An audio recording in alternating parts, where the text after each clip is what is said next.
Thank you for waiting. I finished checking your adventurer handbook. Here are your commission rewards. We have no other urgent commissions on the books at present. Thank you for all your hard work lately. Perhaps you two could consider taking a vacation. Amazing! Paimon never thought we'd end up having downtime and not cry. Things were pretty hectic when we first got here. Everywhere you looked, it was either the wild hunt causing chaos or the Fatui stirring up trouble. It felt like this whole region was one giant slime in a barrel, ready to go boom at any moment.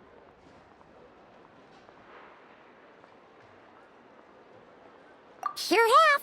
Things were looking pretty dicey, but in the end, we managed to turn it around. Whoa! Paimon just got deja vu! Oh, that's right. It's because we've done this like a million times now. Ah, yes. Are you two aware that the Moon Prayer Night is soon to take place? Oh, yeah! Llama told us that was coming up soon. Wait, why do you mention it, though? Do people in Nasha Town celebrate it, too? Paimon thought it was just for Moon Goddess worshippers. You're partially right. Most people in Nasha Town just see the festival as an opportunity to do business. They do not concern themselves with the religious element. The festival was first celebrated by the Frost Moon Scions. On this day, they would wear moon prayer blossoms and celebrate the birth of the moon goddess through song and dance. They would also prepare food and handicrafts and give them as gifts to others. Over time, it became Nodcry's most lively festival. Oh, sounds like fun! Great! Well, in the meantime, since Catherine doesn't have any commissions for us, let's focus on some personal business instead. When we first got here, you mentioned that this was where your spaceship landed? We didn't get to follow up on it at the time, because we got wrapped up in that whole rare air situation, but now we can finally start investigating it properly. Well, there's a saying Paimon's heard around these parts, which goes, if you lift up a rock, you'll find something you weren't looking for. By that logic, you'll never find what you're looking for while you're searching, but the moment you stop looking, it'll jump right out at you. Could be worth a try though, right? Anyway, Paimon suggests we focus on other stuff we want to do for now, and just keep an ear out for spaceship-related intel as we go.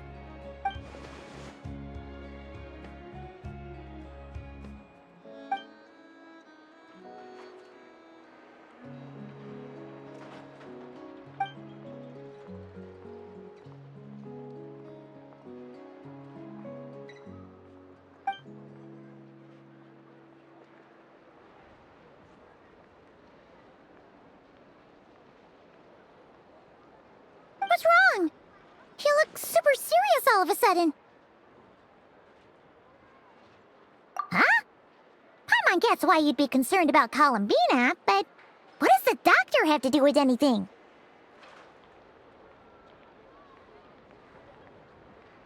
Oh, that's true.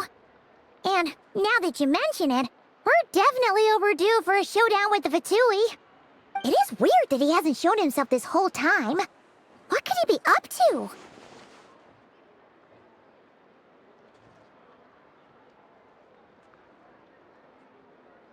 True. Paimon would much rather deal with Marionette anyway. She says the meanest things, but when it comes down to it, she doesn't seem like a bad person. Maybe it's the pressure of being a Fatuse? Especially as a Harbinger. Does she feel like she's gotta act tough to keep up appearances or something? But then, every time we headed out with Rarier, she always wound up having to repair Polonia and her other robots. That's gotta sting. Losing face always hurts more for people who care a lot about their image. She's probably still furious about it.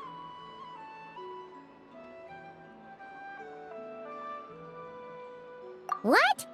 Relax! She's not even here! Huh? What's the matter? Oh, nothing. Sorry, we'll be on our way now. Where are we again? Oh yeah, Columbina? Right, yeah, let's go see Columbina.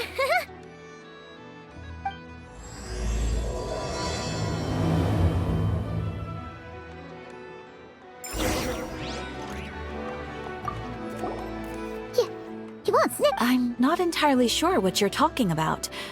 But rest assured, I protect client and adventurer confidentiality as a matter of principle. Phew! That's a relief. Paimon does not want to get an earful from her.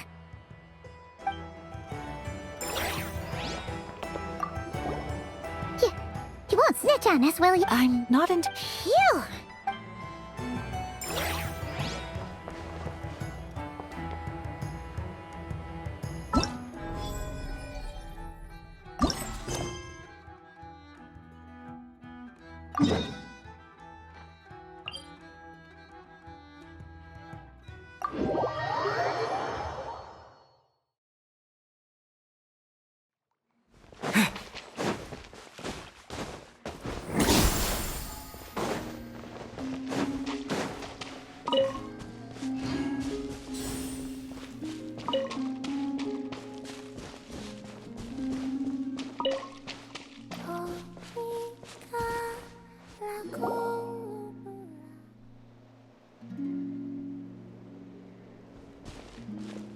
Hey, she's sitting up! Is me sitting here a rare sight? No, we just thought you'd be resting. Perhaps I would have been, were it not for the sudden arrival of some unexpected guests. Not that I consider it a disturbance. After all, you are the only ones who are free to enter. Would it not be a little unfriendly of me to lie down while we speak? I didn't realize you put so much thought into little things like that.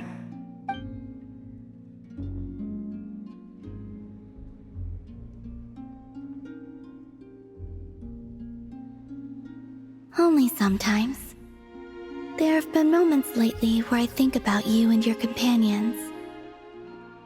They are warm, mysterious, and cozy memories. Very few of my past memories are anything like that. They say that travelers return home bearing bags full of souvenirs.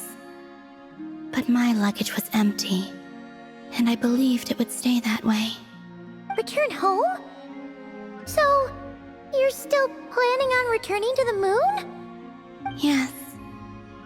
This planet continues to reject me, reminding me that I do not belong here. If I remain in Teyvat, there will come a day that I disintegrate. And I don't mean reduced to dust, or turned into food for the flowers. I mean, I will cease to exist entirely. Alright then. Well, we're sure gonna miss you. But it sounds like we'll have to say goodbye. How do you intend to return? The moon prayer night is soon to arrive. On that day, the moon will be closest to Teyvat. The Kuvaki in this land will reach its peak at that time. I merely need to grasp the tide, and with relatively little effort. Oh, Paimon gets it! It'll work like a slingshot! You make it sound like she's gonna get blasted up to the moon. If I did that, I suspect I would crash into the false sky. I will be using a much gentler approach. But I do like the analogy. It's fun. You see? She gets Paimon's sense of humor. In the blink of an eye, the time has come to part ways. It does feel that way, doesn't it? Time seems to fly fastest when you are enjoying it. I have always thought of myself as a wanderer on this earth, and it has never expressed any desire to keep me here. Yet, just as I plan to depart, it tugs at my arm. Is this a gesture of affection? Or is the world mocking me? Oh, were you hoping I can answer that? Yes, you are a traveler, so you must have a lot of experience in this area. Then, what I would say is, enjoy the moment. That's right! Don't overthink it! Happiness is happiness and joy is joy! The point is to enjoy it, not analyze it! I see. Then what I would say is, even though I am very tired right now, I am still happy. I can't tell from the tone of your voice. Oh, really? You don't think I sound happy? I'm just kidding. I could tell you were in a good mood today from the moment we saw you. Ah, a joke. Albeit not a funny one. Anyway, I assume you're here about you-know-what. Give me your hand. Actually, it's not that. There's something else we wanted to discuss with you. Oh. Then, do you still want to give me your hand? Or not? Sure.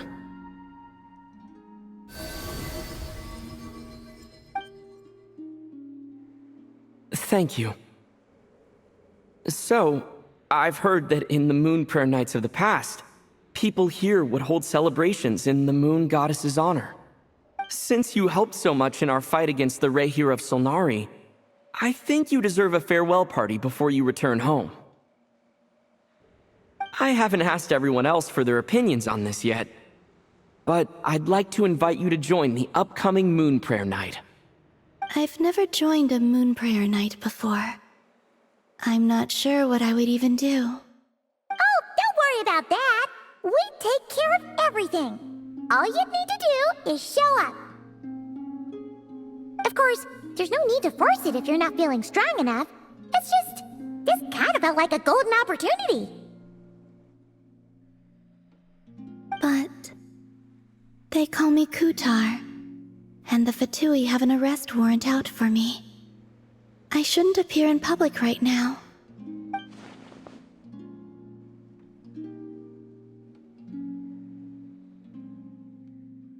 I'll make it work. You have my word. Yeah, we got your back.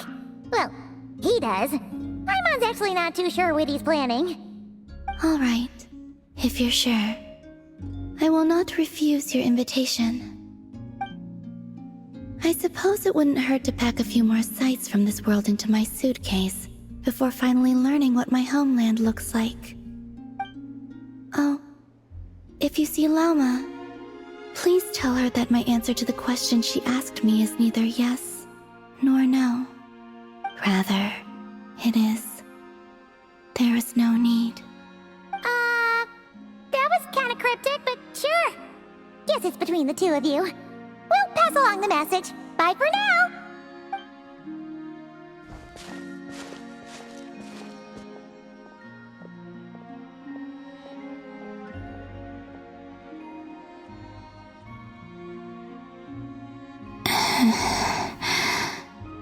And also, I do not know.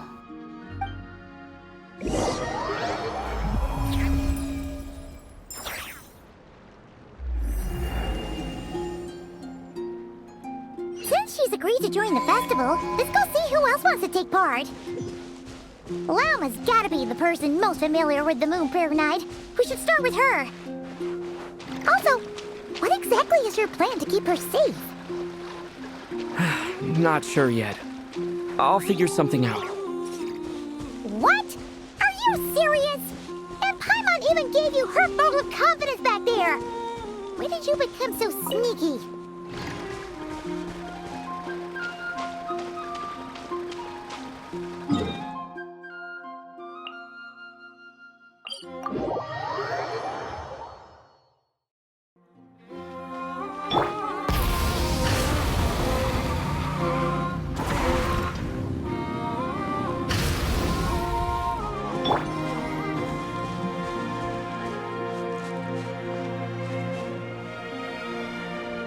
Hey, Llama! It's us! Huh? Varka? What are you doing here?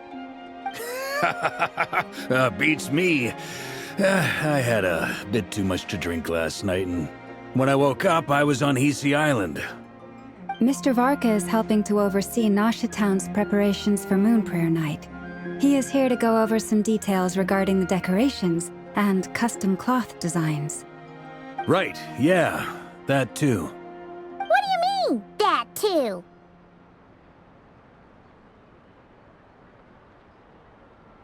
Yes.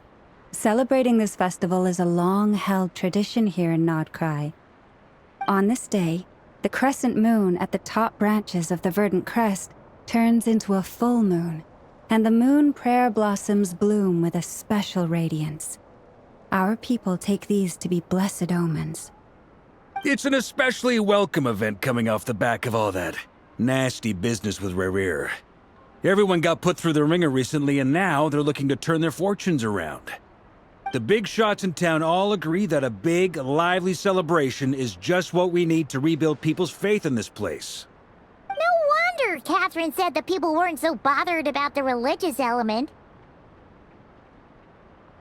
That's right. It's become more of a local custom by this point. The celebrations have little to do with whether the religious stories behind this event are true or not. Even the Frost Moon Scions are eagerly awaiting the coming of Moon Prayer Night, despite now knowing that their past beliefs were founded on a falsehood. That's fair. It's a bit like the Lantern Ride in Liyue. It's a chance for people to enjoy themselves, not debate the existence of the Adepti.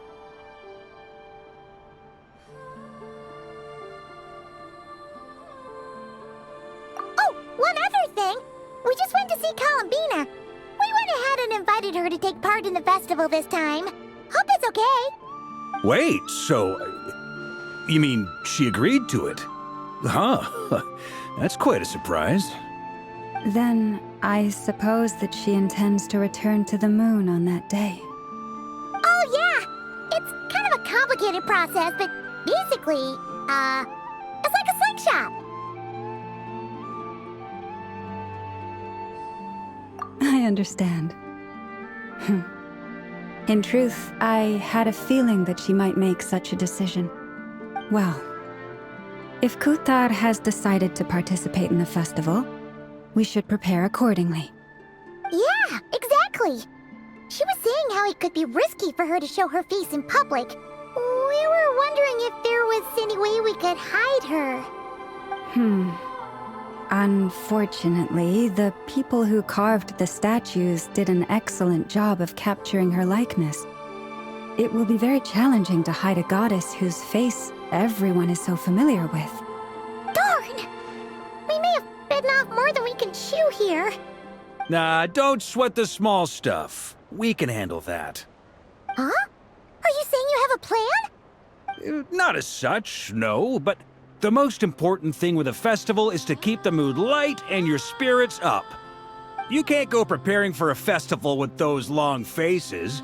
You'll never convince anyone to enjoy themselves. The Mondstatter spirit is strong with this one. As it happens, I agree with Mr. Varka. Let's start by making our appreciation for Kuthar the beating heart of the festive atmosphere. And who knows? Once we get the ball rolling, perhaps everything will just fall into place. Hey! Did you catch that? Lama said the thing! Or close enough at least. I'm looking forward to the Moon Prayer Night already. We have a festival in Mondstadt called Windbloom, and you can always tell which couples are celebrating it for their first time by the smiles on their faces. Big, beaming smiles like their whole face is glowing. And I have a feeling we'll get to see that same smile on the Moon Goddess's face at this festival. Not quite the same, surely. Anyway, I'll take care of business in the city, but I'll have to leave the decor up to you and the Frost Moon Scions. No one else can capture that traditional aesthetic quite like you guys. But lastly, there's the final key element that brings the festival to life: companionship.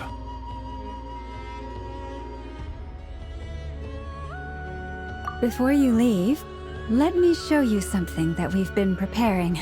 Mr. Varka had asked to see it already, so you may as well tag along. Also, I have some further questions about Kuthar's decision.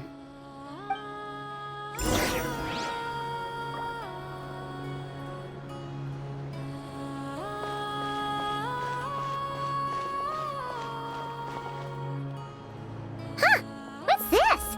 They sure look like they're having fun. I believe so. Kuhenki seem very skilled at playing drums like these, although I'm not sure where they learned it from. Maybe it's an innate talent? In their eyes, they're probably just playing with toys.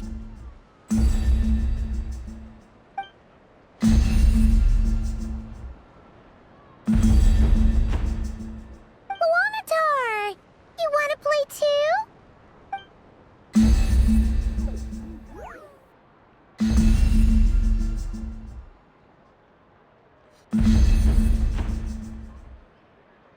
Yeah. She looks more confused than anything. Maybe we can teach her next time if we get the chance.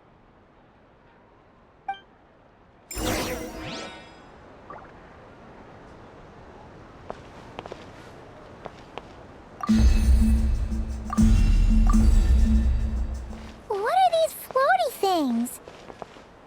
Moon veils. We hang them from buildings in the city during the festival. When you look at the sky through them, it creates a lovely misty effect.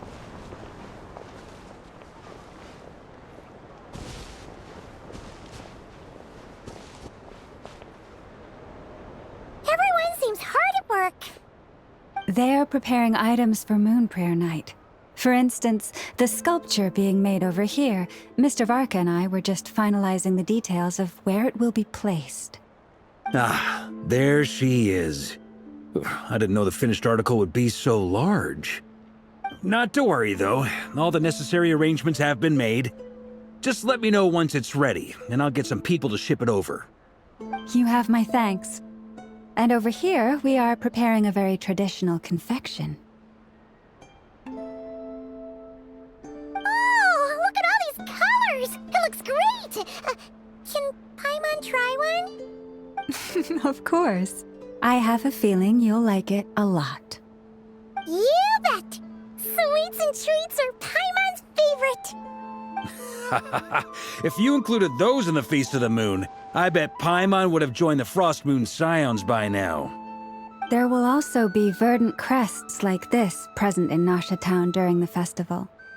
The timing of Moon Prayer Night is not completely set in advance. We make a rough estimate, then observe the changes in the verdant crests and moon prayer blossoms to guide us. As such, the wait itself is a fun feature of this particular festival.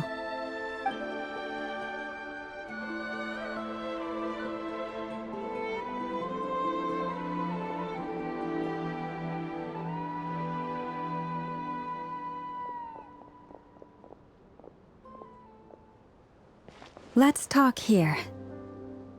To tell the truth, I am very surprised to hear that Kutar is willing to participate in the festival. I once asked her if she'd be willing to stay with the Frost Moon Scions. I could introduce her to everyone, and we could be a family to one another. She did not answer, but she has not appeared here since.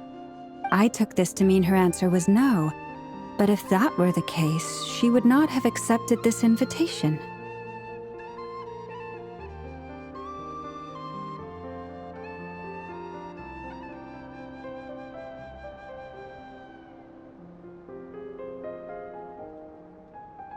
Ah.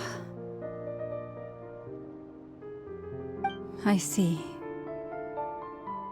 Maybe she is right. Maybe the Frost Moon Scions of today no longer need a moon goddess. But my wish was not for her to come here and be worshipped as a deity. I simply wanted to offer her a place to stay. I'm sure she believes that showing herself here might invite Fatui intervention, and as such, she does not wish to cause us trouble. But what really pains me about all this is that this is her birthplace. She ought to belong here, yet no one has been able to grant her shelter. I think I'm qualified to weigh in here. When someone's about to depart on a long trip, what they need is blessings, not burdens. We should wish her the best, not make the journey harder than it already is. Anyway, she's agreed to attend, hasn't she? All we need to do is simply respect her decision. I see your point. Yes, she will soon depart after all. Our job is to leave her with some happy memories. Besides, who's to say her journey to the moon is a one-way trip? It's not like she can't come back and visit if she wants, right? Paimon agrees wholeheartedly. Festivals are all about having fun, so let's keep it simple. All right, I'm gonna head back to Nausea Town soon. Want to come with? I'm guessing you have some other folks to visit there. Sure thing, let's go! Bye for now, Wilma! Thank you all. Goodbye.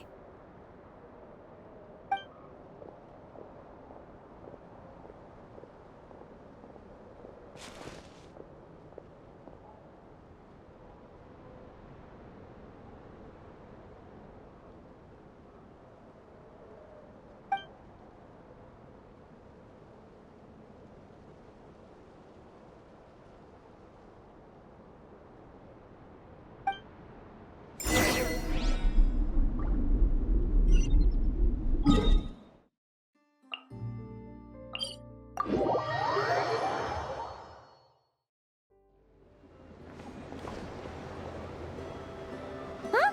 Hey, over there! It's Durin and Albedo with Flints! What could they be chatting about?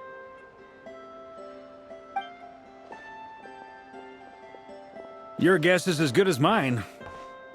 Ah, Grand Master, and the Traveler and Paimon. Hello there. It's been a while. Perfect. We have some new volunteers for our investigation. Wait, let me guess. The righteous Lightkeepers are finally ready to hunt down the Abyssal Dragon? Haha. Yes, that too. Yeah, right! Oh, wait! Why does everyone keep saying that too? Well, to be precise, the facts match, but not the causality. Wait, so I guessed right? Half right! Don't act so impressed with yourself. Maybe I can explain. We ran into Mr. Flint's north of Nausea Town. At that time, we just noticed a few abyssal creatures out in the wild, but the strange thing was, I didn't detect any traces of abyssal energy on them at all. On closer inspection, we realized that they were not real monsters, but something akin to reflections in the water, or perhaps a mirage. Huh? What do you mean? Like, you could see them but not touch them? Exactly. It was very peculiar. They roared and tried to attack us, but we could not make any physical contact with them. I think I've heard of things like that happening in Nodcry before, but I don't know much about it. Yes, it's a known phenomenon. Mirage-like illusions tend to appear in Nodcry in the run-up to Moonprayer Night. From a distance, they appear quite real. I myself thought that Misters Durin and Albedo were locked in battle with abyssal monsters when I first arrived. But after sharing intel and investigating a little further, we can confirm that these illusions are harmless. There is no great cause for concern.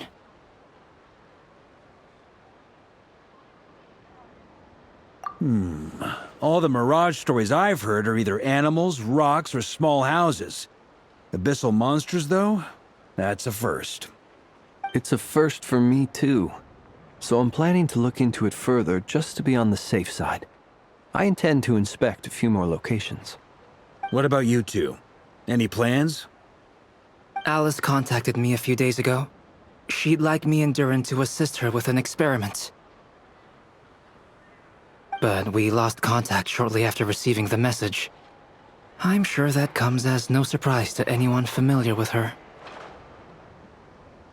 We don't know when the wind will blow, yet when the wind blows, we will know. That, in a nutshell, describes how Alice operates. Yeah, that tracks. Okay. Well, I suggest we investigate this Mirage business in the meantime. It's piqued my curiosity, and I'm pretty sure I know someone who will already be 10 steps ahead of us. Well said. Right?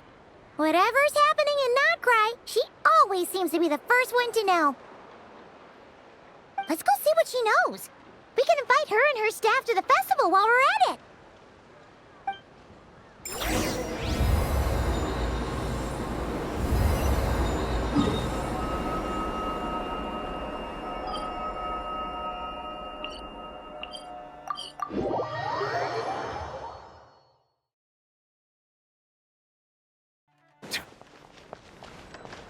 Add ast...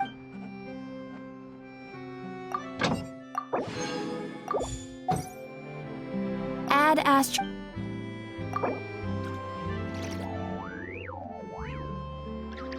Thank you for complete...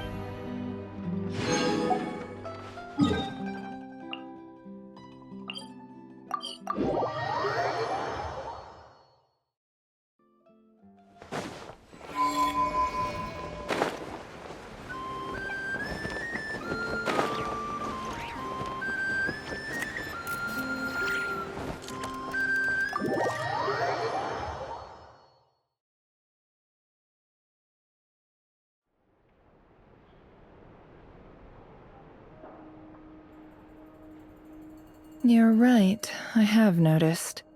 There's certainly something a little fishy about this situation. Only a little, though. Records indicate that this phenomenon can occur in the days before and following Moon Prayer Night.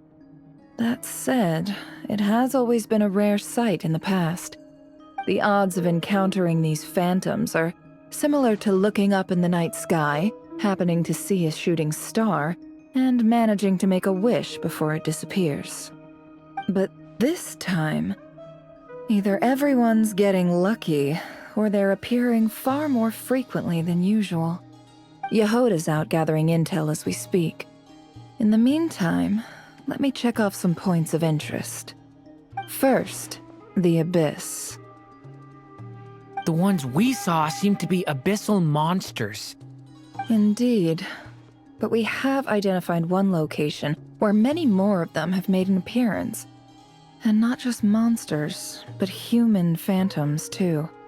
Given the scale and nature of the phantoms, it's almost as if someone's last memories are coming to life. Or perhaps the memories of multiple people. Oh.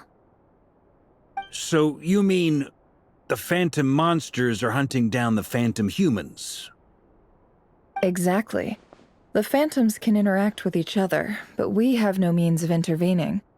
In addition, some of the human phantoms would seem to be from the very distant past. This is clear both from the clothing they wear and the stories they tell. They claim to be from Hyperborea, a name which I've heard from Lauma before. If this is true, it means they must be from 6,000 years ago. Did Paimon hear that right? 6,000 years? It sounds like this merits further exploration. That'd be a big help. I'll leave it with you, Albedo. My knowledge of ancient history is non-existent. I used to doze off every time the pre-Knights of Favonius era came up in class.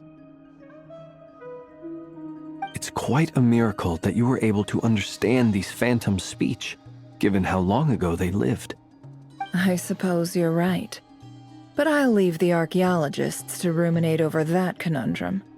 As an intelligence broker, my sole interest is in the value of the information I gather. Which, in this case, hopefully means earning myself some good favor with our dear Lady Moonchanter. So calculating. Whew, this intel broker logic always catches Paimon by surprise. Sounds to me like we could split the work up. I think the abyssal phenomenon is best left to Albedo, Flints, and me. Agreed. It coincides with my duty as a lightkeeper. For my part, I'd like to understand the abyss better. Even a little knowledge would go a long way. This is certainly a rare opportunity to study the Abyss. But even rarer, perhaps, is the chance to make contact with the Ancients. The Curatorium will take the lead on investigating the Hyperboreans. We put in the work to learn what we know so far. It seems only fair that we get some quantity of exclusive intel. That just leaves our trusty team of 2 unassigned.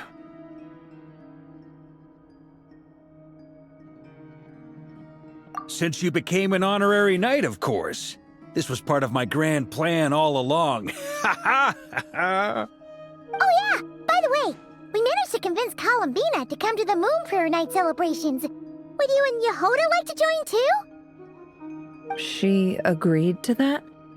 Huh. Quite an achievement. Never underestimate the traveler, I guess. I'd be happy to join. No point shutting myself inside when the streets are all decked out. I doubt any clients will be visiting during the festival in any case. And Yehoda loves a party, so I'm sure she'll jump at the opportunity. No. No. No. No. No. No. No. No. No. Way to contradict me in front of... Wait. No, that's not what I have bad news, boss. So many people. All right, everyone inside. Quick.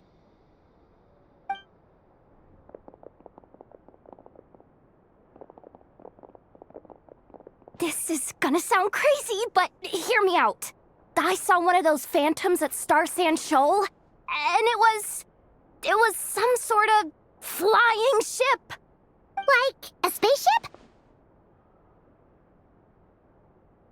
That's gotta be the one you came to Tibet in. You said you saw the same thing through the moon marrow, right? Huh? You already know about it? Ugh, I thought I was gonna blow people's minds. Turns out I'm the last to find out. Wait. Back up. You came here in a spaceship? Now my mind is blown! What's it like on the inside? Was it like flying through space? I want to know everything! Yep, exactly. Huge discovery. You're the best. Second best intel broker in the world. After your boss, of course. Wow. Really? Well, I don't know if I'm all that, but... I guess that decides where we're heading next. Come on, don't look at me like that. I know the spaceship doesn't have anything to do with me, but you don't want to leave me as the only one twiddling my thumbs, do you? Please? Fair enough. You can tag along. In that case, let's meet back here to discuss our findings once we're done. I wish everyone a productive investigation. You too.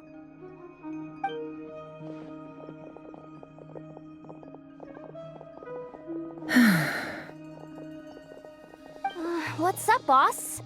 Aren't we gonna head out? Tell me, Yehoda, when did the curatorium start giving out intel for free? Oh, sorry, boss.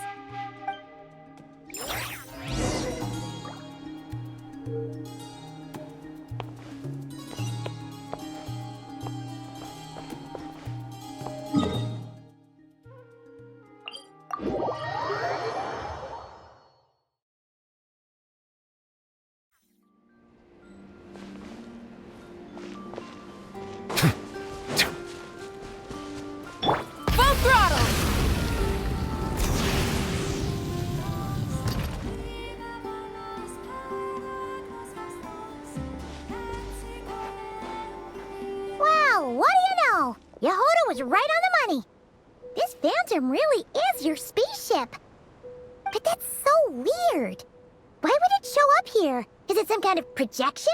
Or a ghost? Like, maybe it no longer exists, but somehow it left an afterimage? Ah, you're already here. Miss Lauma, what a surprise. I thought you were busy with festival preparations. I was, until one of our people informed me that a strange sight had appeared at Star Sand Shoal. No one's ever seen something quite like this before. I thought I should see it for myself. Same here. Oh, so we heard that these things appear around the festival period. Any idea why that is? Unfortunately not. We have very limited information about them, since they can't be interacted with. And no human phantoms have ever made an appearance before now. The most we've been able to deduce is that these sightings appear to be connected to the increase in Kuvaki energy around this time. Yeah, seems like that's all we can do. This is all so confusing. Allow me to lend you a hand.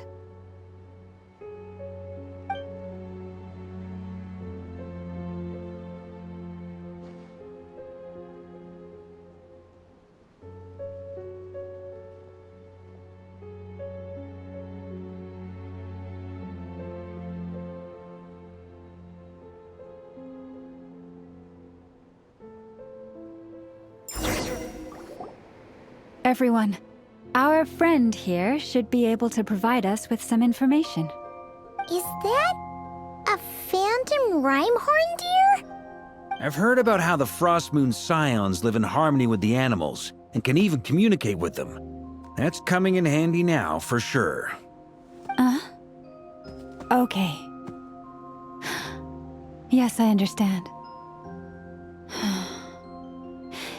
Then how about this?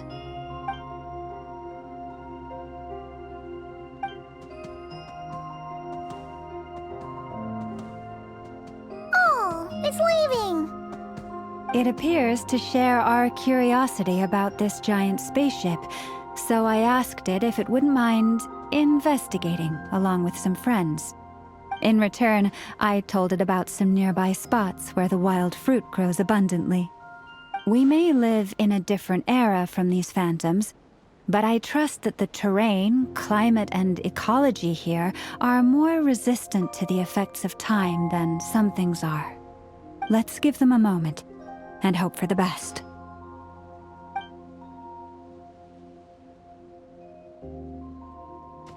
All back together? Must have been a lot of fruit. Indeed. Now let me ask them some questions.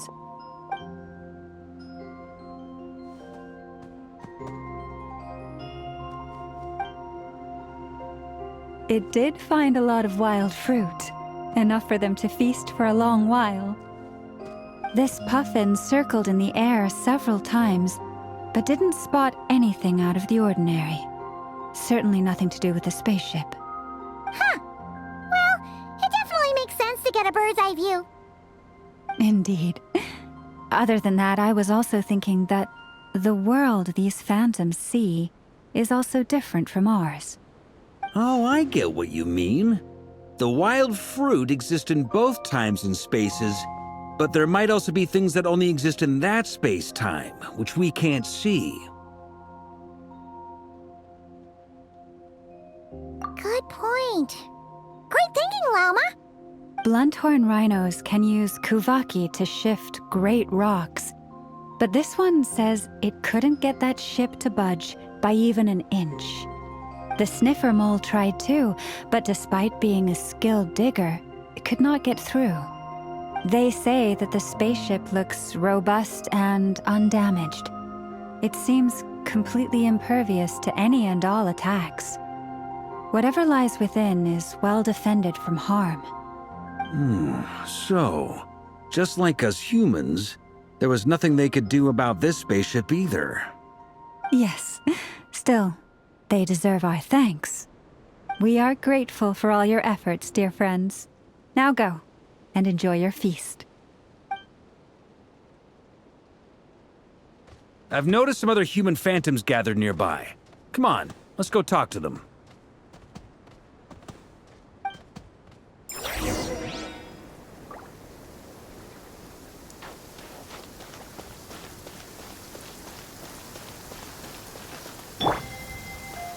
Ah, my apologies. This heavy rain must be quite an inconvenience for you. What is this thing? I've never seen it move, and there's no way to get inside. Goodness knows. My grandpa says it's been sitting here at least since his grandpa was still alive. What about his grandpa? Did he say anything to your grandpa's grandpa about it? Huh? I don't know. In all likelihood, it was here back then too. Hard to imagine something this huge could move. Guess that means that as far as they're concerned, this ship's been around a long time.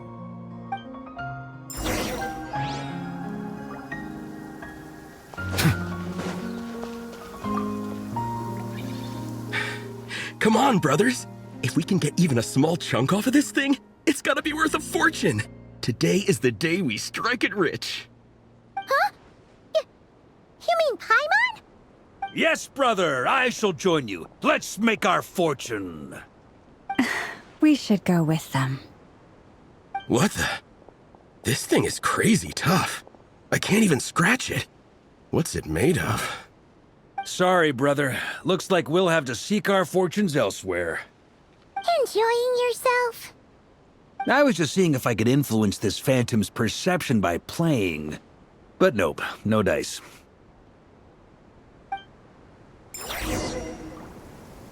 I'm sure we're all starting to build up an idea of what's going on here now that we've spoken to some of the people. These phantoms are reenacting real historical events in Nodcry. It's almost like we're in some kind of interactive stage play. We can talk to the actors, but the plot is fixed, and we can't influence it. It makes sense. History is set in stone. The objective facts of the past cannot be changed. Paimon totally thought you were just goofing around earlier. But actually, you were doing some serious investigating. Of course I was. Anyway, at this point, I think we're forced to conclude that although the Phantom spaceship is right there in front of us, we aren't going to learn much about it from these people.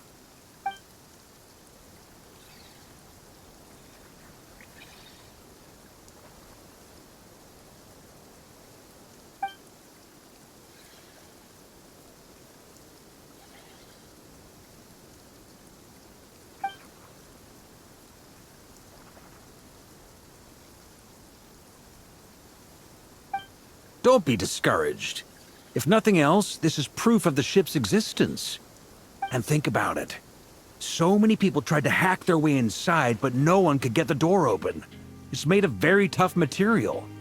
To me, that says that we'll either find the ship itself or the story behind it. It's just a matter of time.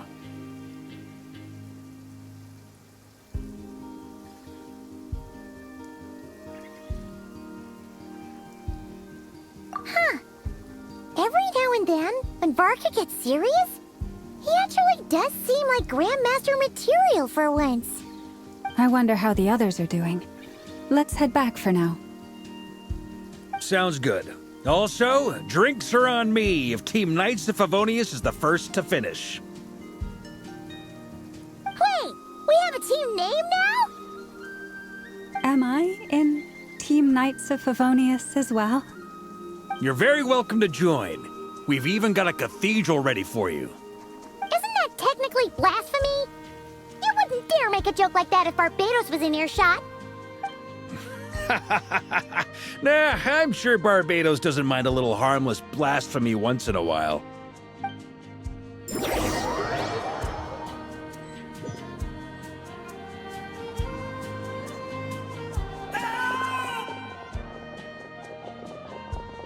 Oh, no!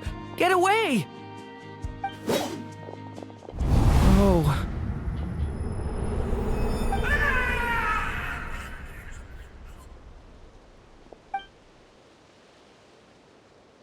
I know it's hard to stomach, Mr. Duran. But as I'm sure you've noticed, there is nothing we can do to intervene in that which unfolds before us. But we have to at least try. And try you have. But are you aware of how many unsuccessful attempts you've made now? I wasn't keeping count. I'm afraid this is the 39th failure so far. Or the 5th if we're only counting this particular victim. There are no indications that these phantoms may be altered in any way. You seem to have calmed down a little. I'll make us a fire. You should rest and have some water. Feeling any better now, Mr. Duran? May I ask a few questions? Be my guest. What exactly are we witnessing here? What happened to those people? My guess would be that we are seeing Nodcry during the Conrian Cataclysm. Would that be accurate? Conria. That is correct. As you know, once the Abyss senses even the tiniest crack, it floods in and spreads like wildfire. There was a time in the distant past when it permeated all of Nodcry, causing immeasurable harm. The people paid a terrible price to heal this land. Then, 500 years ago, the whole of Teyvat suffered an abyssal disaster. Once more, Nodcry was dealt a devastating blow. I see. In the face of the abyssal onslaught, all were like grains of sand tossed around by a tidal wave. Be they human, fae, or god. The moment you witnessed is but one drop in a whole ocean of catastrophe. All right. I guess that answers my second question, too. I wanted to know why there's nothing I could do to help them, and that's because what we are seeing is history. That would be my guess as well. As I understand it, history and fate are not all that dissimilar. The latter may be unseen to us, but both are immutable. Yes. Fate was determined long, long ago. I still have a couple of other questions for you, Mr. Flint's. You mentioned more than one abyssal disaster that has struck this land in the past. How can you be sure that what we're seeing is from the Conrian incident? And also, how are you able to stay so calm when you're talking about these events? From everything I know about you, you're not cold or ruthless, and you're not indifferent to the suffering of others. Alas, I am forced to show my age. I must be 600 or 700 years old by human measure. Wait, so you... One is not easily moved by history when one has witnessed the truth firsthand. I'm sorry. You needn't apologize. Your passion is a good thing to have. Treasure it, because someday you may find it in terribly short supply. Now, at the risk of offending you, I have a question in return. Your curiosity toward the abyss, is it born from hatred or because you sense its call? I only ask because I kept a fragment of Rerear's body in my lantern for a short time. Specifically, his heart. So I know what a burden it can be to carry the abyss with you. And I hear its power growling from somewhere within you. In my eyes, your mere existence is a miracle. My honest answer is... I don't know. I don't think I have the confidence to say for certain. What I will say is the abyss is not the only issue that haunts me. Even before I became who I am today, the question dogged me constantly. Should I even exist at all? My doubts remain unresolved. But when we fought Rerear, something became a little clearer to me. Sometimes it is the darkness within us that allows us to achieve the impossible. I certainly got the sense from your 39 attempts that you were trying to achieve the impossible. It sounds like you've resolved to see the truth for yourself. Absolutely. In that sense, he and I are quite similar. Then I wish you every success. I look forward to the day of your transcension. Well, if everyone's caught their breath, I suppose we should head back. Oh, and one last thing. I'd appreciate if you kept our discussion about history a secret.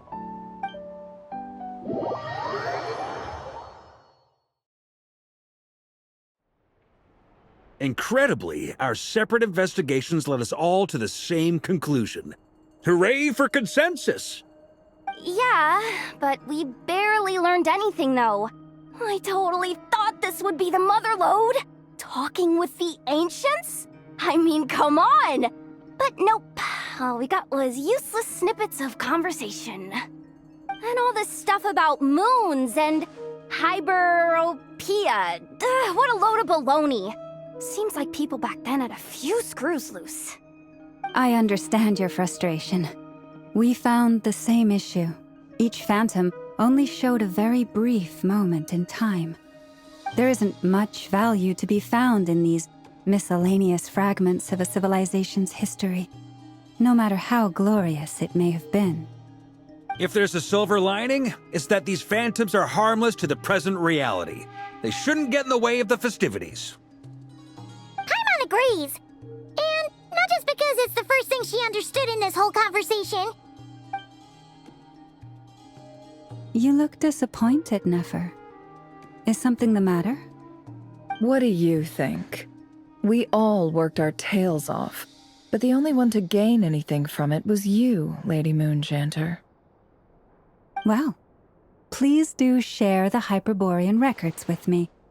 I will gladly inscribe them in our people's documents. Oh, duh! Yeah! That was it! Hyperborea! Hyperborea. I'm serious. Only an expert in the Frostmoon Scions and their history can turn these records into valuable research material. The alternative is to let them gather dust on the Curatorium's storage shelves until the pages turn yellow. Nefer, you're wise enough to know that cooperating and sharing the profits is the best course of action here. Well, that goes without saying. Sure, let's do that. Huh? But didn't you say we aren't supposed to give out intel for free? Sorry. Shutting up. Shutting up. Now is not a good time to push Nefer's buttons.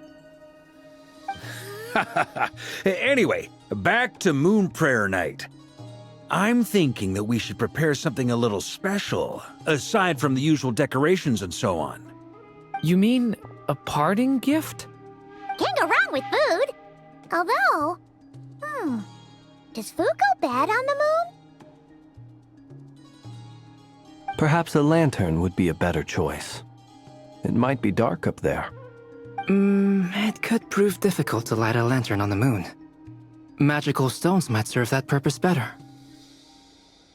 What about a clockwork mecha model from Fontaine?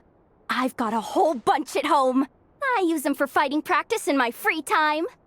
None of these sound like things she would be even remotely interested in. But we don't interact with her enough to know what she likes. Yeah. It would really save us the guesswork if someone could find out what she's into. Wait, what the? Traveler?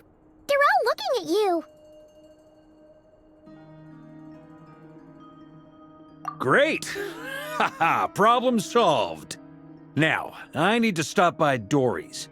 Gonna need her help sourcing a bunch of stuff for the festival. Then let's leave it there for now. We all have our own business to attend to. Traveler, if you find out what Kutar likes, let us know right away.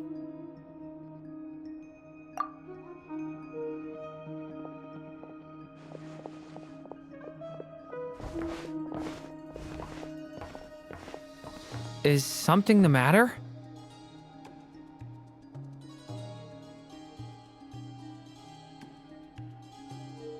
I'm fine. It's just... I'm still feeling a little rattled after witnessing the horrors of the Abyss. But it's okay. This is something I have to work through. I'll be all right. Thanks for your concern. Well, don't put too much pressure on yourself. If you ever feel like something's wrong, physically or mentally, we're here to talk.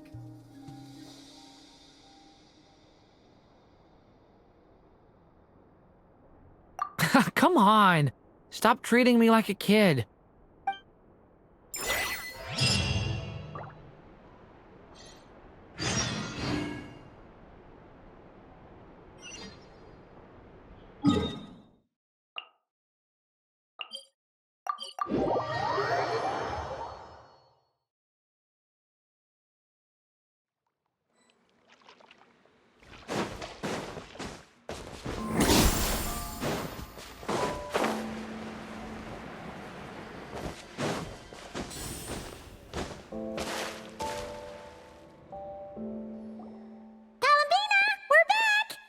Huh? She's not here.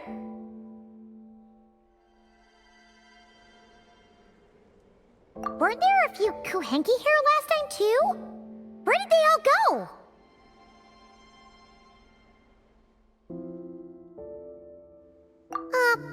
Walkies?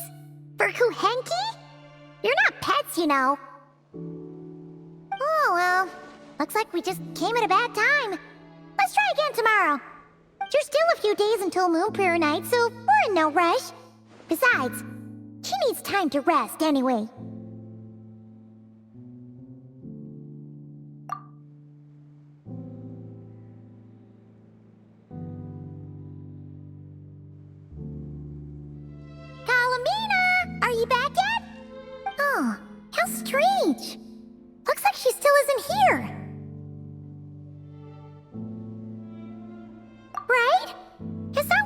spend so much time outside, especially since she's worried about attracting unwanted attention.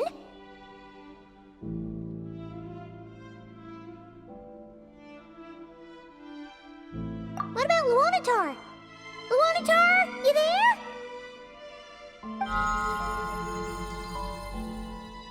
Hey! Do you know where Columbina went? Sorry, didn't understand. But if you know where she is, could you take us to her?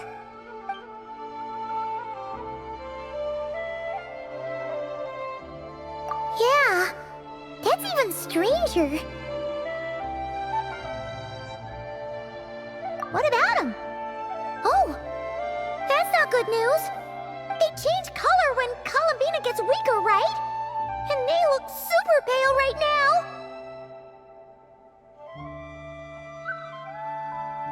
Good idea. She might know what's happening.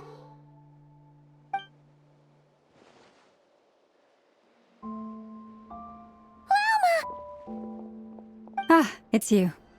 How is Kutar? Is she okay?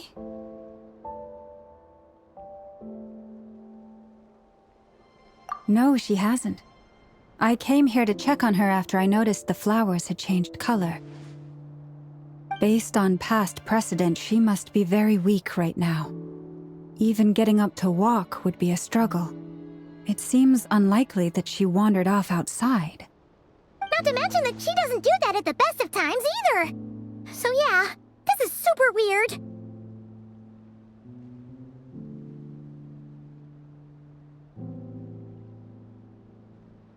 No. Very few people are in the know about Kutar's whereabouts. And if anyone suspicious had visited, they'd have left some sort of evidence. Come on, let's go to Nasha Town. If anyone has seen her, someone there will know about it. It's not Cry's information hub after all. Makes sense. Let's go!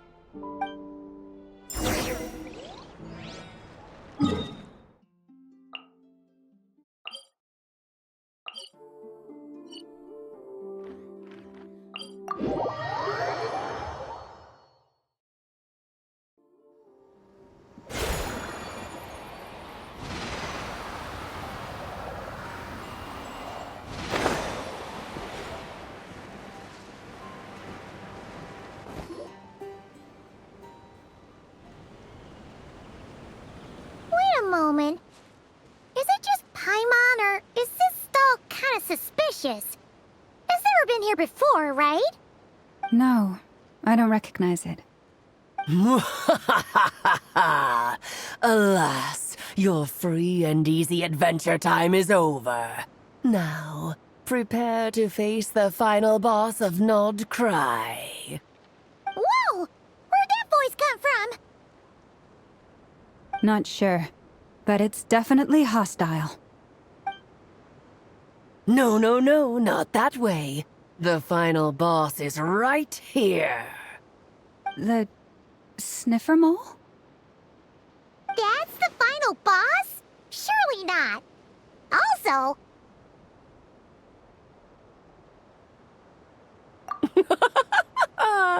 Okay, the jig is up. I'll stop teasing you. Turn around. I'm right behind you. It seems I've managed to leave quite an indelible impression, even though you've never seen my face. Ah, nothing could make a great mage more pleased with herself.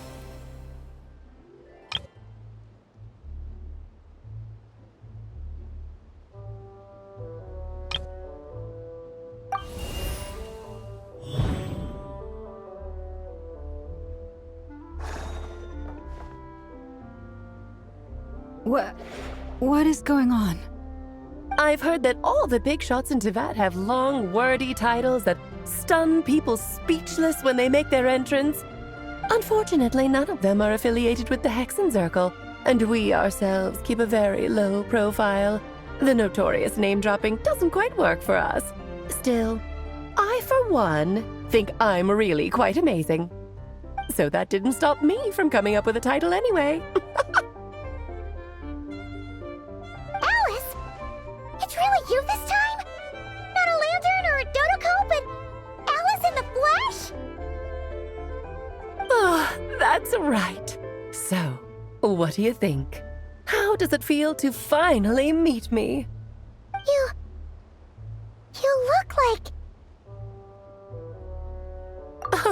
What is that supposed to mean, I'm the mother of Klee, Tivat's #1 cutie. How old could I possibly be? So she's a friend of yours? Kind of. This is actually the first time we've seen her in person. I see. Madam Mage, that was, quite a powerful entrance. I certainly won't be forgetting it anytime soon. It's okay, Lauma, don't force it. Paimon will do the honors. This is Alice from the Hexen Circle. She's a friend of ours. And of Arcus, too. That's right. She's a good person, just kinda unpredictable. Well, what is the human heart if not unpredictable? If we could not do as we please, how would we differ from machines? I am Lauma, Moon Chanter of the Frost Moon Scions. It is a pleasure to meet you. Oh, I know. Before you got here, I spent a good, 15 minutes getting up to speed on Nodcry's present situation. In other words, I've read the whole in the last episode part, so we can skip the pleasantries. Fair enough.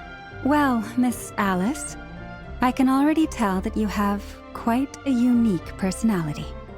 He'll get used to it. Paimon sure is. So anyway, what are you doing in Nodcry, Alice? Oh, I thought I told you already. This time, I'm the final boss. And what a formidable foe I shall be. Powerful, confident, decisive, and good luck finding my weak spot. You will never succeed.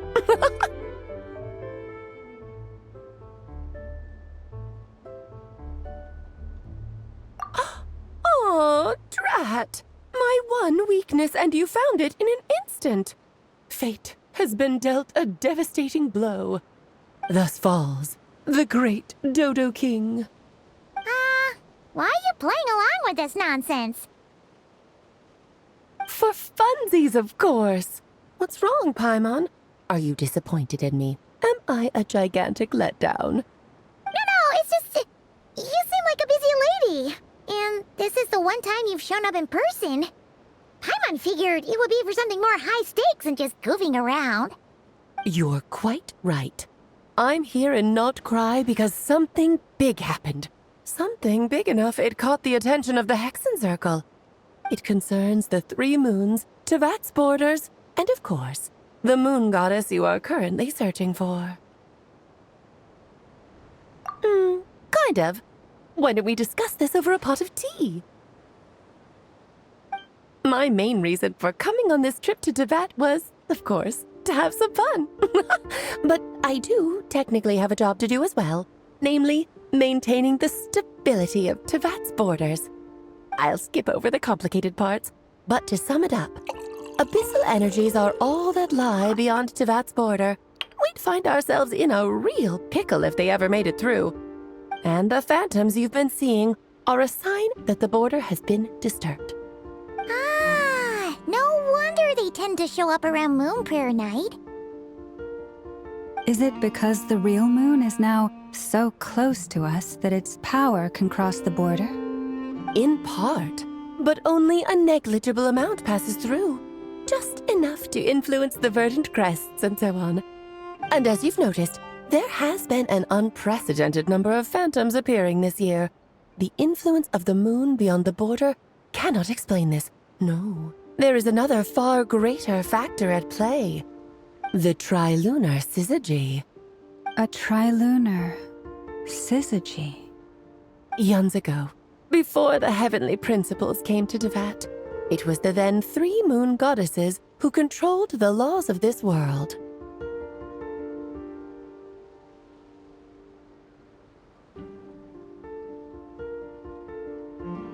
Oh, that's exactly it! The 3 goddesses split these powers amongst themselves, promising never to consolidate them into one singular body. This was meant to keep the world stable.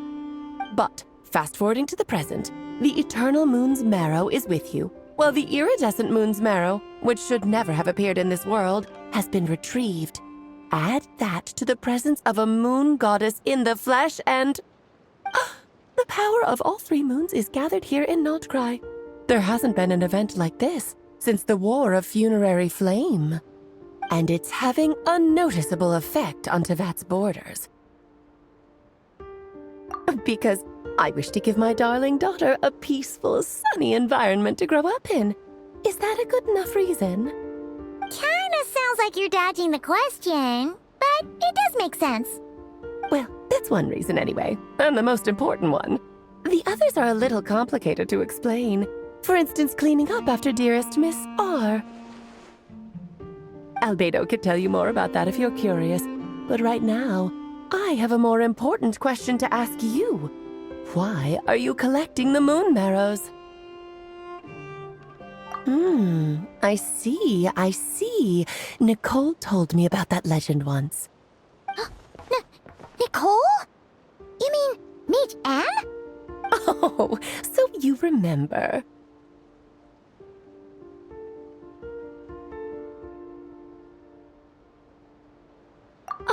Yes, of course. That was a story about fate, her area of expertise. But back to the story of our dear moon goddess. I'm afraid her intended method of returning to the moon is unlikely to work anymore. What does that mean? She may be missing, but she hasn't gone anywhere. She has disappeared.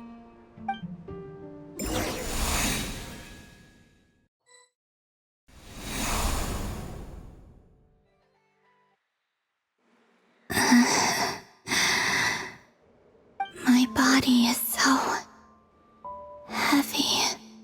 Wait, no. It's my mind that's heavy. My arms and legs are as light as a feather. What's happening to me? I feel drowsy, like I've been asleep for too long. Is it daytime or nighttime? Is the moon out? I think I'll go for a walk.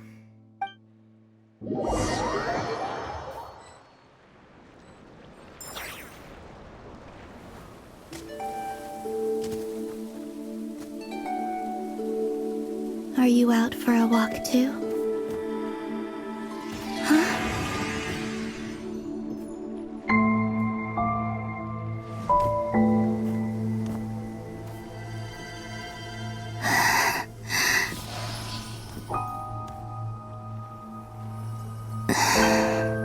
The day has come at last.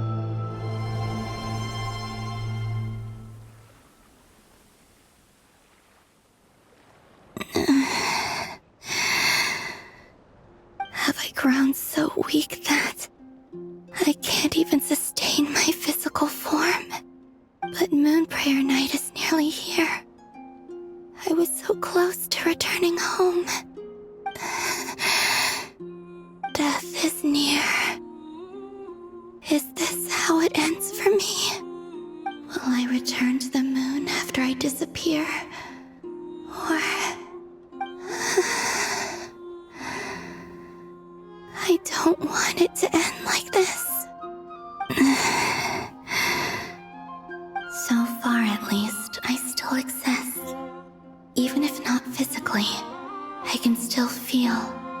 But as my power wanes, I'm sure that too will fade. I suppose I might take one final look at this world. The world where I was born.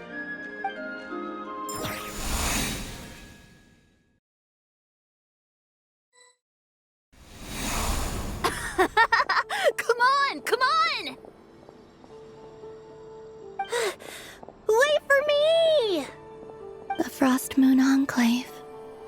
How much it has changed since I was born. These decorations, they're so heavy. It's times like this when you kind of wish men could be priestesses and acolytes. How fascinating. I've never had the chance to be privy to people's private lives in this way. In the past, people would get so solemn and serious the moment I showed my face, like they were frozen stiff. Karina, Lametti, it's time to eat. Coming! I want to watch them a little longer.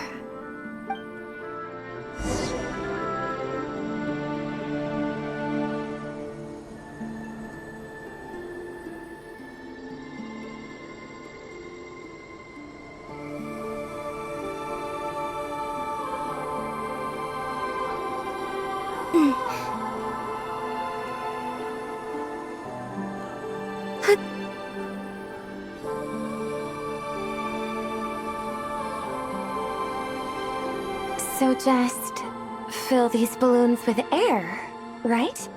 Yep. Try a couple now to test things out. The rest can wait till Moon Prayer Night.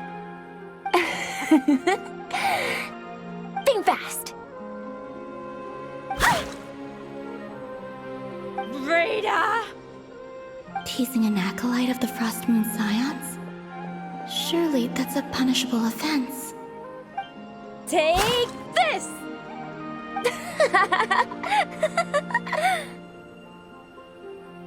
Huh? All right, enough horsing around. Lady Lauma gave us a task. We should get back to it. The task is just to check that the balloons don't leak, right? Doesn't matter if we fill them with air or water. Yeah.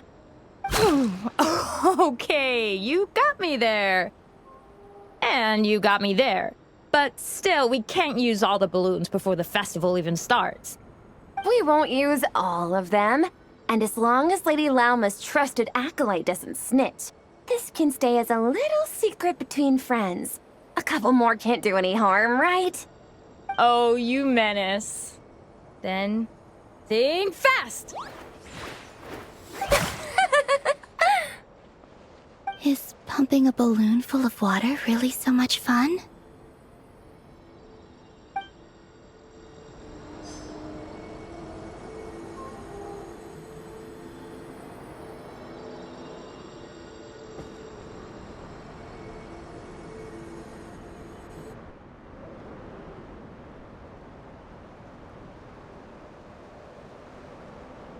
I'm sure you're both tired from playing all day. Come on, eat up. A plain, humble meal. That has always been the way of the Frost Moon Scions. Huh? How come Lametti got a midsummer berry dessert?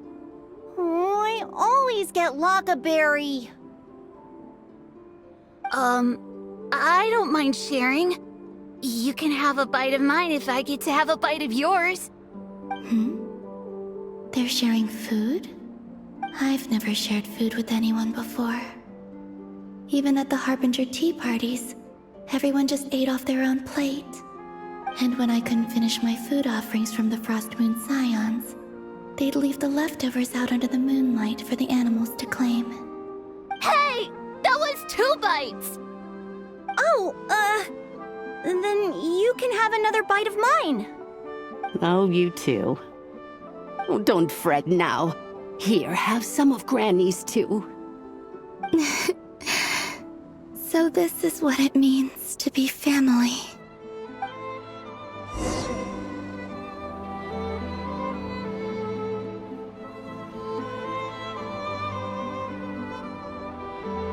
I'm seeing so much that I'd never usually get to see. They'd never act like this when I was around. It's nice, being able to just watch people in peace in these final moments. What a rare opportunity. I think I'll go take a look around Nasha Town, too. Maybe the Traveler will be there.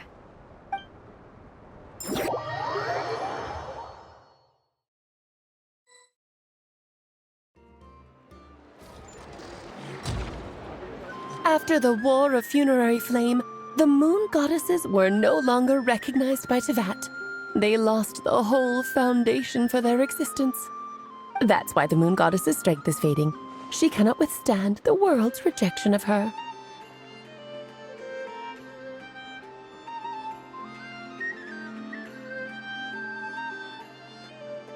To be more pedantic about it, the moon goddesses did something to offend the heavenly principles, and that's why they were ousted. Something of a recurring theme in Tevat's history. Theoretically, speaking so candidly should put me in their crosshairs too, but they can't tell me what to do. I'll say whatever I want. Anywho, the moon marrow energies were but a drop in the bucket for her, and that battle against the Ray Hair of Solnari only weakened her further. Fortunately, it happened close enough to Moon Prayer Night when the Kuvaki concentration here is high. That's the only reason she managed to survive this long. What do you mean, fortunately? You said she disappeared. We're too late. Oh, what a headache. I thought this was all common knowledge. I guess I have some more explaining to do. Okay, buckle up. It's time for another lecture.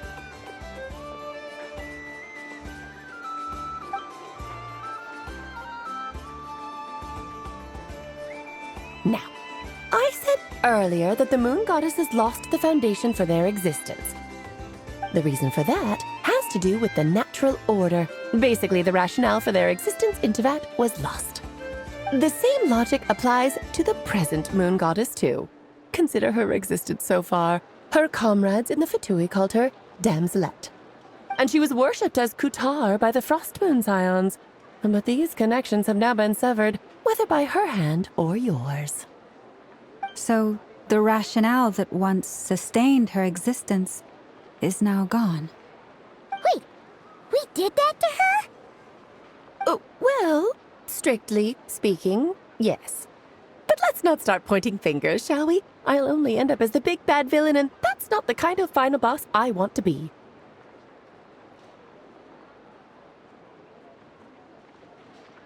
Of course I do. I'm only the greatest mage in the whole entire world. Now, if you wish to find your moon goddess, there are two problems we need to solve. Firstly, we'll need to strengthen the connection between her and Tevat, at least enough to sustain her until Moon Prayer Night. Strengthen her connection? But does that mean I'll have to rally all the Frost Moon faithful behind this? I'm afraid a bygone faith and a former home won't be of any help to her now. Do you know her name? Her name? Yes. Names are very important things. A name is a fundamental concept that anchors one's entire existence. Then your first job is to find it. As a moon goddess, I'm sure she must have a name she identifies with. Neither Columbina nor Kutar is her true name, and she's never really accepted either of them. So, finding out her real name is enough to sustain her existence? Yes, I know it sounds like a small step, but every journey begins that way. So for now, that's all we need to focus on. The second problem is with her plan to use the moon marrows to return to the moon. Unfortunately, piercing through the false sky will take an enormous amount of power. Given her current condition, she won't be able to provide anywhere near enough power, even if she recovers her physical form. But no need to fret. Nicole's the expert in this field, and I'm sure she'll figure something out. Wait, Mage N is going to help us out too? That means we've got 2 Hexencircle mages on the case. This is turning into a pretty big deal. Actually, this is more of a side quest for me. Like you said, I'm a busy lady, so I can't stay for too long. I'll have to return to Tevat's border soon. That's the upside you get for looking out for my little Klee. Hopefully that will incentivize you to carry on keeping her company in the future. Anyway, jokes aside, you'd better get moving. It will take quite a miracle for the moon goddess's consciousness to hold out till Moon Prayer Night. Oh, I suppose I might as well tell you where Nicole is before I leave. Off you go now. Time to meet your new friend. Oh, yes, and a little suggestion. Don't forget to mind your heads. What? I wonder how Durin's doing. I should really go see him before I head back. You really are super busy. I most certainly am. There's so many children I have to keep tabs on just in Mondstadt. Durin, Albedo, Venti, Varka. Klee didn't make the list, huh? Of course not. Klee is my pride and joy. I have no qualms about her, because she's the best child in the whole wide world. Yep. Klee's a little angel. Mm-hmm. I'm glad you agree. Well, all the best. See you when I see you.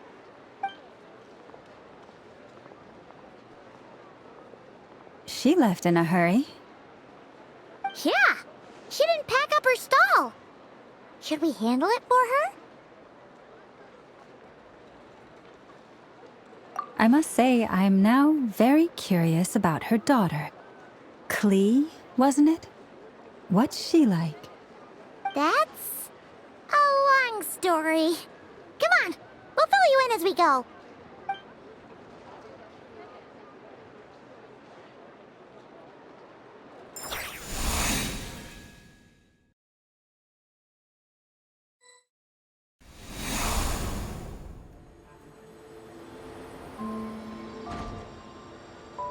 What a lively place.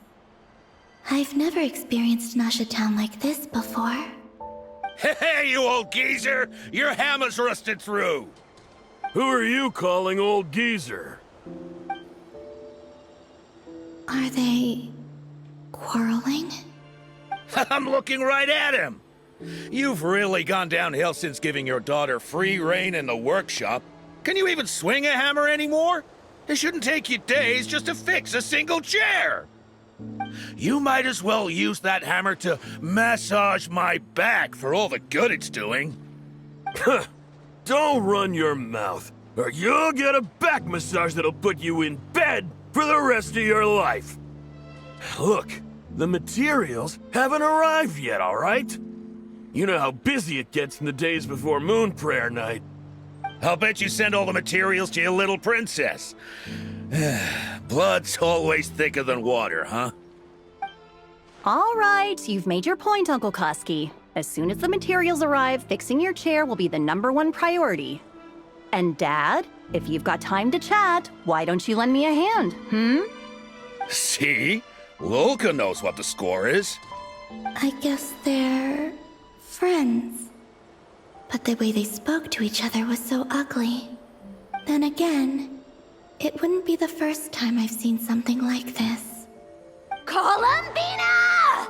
Sing outside my door in the middle of the night one more time, and I'll unscrew your vocal cords. You hear me? Oh, Sandrone. So that was her way of trying to be friends with me. What a pity. I won't get the chance to say any ugly things in reply.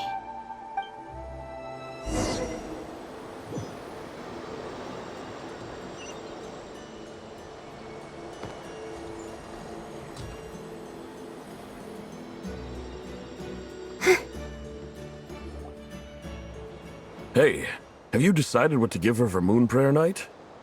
I sure have. She's gonna get the surprise of her life when she's least expecting it. Then I'll whip out the ring and pop the question. The surprise of her life. What a fun turn of phrase. Cool, I get the picture. You can spare me the gushy details. Ooh, looks like we have a customer. Hello there, ma'am. Would you like some Moon Prayer Night candy? Huh? Is he talking to me? Can he see me? Here you go.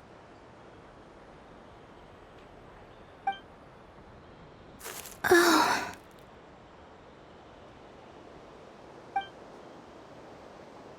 Come back anytime. Right. Now, where were we? I don't know why, but I still held out hope.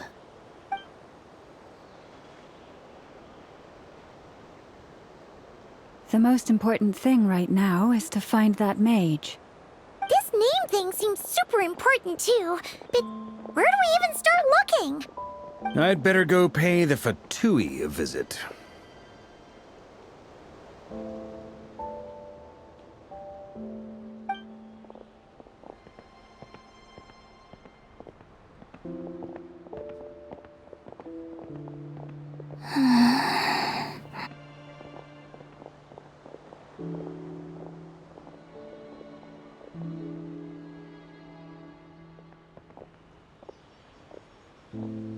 Columbina?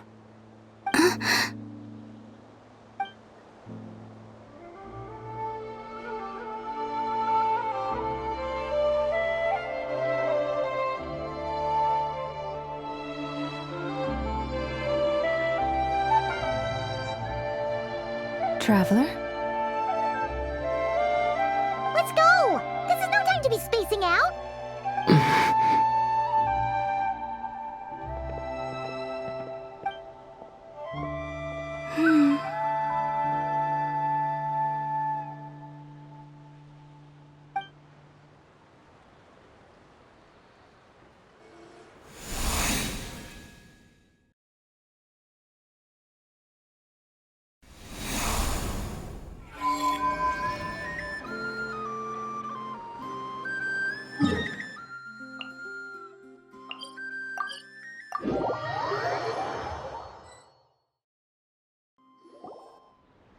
Where are they going? They mentioned a mage and... a name? So, Mr. Varka, are you acquainted with this Nicole? Or should I call her Mage N? Not really. We've never met, though she has come up in conversation. From what I've gathered, Alice kinda took Nicole under her wing. Taught her how to speak in a more ladylike fashion, that kind of thing. Huh. Hard to imagine Alice as an etiquette coach. Yeah, Alice is a larger-than-life personality, I'll give you that. But then again, that's why she's able to draw such an eclectic mix of people into her inner circle. If I remember correctly, being an interesting person is actually one of her main entry requirements. So, if you ever wanted to join the Hexenzirkel, I'm sure you'd both be eligible to apply. Hey! Don't go around making promises on Alice's behalf! I wouldn't dare. I'm just trying to paint a picture of the Hexenzirkel for you. Okay, sure. Anyway, since none of us have ever met Nicole, how are we supposed to find her? We can't just go up to every woman in sight and ask, "Hey, are you Nicole?" Maybe something she's wearing will give it away? Like, a windbloom pinned to her chest or something. Wait a minute. Alice never said Nicole was from Mondstadt. Oh, true.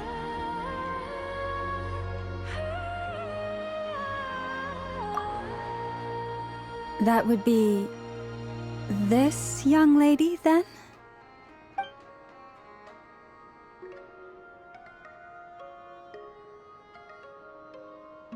Hey there! Sorry to disturb you, but... are you Miss Nicole? Varka, Knight of Boreas of the Knights of Favonius. Alice might have mentioned me before. Mm-mm. Have we got the wrong person? Sorry. Well, this is awkward. When I shook my head, I meant, no, Alice hasn't mentioned you before. Huh? Where is this voice coming from? My apologies. For certain reasons, I am unable to speak. This is the only way I can communicate with you. It might take some getting used to, but I hope you can understand. Hey, it's fine. I'm more shocked by the fact that Alice never speaks about me. I mean... As for you two, we have crossed paths twice before, but it is nonetheless a pleasure to finally meet you. It's really you! Thanks for all your guidance in the past! You're quite welcome. This time, things are different. We have reached the unwritten pages of the story. You might say that we stand at the crossroads of fate.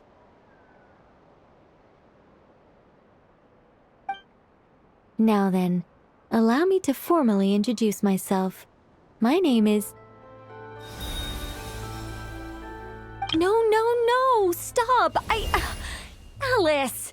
I can't believe it!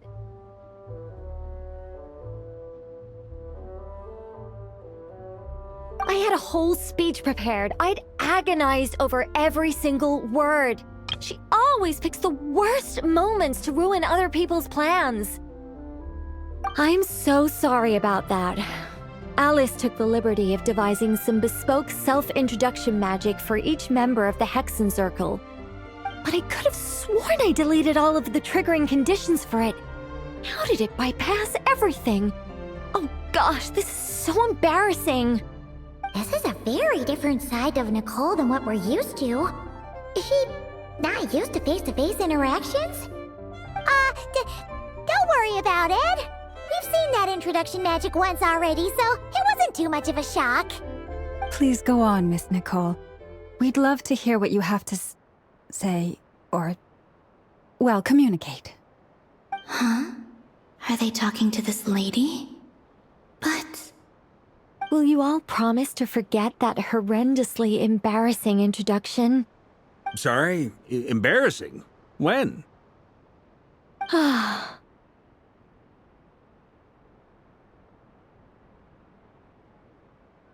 Yes, my name is Nicole, and I am one of a very few angels who have retained both their preferred form and their power. The Traveler and Paimon should be no strangers to this concept. There is another of our kind in Natlan. They call her the Lord of the Night. Alright! Paimon remembers her! Yes. Well, I have retained more of my power than she. It's because I don't have a long-term duty to fulfill. To be more specific, no. We'll be here all day if I get into the specifics. Moving on. If I'm not mistaken, you are here because you wish to learn how one might reach the moon beyond the sky. That's right. Is that something you can give us any guidance on? Yes, I do know a way. It began with the Hyperboreans, who lived after the War of Funerary Flame. Blank looks. Maybe I should start with the background of the war. Or maybe not. It shouldn't be an issue. I'll fill in the gaps for you when we have more time. Anyway, after that war ended, the three moons retreated to beyond the false sky. The Hyperboreans were humans I once aided. They accepted the civilization and creations bestowed upon them by the angels. But despite accepting many blessings of the angels, many among them still held on to their faith in the moons. They were reluctant to accept the new order, even after the War of Funerary Flame. They sought to contact the moon goddesses beyond the sky and receive their guidance. But all three had passed away by that point.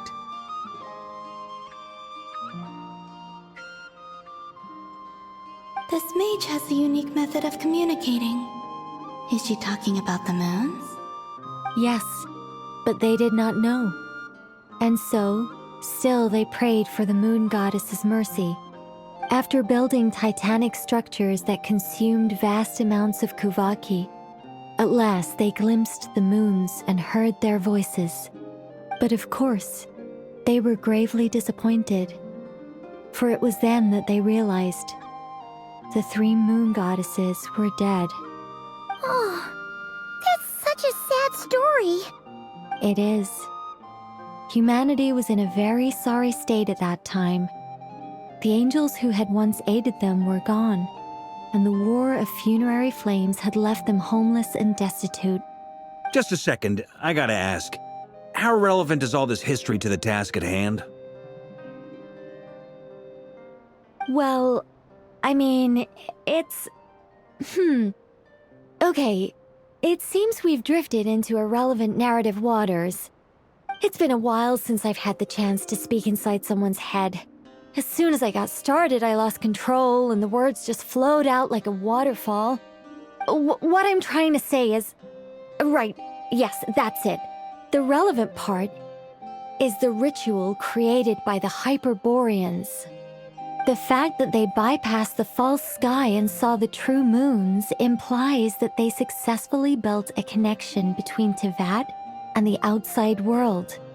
Which means, with enough Kuvaki and a sufficiently stable connection, it should be feasible to send one person over the border. Okay, so they built some kind of portal? Oh, yes.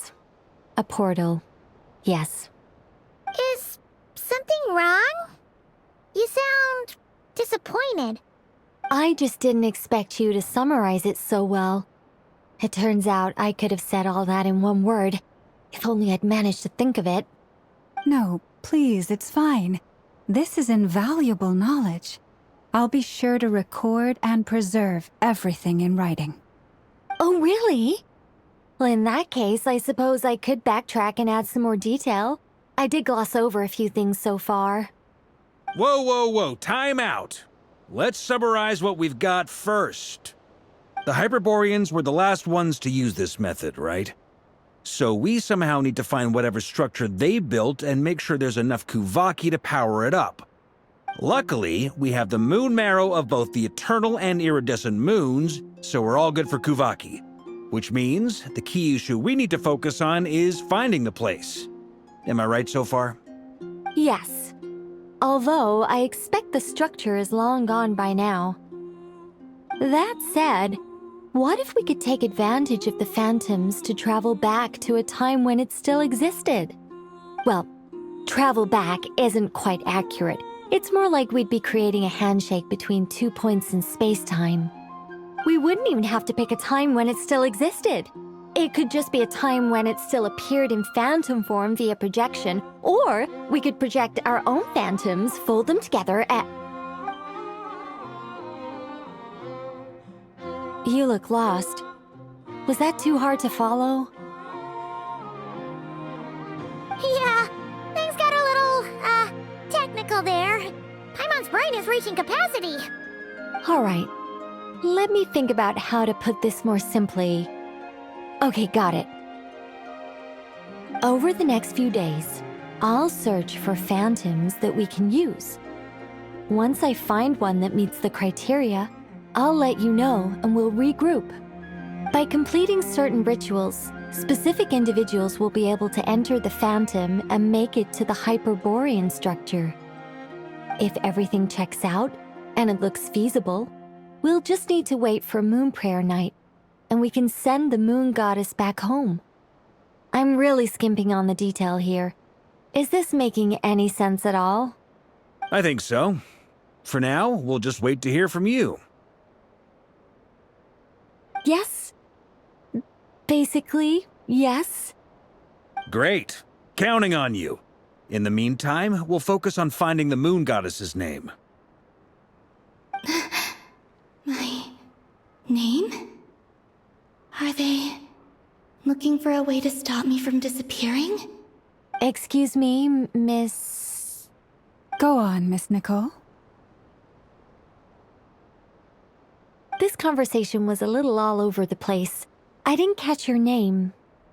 I am Lauma, of the Frost Moon Scions. Ah, I did wonder.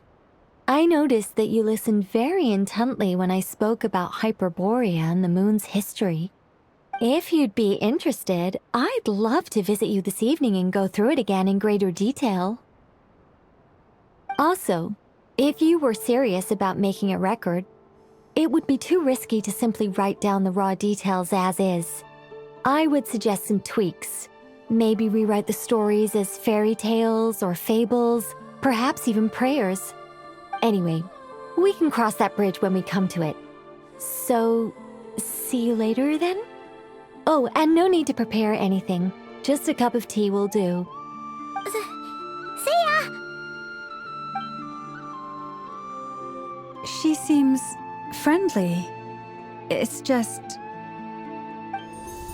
It's so nice to find someone who's actually willing to listen. I've been dying for a chance to finally go through all this systematically from start to finish. Any longer and I'd probably start forgetting it. Now Paimon gets why Alice told us to mind our heads. Ha ha ha ha! What did I tell you? A lot of quirky people in Alice's orbit. Now then, the next order of business is, where do we start looking for the moon goddess's name?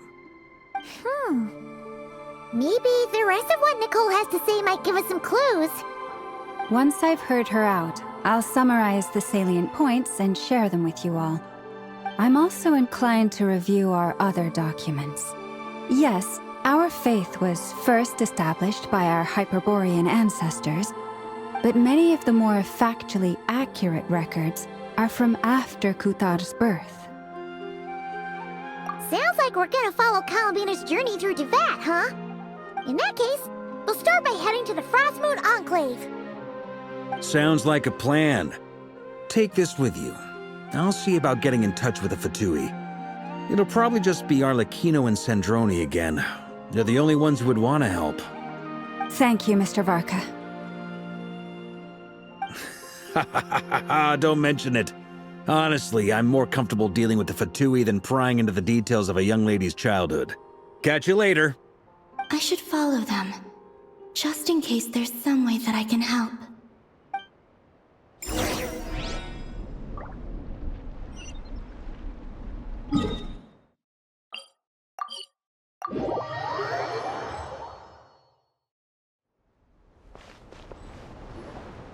A while ago, I took the time to organize all documents in our possession that pertain to Kutar. What you see here is the material I consider reliable. You're saying there's unreliable material too? Yes. Most of the information we have was transmitted through an oral tradition. Inevitably, some of her stories were mythologized and deified over the years through countless retellings. That's why I organized them into reliable and unreliable. There's no sense seeking answers in history unless we can ensure the veracity of the historical record. Makes sense. All right, let's take a look through.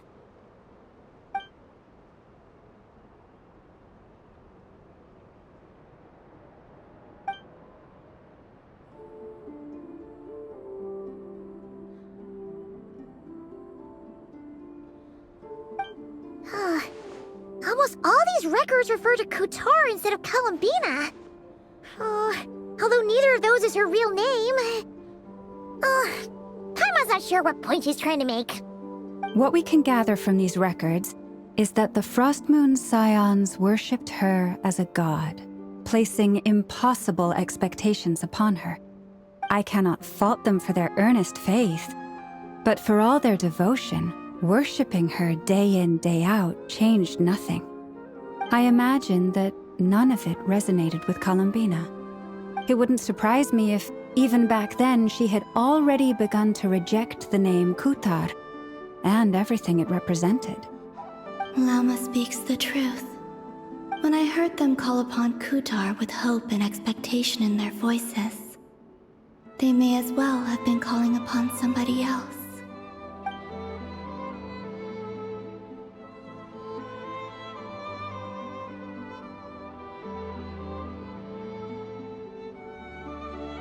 Well, that's a bit complicated. I looked at the level of detail, perceived authenticity, prose style, and how realistic their portrayal of Kutar seemed to be. Amongst the Frostmoon Scions of today, only I know of her existence, and I alone have spoken to her face to face. As such, I know that there are certain things she simply would never do. That being said, I have sensed some changes in her lately. Changes? Me? Seems like this is getting us nowhere. For what it's worth, why don't we check the unreliable sources too? Sure. Give me a moment.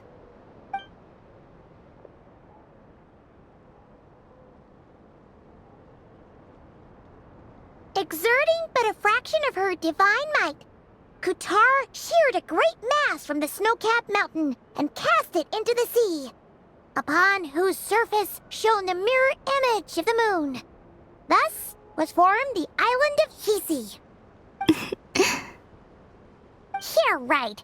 That doesn't even begin to pass the sniff test.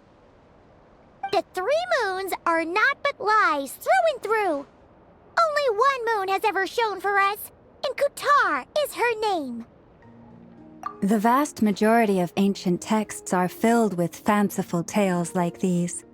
I trust you understand my criteria a little better now.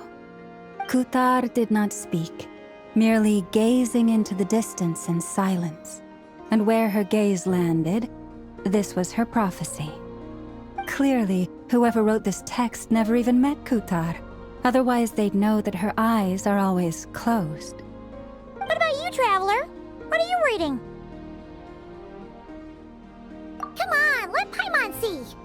The child wished to build a wooden nest with which to shield a fledgling bird from the cold.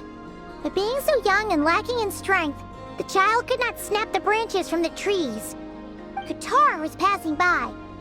Upon seeing the child, she summoned forth the Kuhenki, who built a beautiful nest for the child. I remember that. Not knowing the meaning of Kutar's divine intervention, the child dared not to respond, and thus ran home to call their parents. But Kutar was gone. The Moon Chanter declared the event a miracle and took the nest as a relic, placing it on high for all to see. The child was named as one favored by the goddess, and was greatly respected amongst the people. Yet, no further miracles were bestowed, and this matter was forgotten in but a few years. Huh. Any thoughts after reading that?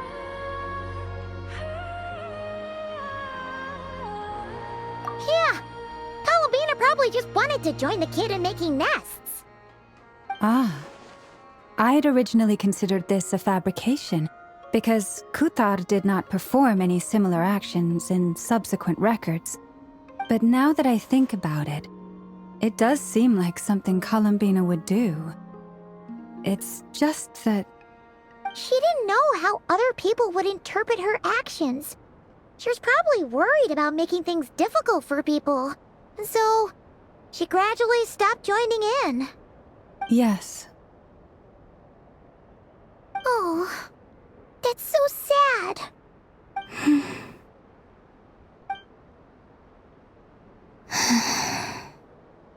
And now, I can make no such gestures of warmth, even if I want to.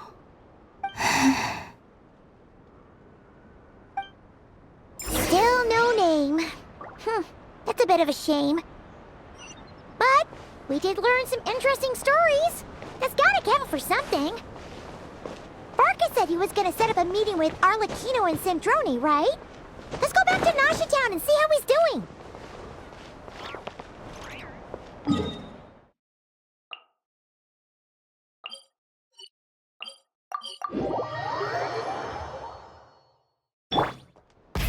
Rev the engines!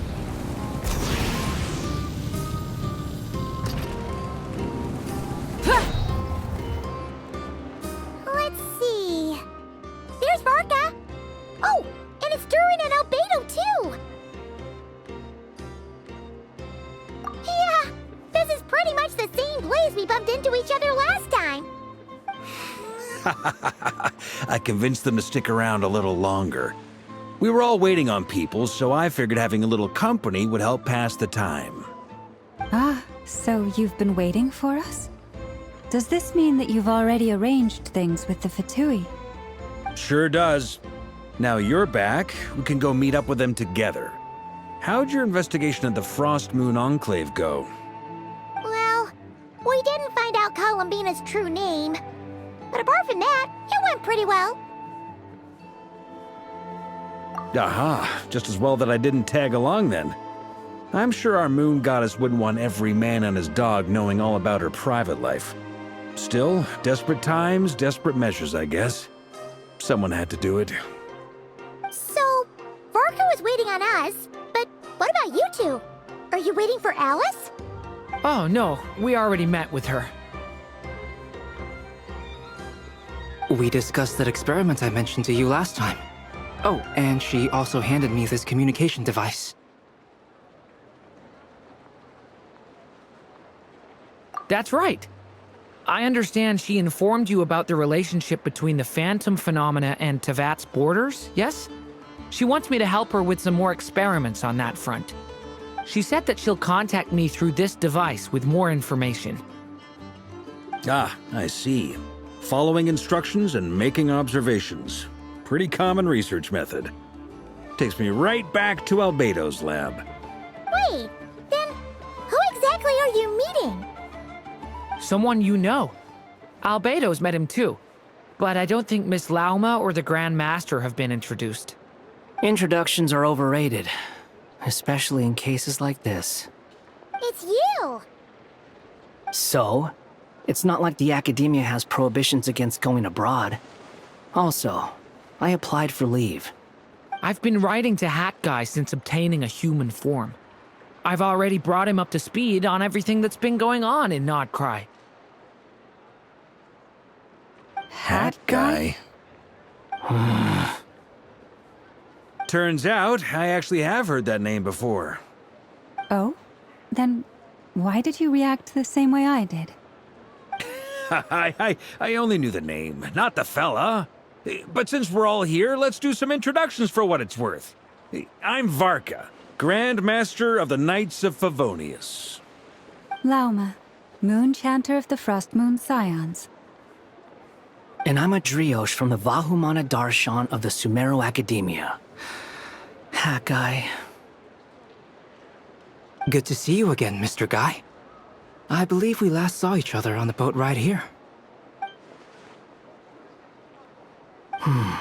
Mind you, the only reason I came here is because there's someone I want to look into. Who's that? The Doctor, also known as Dottore, second of the Fatui Harbingers. From the tone of your voice, it sounds like there's bad blood between you. I was reviewing our archives and noticed that a lot of information about him was missing. Left a bad taste in my mouth. That's all there is to it. Dottore, or Zondik, as he was then known, once studied at the Academia, but he got kicked out before he could graduate.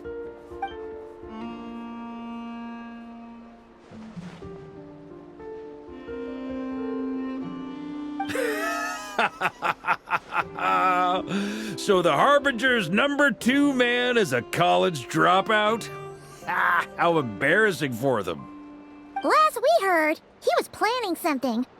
We actually heard that a few times before, even coming to Nodcry, but we haven't seen a trace of him since we got here. He only appears when something interests him. For all we know, he might have left already.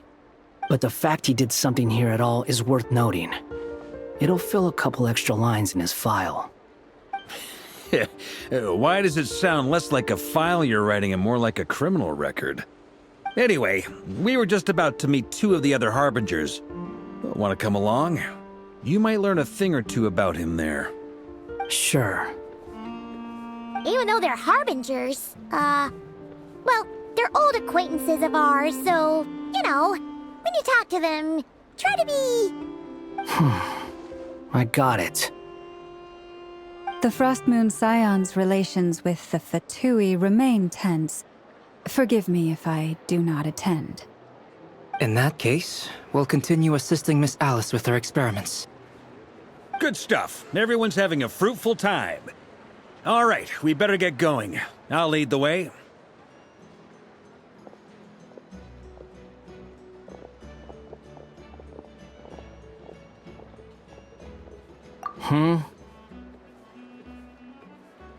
Well, yeah. That's obviously part of it. But I'm not the only one who has a score to settle with him. Neither you, nor Lesser Lord Kusanali, nor I want to see him meddling with things again.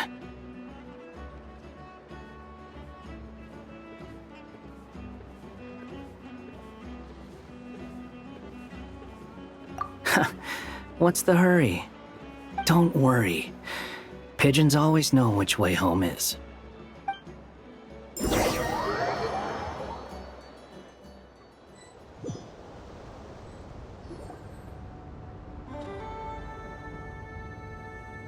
You made it. Who is this? A scholar from Sumeru. They call him Hat Guy. He's an old friend of the Travelers. Wait, this is the academia representative you wrote about? He doesn't exactly look the part. I believe this will prove my identity. You'll notice it bears the seal of the Sanctuary of Surasthana. Well, what do you know? So it does. All right then. My mistake. It's fine. I expected as much. What? So as I mentioned in my letter, the Academia's got its eyes on Dottore. But this matter remains top secret. Apart from those assisting in the investigation, the fewer people who know, the better. If anyone asks, I'm here in Nodcry to pursue my personal academic interests.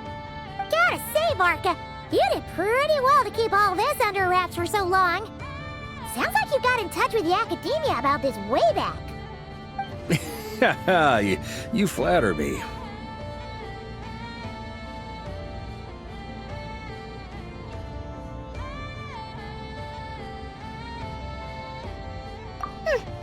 Where do I even start?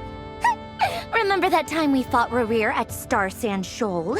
He sure let me have it then, didn't he? I'll bet Dottore had that all sketched out, with me as his convenient little pawn. He could not care less about us if he tried, but hey! The feeling's mutual.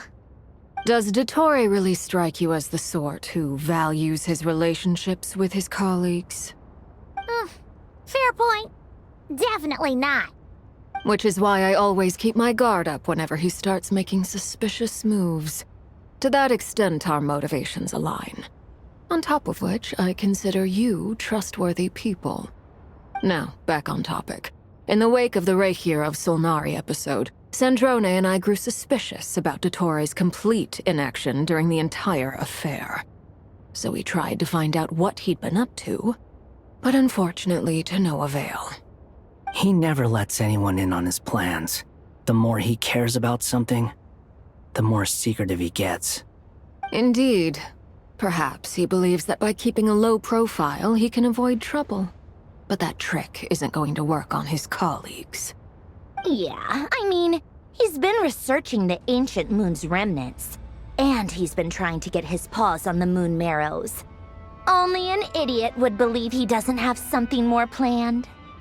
With this in mind, I returned to Snezhnaya and relayed my thoughts to Her Majesty the Tsaritsa, entreating her to have him recalled. That's pretty direct. Did the Tsaritsa agree? Yes. I made it abundantly clear that the Fatui's business in Nodcry is almost concluded, and we do not need 3 harbingers in this territory. Her Majesty concurred. Accordingly, Dottore has returned at her orders. I imagine he is continuing with experiments, which no one besides he would ever have any interest in. Common sense might mean nothing to him, but he's not stupid. He knows that no good can come from opposing the Tsaritsa. Smarts alone won't get him all the way. He needs the Rooster's resources and Regrator's Mora, both of which the Tsaritsa can strip from him by waggling a finger. But doesn't he have a track record of publicly following orders while going against them in private? He probably has it down to a fine art by now. Wouldn't put it past him. We worked together on a research project once. Only briefly, but it was enough to show me that we're fundamentally different people. He has no interest in doing things methodically, stage by stage. His thoughts jump all over the place, and the moment his curiosity is satisfied, or he gets the results he wants, he disappears. The only similarity we share is that, once we set our minds on doing something, we will see it done, whatever it takes. Oh, we definitely saw some of that in your battle with Rerir. You got so competitive. Ugh, do not remind me. Then I believe we all concur. Dottore will not simply give up. Fantastic. Now this is turning into a whole day of unpleasant memories. Ugh. Are you talking about the moon marrow stuff?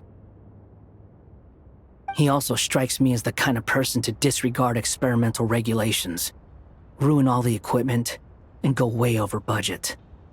Then leave the first person he can find to deal with the fallout. Exactly! This one time, he was running some high-temperature experiment and the substance exploded. But does he care? No! He orders his subordinates to open the device so he can observe the results, which causes the gas inside to leak out. That gas was poisonous! If I hadn't been there, who knows how many people might have died. And after all that, he left while I was still cleaning up after his mess. What a waste of time, he said. A waste of time? The nerve! He wasted my time!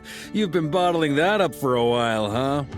Hat guy, I must say, you seem awfully familiar with internal Fatui affairs. Especially when it comes to Dottore.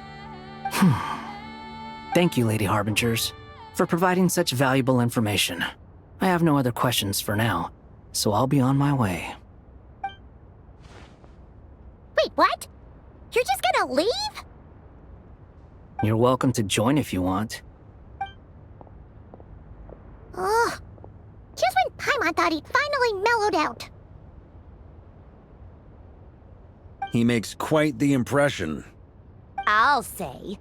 I've met tons of headstrong people, but not many of them would join me in bad-mouthing Dottore. Anyway, back to the main agenda. Barca, you said that Columbina has gone missing? Or rather, disappeared. Yeah.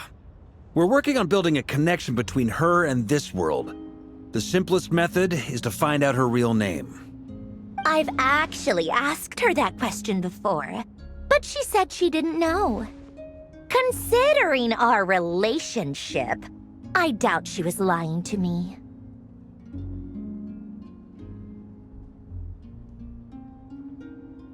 As far as I recall, she was never dispatched by Her Majesty to claim a gnosis or anything like that.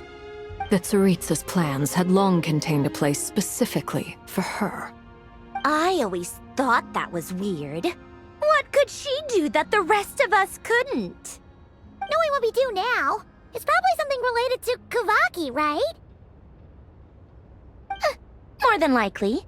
When she first arrived, Columbina would often go to Her Majesty and ask when she could start the task assigned to her. But Her Majesty always gave the same reply. The time has not yet come. So she spent her days in Snezhnaya doing basically nothing. The Tsaritsa has summoned a beautiful blind maiden to be a harbinger, giving her the third seat by virtue only of her enchanting voice. It was a dumb and stupid rumor, but the reality of the situation made it hard to refute. And what happened after that? I imagine she stopped caring. She no longer seemed to care why she had been recruited, and Her Majesty never gave her any missions, so she just continued to sing in the flower garden. For my part, I was busy. So busy, in fact, that watching someone be that idol had me fuming. But still, I got the sense that she had long been used to a life of other people claiming she was needed when she wasn't. I just felt that having a place to stay would cost me something eventually. And so I waited quietly for the day that I would have to pay the price. And on the other end of that spectrum, you had me. Someone once told me that I had the lousiest work and the toughest luck. That's a good way of putting it.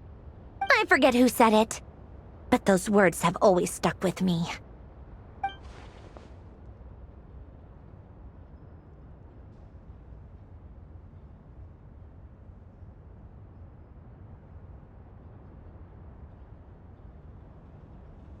But you've done your job exceptionally well all this time. Because at heart, you are a conscientious person.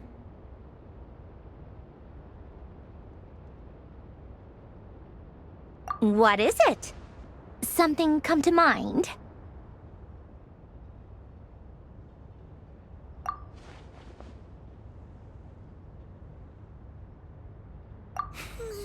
That makes sense. Nothing screams you are needed like your name shouted from across the town. Well, good luck with it. But if you ask me, Columbina is still the most shoutable name. I'm just so used to it now, after all the arguments we've had. I can't be bothered trying to remember another name for her. Nor I. Sandrone. Harlequino.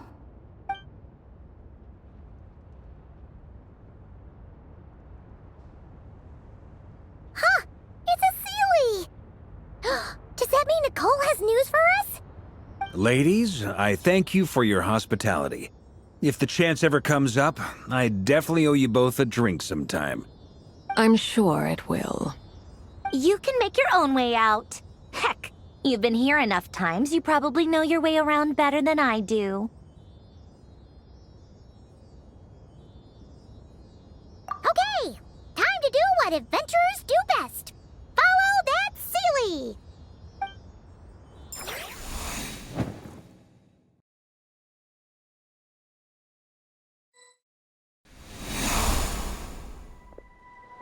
Here you are.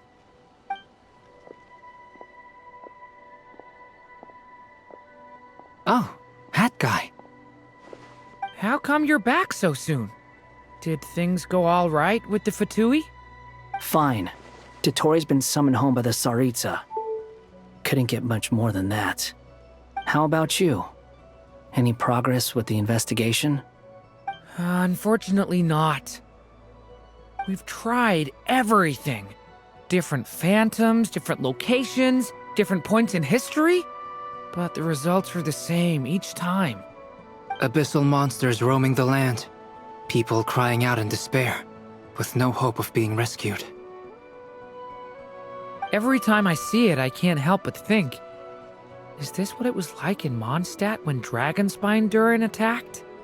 And if I fail in the task I've been given, will I create yet another tragedy? That's just meaningless speculation. When we encountered similar phenomena previously, I tried to interfere with those illusions, using sounds and lights to guide them. However, we could not change their fates. At most, we were able to extend their existences. The events of the past are like fate that has been written into Irminsul. There isn't a living thing in Teyvat that can escape its past.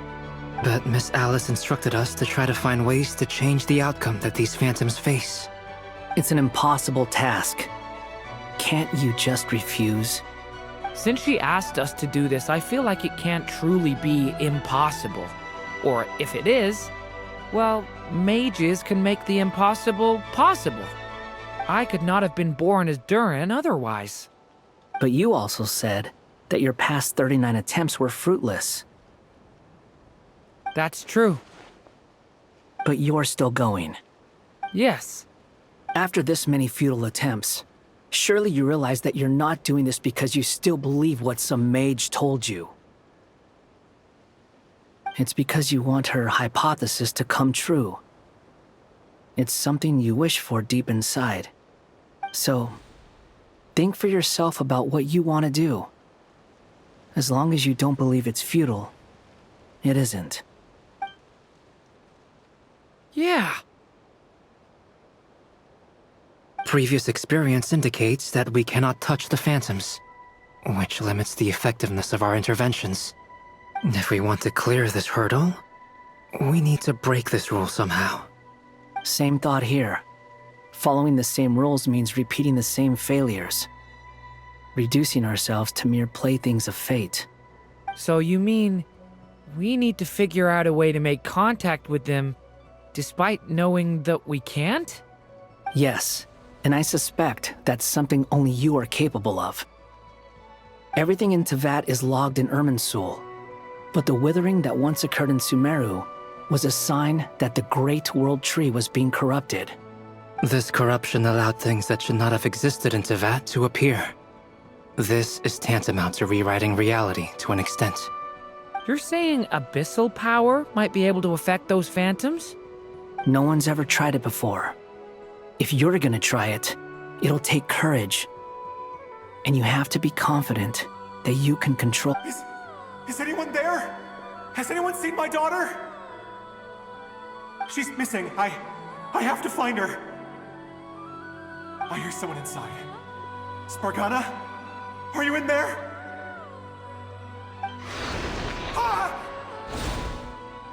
If I can use my abyssal powers to warn him that there is danger here, maybe it'll change his decision.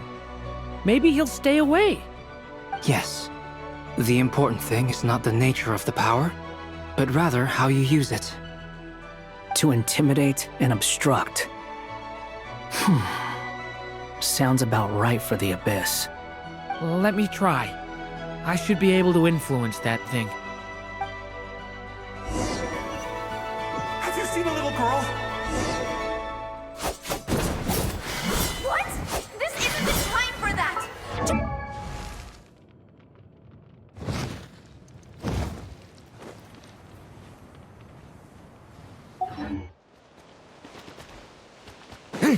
I hear someone inside. Spargana? Are you in there?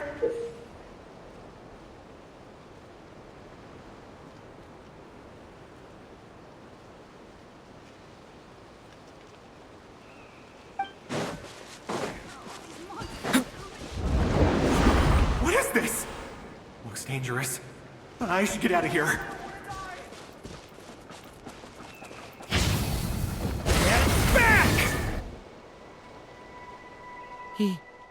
He really left. Ha! We did it! Don't celebrate too soon. Follow him. See what he does next. Monsters approaching from the front. You need to stop them and create an opportunity for him to hide.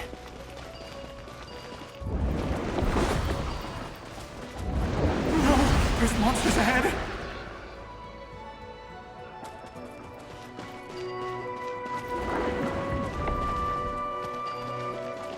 Wait, is that the barrier I saw earlier? Why is it appearing now? It's as if someone's controlling it. The monsters are gone.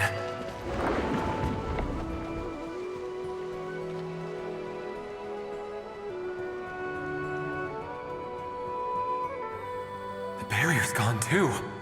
How odd. Anyway, I guess I'll keep going. Quickly, let's keep up.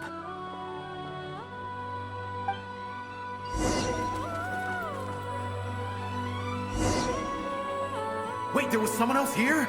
Don't go any further. We've got anti-monster traps laid out everywhere. But my daughter must just be up ahead. I have to go. This way's blocked.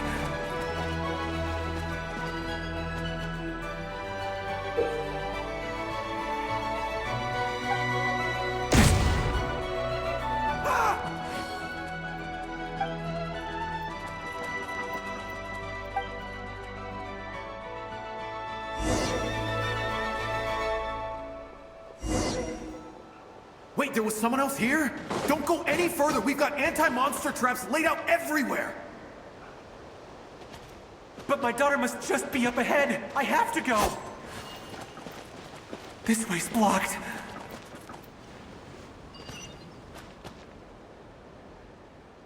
We might be able to use the explosives over there, but we need to take care not to hurt him. I'll use the barrier to keep him at a safe distance. This barrier seems to be helping me somehow.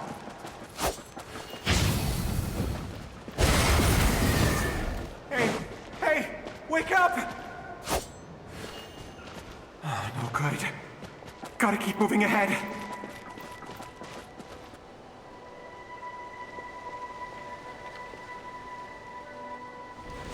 So many monsters! There's still a chance, Durin. Use the traps.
This is a new development. I've never seen this happen before.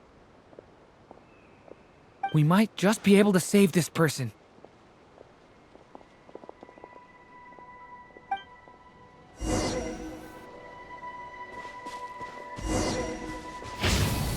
Thunder!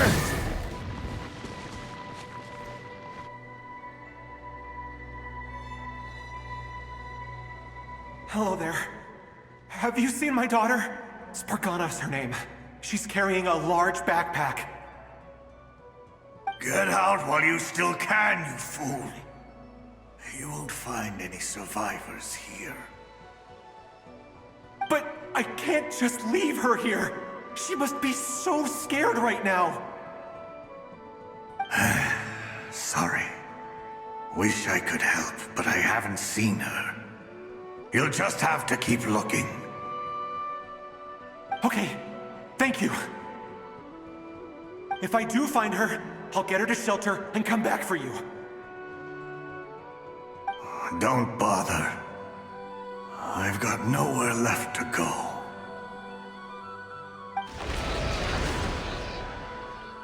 What's that noise? Monster! No, if he goes inside, he'll be walking into a trap. Let's try this once more. This time, we have to stop him.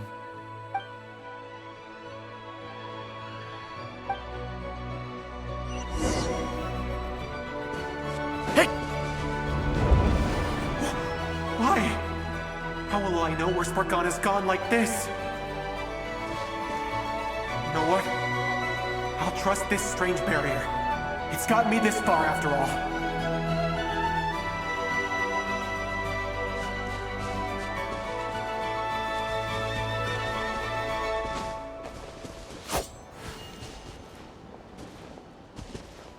Spargana, are you there?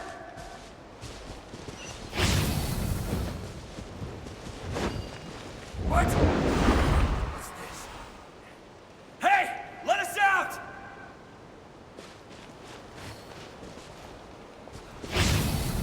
Leave it to me!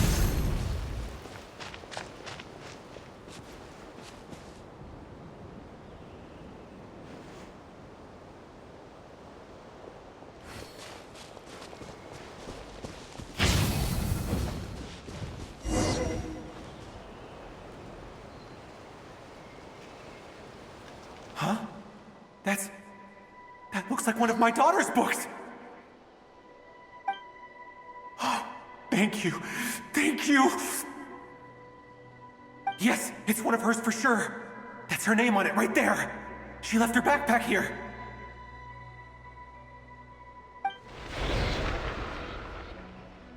Durin, just like last time. Use the explosives.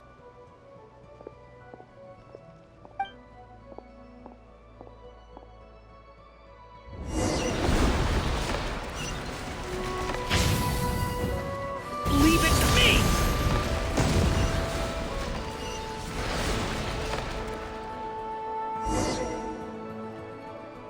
It won't work. There's not enough left. If he makes it in, he'll die. But then, this clue could be the key to him finding his daughter. It might not be the only one. Better he misses that clue than loses his life. I guess so.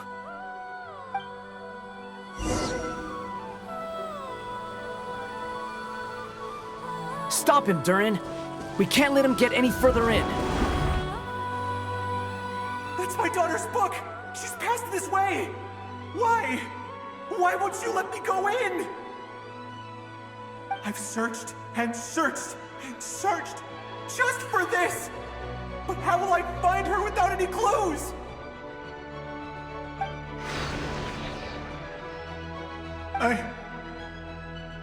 I no longer have anywhere else to go.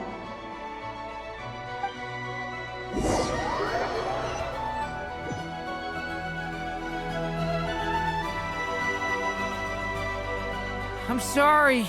I'm so sorry. He refuses to go anywhere else. Whether he opens this door or not, all that awaits him now is death. We couldn't change his fate. Albedo? Hat guy? Let's try one more time. I don't know how we're gonna do this, but I don't want to give up either.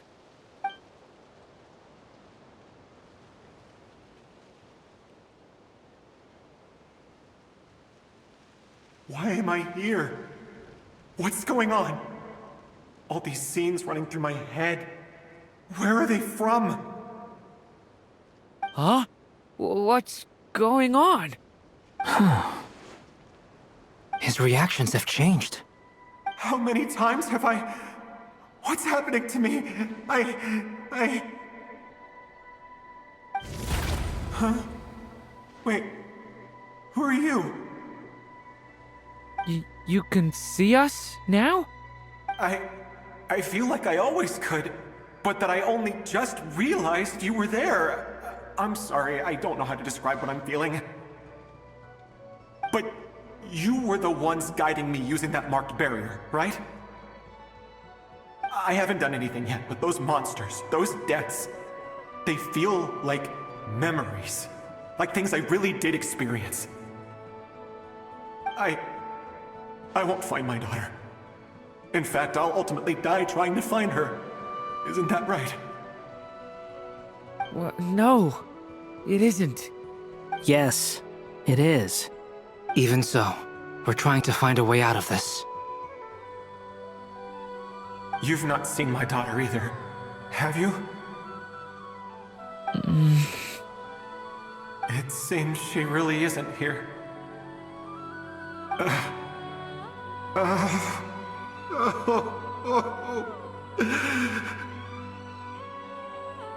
I'm sorry we couldn't help you.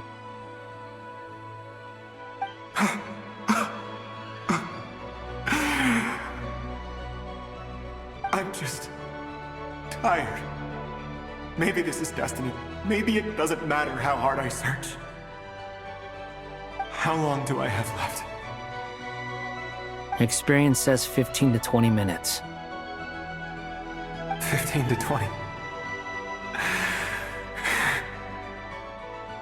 Thank you for all your help. Let's rest a while. You look exhausted too.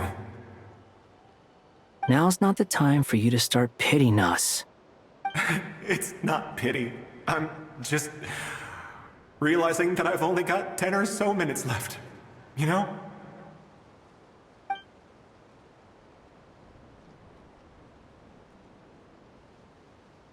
You say you're from Mondstadt, yes? A place with windmills, where people enjoy limitless freedom? And you're from Sumeru, where they've built an academy into a giant tree? Yes. It seems you've never heard of either place. Those names are unknown to me, I'm afraid, yes. Have you heard of Hyperborea? I have, but I heard that it was destroyed in the distant past. I see. That was where my ancestors once lived. What about Delphi Pytho? Was it later rebuilt? I've never heard that name. Then what about Salvindagnir? I have seen that name on stone tablets on Dragonspine. But I'm afraid the only things left of that place are its ruins. I see. Sure enough, there was no way to turn this around, huh? I'm sorry. I was the one who asked to chat, but it seems like we're too many ages apart. There's barely any common ground to start from. It's alright. We did hear something new, at least. From how you speak of your lives, things must be going alright for you, I guess. They are. Mondstadt is a place of freedom and happiness. There's a lot of good people in the church and the Knights of Favonius, and even outsiders find that it's an easy place to feel at home. We have festivals a few times a year. Everyone gets together to drink, sing, and be merry. Sumeru is a lot more uptight. Not really the kind of place where you can relax. It's a nation fraught with problems wherever you look. But if all you want in life is to seek knowledge, I guess it's pretty much paradise. That's wonderful. In other words, after this all-devouring black tide passed, humanity did not merely avoid extinction, but rose to build prosperous civilizations anew. I mean, I can see you all right now. That must mean the future isn't a total mess, right? That's true. Well, time's almost up. Let's part ways, I think. Might be best if you don't waste too much time on me. The chances are slim, I know, but I'd like to spend these last few minutes looking for Spargana. If things work out, I'd love to tell her about what I've heard. May we meet again. Well, or not, most probably. In that case, may your wishes come true.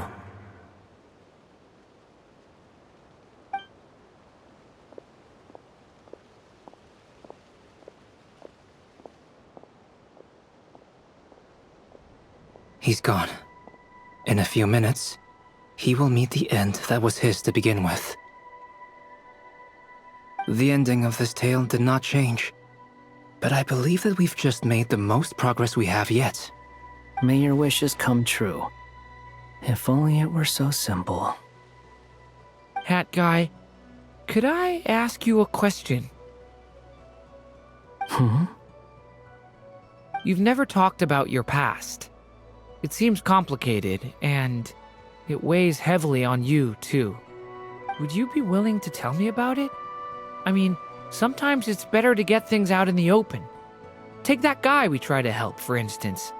At least he said goodbye with a smile, right? I know about Albedo's past. Our experiences are very similar, and he created me. As for you, you're my first friend, and you've witnessed every step I've taken. But by comparison, I know nothing about you. Either way, I mean, we're still best friends. But if I knew more about you, I might understand your thoughts a bit better. I've told you about myself. I'm a student at the academia. And what did you do before that? Prepared for the entrance exam? All right. If you really don't want to talk about it, I won't press you any further. I was a puppet built from the branches of a white tree, using technology left behind by the Conrian schools of mechanical engineering. A white tree? You mean an Irminsul tree? Yes, a branch of Irminsul that was once connected to the main tree. So you had a human creator too? Yeah, but my creator abandoned me after deciding that I was a failure. After that,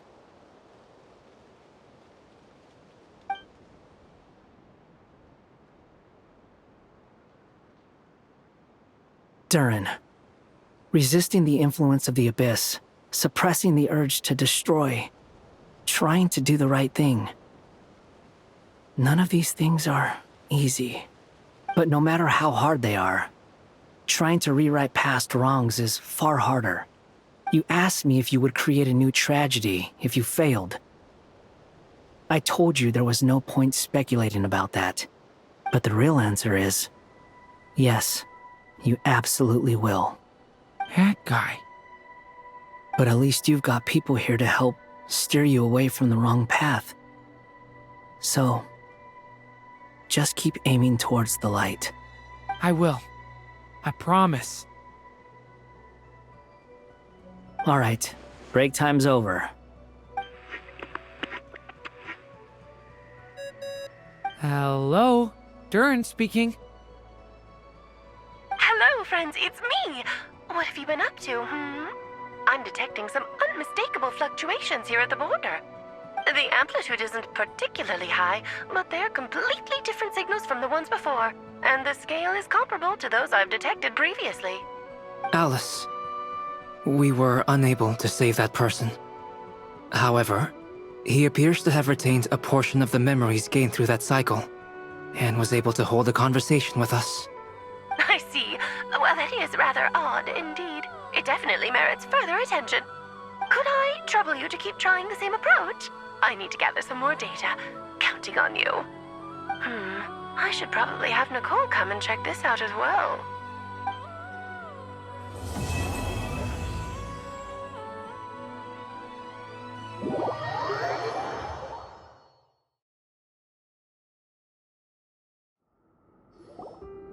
There you are. I was worried you might stop to collect treasure chests opened by the Seelie along the way. It would have taken you so much longer to get here. Another conversation I cannot hear. I am delighted to see that you understand what takes priority, and that your adventurer's instinct has not swayed your resolve. Really, I must applaud you for it. You should know. Paimon's head. Okay, I'll try and keep it short. My senses are telling me that this is where we shall find the entrance to the ruins. Oh, cool! Well, what are we waiting for? Let's open it up and see! Patience. This was a sanctuary of great importance to the Hyperboreans. A special process is required to open the gate. Oh! Like the place that housed the Eternal Moon's marrow?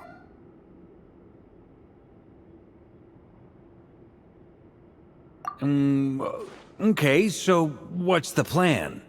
Need us to do anything? And just the short version, if you can. Ah. Alright then. I was planning to start with some background on the invention of these techniques. Are you sure you don't want to hear it? It's quite informative. Remember what you were saying about priorities? Fine.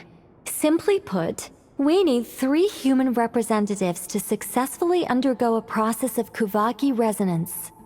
Think of it as a test from the 3 moon goddesses to see if the entrants are qualified, with the most recognizable qualification being Kuvaki. Pretty sure Lauma would ace that test. Oh, wait. But we need 3 people. I also have no doubt that the Moon Chanter would be qualified. But we would need 2 other people with the same constitution. Therefore, the most feasible method is not so much to follow the rules, but to figure out how the test functions and find a workaround. I've done some research, and it turns out the mechanism is rather crude. We'll simply need humans to stand before it who have sufficient Kuvaki energy within them. I'm with you so far. How do we get the Kuvaki in them? The easiest way would be transfusion. Take some Kuvaki from Nodkrai's soil, put it into the bloodstream, and get it circulating in the body. So we're going to cheat on the test? Precisely. There are other methods, but this is the simplest one. Cheating the system is much easier than trying to hide from it. Huh? Sorry? Does the idea of cheating upset you, Miss Lauma? No, that's not it. I suddenly had an idea. Oh, what is it? It's about Moon Prayer Night. I figured out a way for Kutar to join in the festivities. Huh? But as Paimon said, we need to have our priorities straight. Let's get back to the test. I'll follow up with Nefer on the festival arrangements. Oh, okay. Anyway, is this really the best method we have? A Kuvaki transfusion sounds dangerous, no matter how you slice it. If you think that's dangerous, wait till you hear the other methods. I'd be more than happy to go through them if you'd like. There are several. No need, we're good. Let's go with this one. Very well. Kuvaki transfusion it is. Now, I should mention that the risks can be greater or lower depending on individual compatibility. It would be rash to simply infuse the Kuvaki and hope for the best. If the body rejects it, the reaction can be quite severe. The symptoms are similar to another condition that some people living here suffer from, known as congenital Kuvaki sensitivity. So, before we execute our plan, I will perform a simple test of my own to see who is compatible and who is not. Once that is done, we will have to complete the resonance process as rapidly as possible. The participants must remain stationary while the Kuvaki circulates and bonds with them, and they mustn't eat or drink anything. What? No eating or drinking? That's some hardcore fasting. They'll all be monks by the time they're through. 3 days. Oh, that's so long! And we still need to find 2 more people who are not just compatible, but also willing to volunteer. Fasting? What are they talking about? Really? Don't you want to think this through? Haha, count me in too. 3 days without food? I can handle that. Miss Nicole has made it clear that this is the easiest way. The way I see it, there's nothing else to discuss. It's time to step up.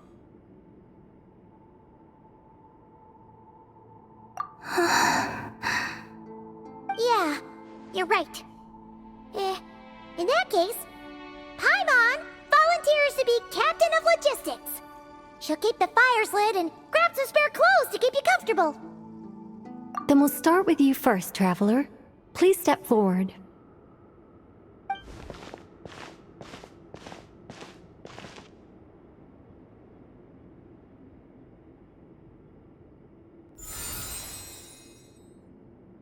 How's it going?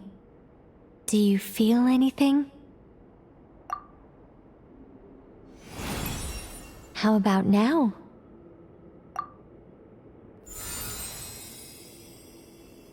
And now?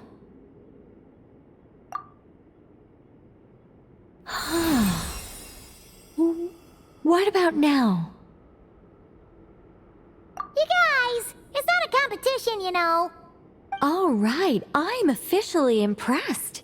Even as a descender, you can withstand far more than I imagined. It's like I summoned a giant stone titan to arm wrestle you, and your arm hasn't even moved an inch. In my last attempt, I infused 5 times the amount of Kuvaki required. Yes, safe to say, compatibility won't be an issue for you. You're eligible to join. You're next, Mr. Varka. Sure, here goes nothing. All right, I'll start where we left off. 5 times the required Kuvaki dose. Whoa, whoa, whoa, hey, wait a minute. How's it going? No, not great. I kind of want to puke. Feels like I've been drinking too much. A few bottles of wine, then a big stein of Dark Horse, with some hard liquor from Liyue mixed in. You think this is funny? I just lost to a young lady in an arm wrestling contest. I'm never gonna live that down. My apologies. I'll lower the concentration and try again. Oh. How's it going now? I'm not as dizzy as last time, but I can still feel it pulsing around. In that case, you wouldn't be an ideal choice, Mr. Varka. Let's try someone else. Okay, let's go ask some of our other friends then.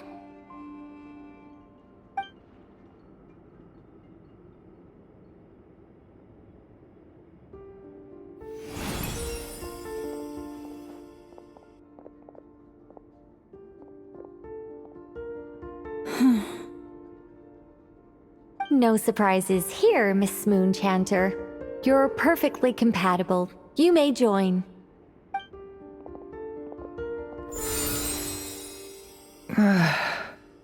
I'm getting a slight headache. Shame. You were so close. Whoa! Time itching all over! Allergic reaction. We can't have that. Huh? Well, are you gonna start a what? The Hexen Circle is an organization that cares for and protects children. We will not have them do dangerous things. Not even tests.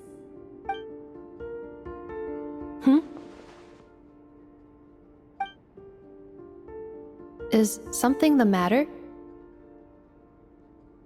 The candidates have to be human. I guess that rules me out too. Huh. Everyone except the Moonchanter got beaten. Guess I don't need to feel so bad after all. Looks like this isn't gonna be as easy as we thought. Perhaps I could ask for volunteers among the Frost Moon Scions. I'll see about talking to some trusted Lightkeeper colleagues. Itlua springs to mind. In fact, I think we had some former Frost Moon Scions join our ranks recently. Can you give me the scientific explanation for how the test works? I can probably make some kind of test bot. Then we can just zip through Nasha Town, going up to people and pressing a button to check their status. Wouldn't that be way easier? No. Wow! No elaboration for once. How about I contact the Knights of Favonia's garrison in the Wave Chaser plane? Shame that Lohan's already left. And that guy's even tougher than I am. Strange. The moon goddess is clearly revered by many people. So why is she on the brink of disappearing? She mentioned that the world has rejected her from the very beginning. And when we fought the Reikir of Solnari, it seemed like she exhausted her power for our sake. Also, I'm not sure revered is the right word for how people feel about her. Gratitude, certainly. For my part, anyway. It's basic reciprocity. She helped us, so she deserves our help in return. Yeah. Even though she looked like she didn't care, she still saved a ton of people, including me. A review of the relevant data leads me to conclude that Miss Columbina is a good person. Yep, you bet! They really think so? I'm super surprised that Columbina isn't her actual name, though. I think it really suits her. It's light and graceful and... yeah, just a really pretty name. I know, right? Unfortunately, that's not our decision to make. Columbina. That was the code name the Fatui gave me. But it also came up in the song I heard when I was born. But... is that really all there is to it? What do I truly think of my own name? Is there anyone left who will still call me by that name?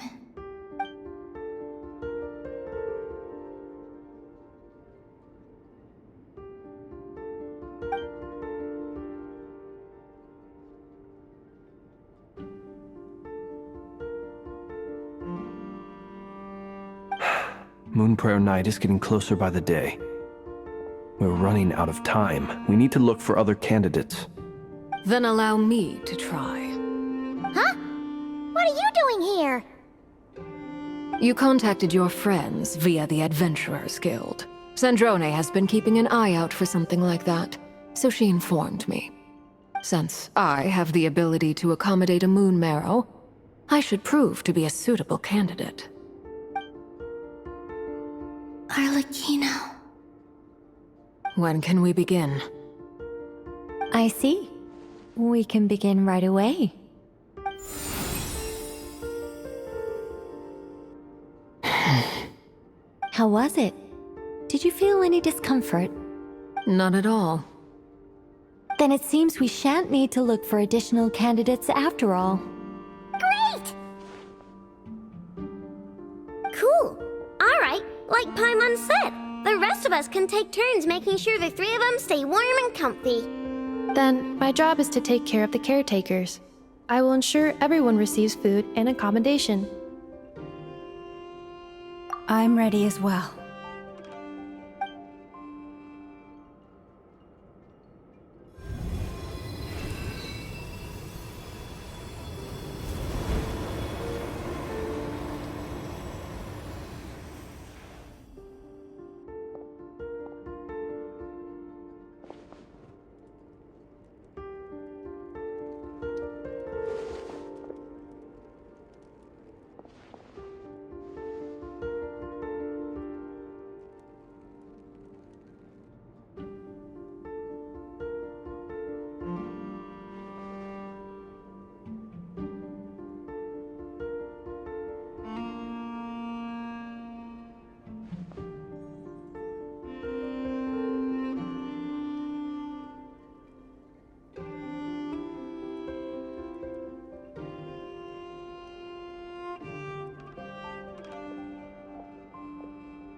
The work is done. The sacred scroll shut. The stars grow dim, the people silent. The white sun sets, the silver moon rises. O path to the temple, appear now before us.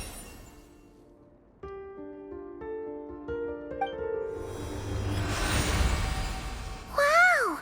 It really opened! So that's what all this is about.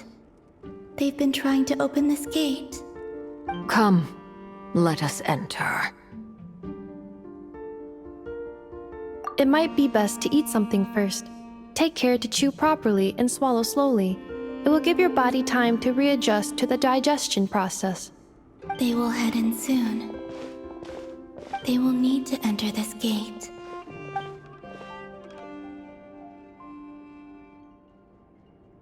Huh? I cannot pass through. Is it because I have no physical body? It has been 3 days. My strength has all but completely faded.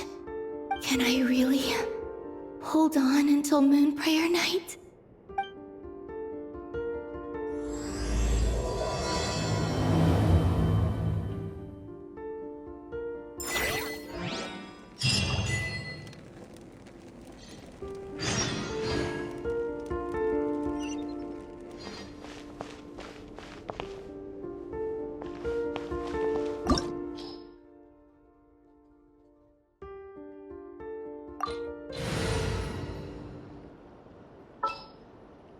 What shall we do?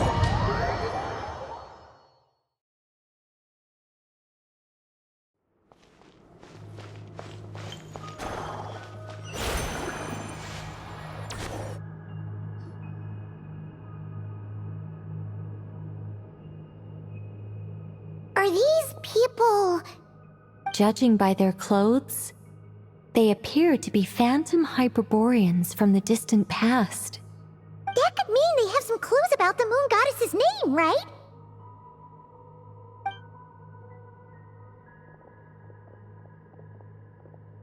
Hey there!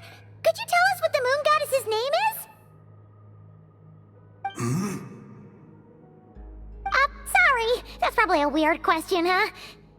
How do we explain this? The moons are long gone, and their goddesses are dead. Their names no longer mean anything. When a new moon goddess is born, we will surely know her name. We have used every last resource at our disposal. All that remains is to wait, patiently and quietly.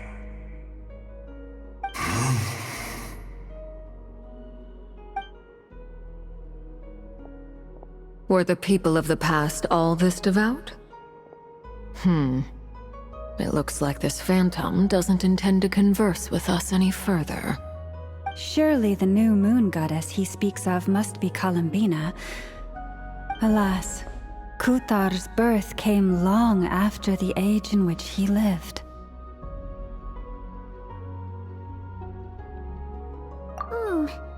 But, maybe if we find a phantom from a more recent age, they might know Columbina's real name. True. Keep an eye out. We should be able to tell which era they're from by the clothes they wear. Yeah! You've been pretty talkative this whole time. What changed? Oh, nothing. I'm fine. You all make good points. When the Hyperboreans speak of moon goddesses, they mean the 3 from truly ancient times. I can't imagine they would know anything about our current moon goddess. There once was a time when the moon goddesses blessed them greatly and protected them from harm. So, when the war between the gods and dragons plunged the world into chaos, it seems they looked once more to the moons for help, praying for a new goddess to be born. Yeah, that checks out. Let's continue on. Who knows what else we may discover?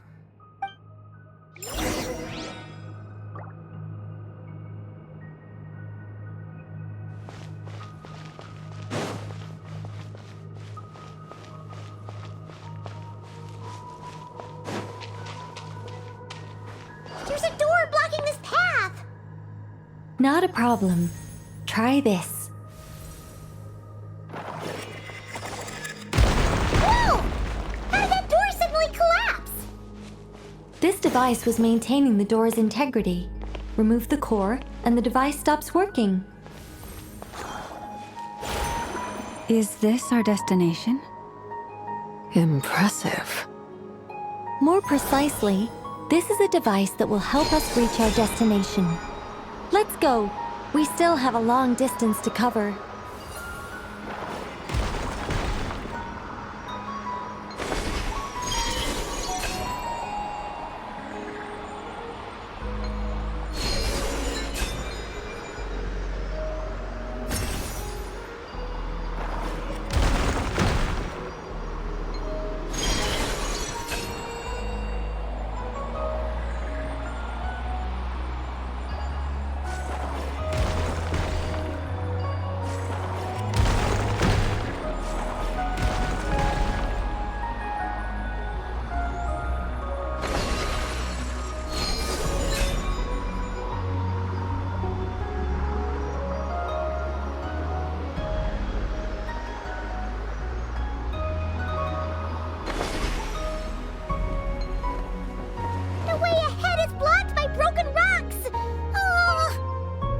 Let's try that device again. Remember the door from earlier?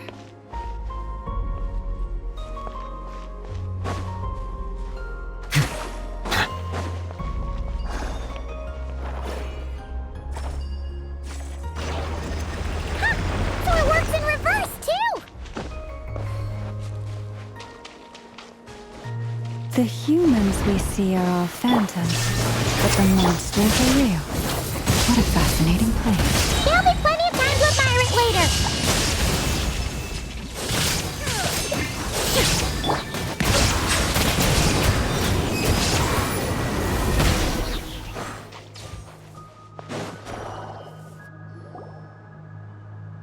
Ooh, there's a whole bunch of artwork in here.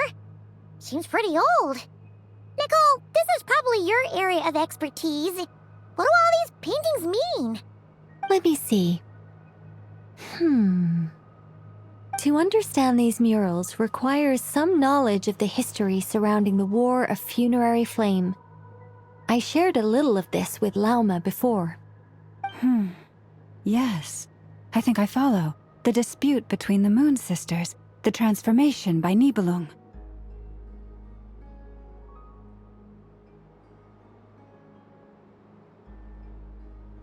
Oh no, it's no trouble. I'd be delighted to share the tale again. Alright then. Tevat's 3 moons and their goddesses were brought into being by the will of Nibelung, the then ruler of Tevat. But when the heavenly principles came, they changed the world completely, down to its very foundations. The moon goddesses were nowhere near strong enough to challenge this entity. But the heavenly principles did not view them as heretical entities that had to be removed. Essentially, the 3 moons existed to keep this planet alive and operational, which did not directly conflict with the heavenly principles' aims. Nevertheless, the inherent precariousness of this arrangement would soon be revealed. Nibelung returned, yes. He did, and thus began the War of Funerary Flame, a battle for dominance between Nibelung and the heavenly principles. Discord would soon emerge between the 3 moon sisters. One would voice the opinion that they should follow Nibelung, for it was he who first hung the moons in the sky. Another would argue that taking sides in the conflict would only bring the world closer to ruin. There was no telling where it would lead, especially since their creator had returned, bearing the perilous power of the abyss. Nibelung would eventually discover their disloyalty.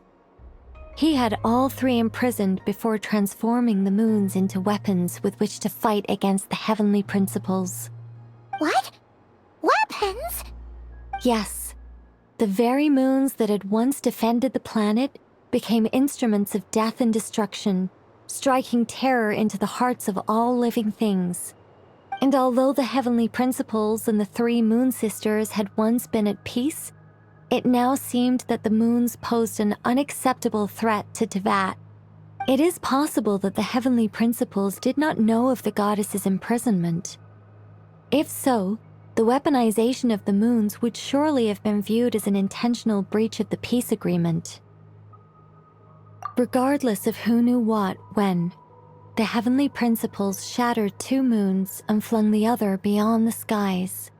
Whether the goddesses managed to escape Nibelung's captivity after his fall, nobody knows. But this much is certain. From that day on, the moons no longer belonged to Teyvat. The rejections slowly drained their power until eventually they passed away. So that's the full story. You say the moon ceased belonging to Teyvat from then on. Why then would Columbina be born here? That is perhaps due to the lingering connection between the frost moon, which was not shattered, and this world. You could see it as the three sisters' dying wish. They never desired war. All they ever wished for was to protect this land. I see. If the final fate of the three goddesses is as you say, then Columbina faces the same grave danger. Our investigation has yet to bear fruit. We must hurry. Yeah, you're right. Let's keep going.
We're finally here.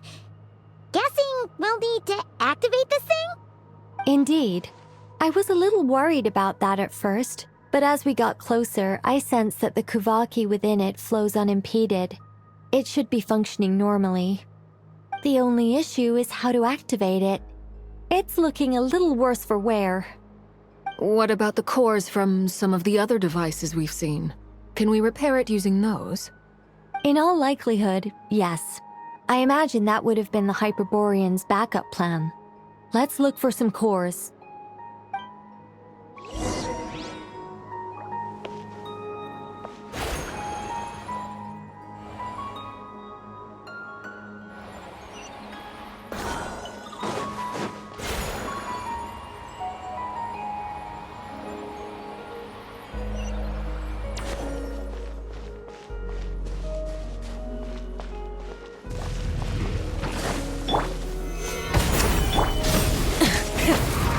Illusion shattered!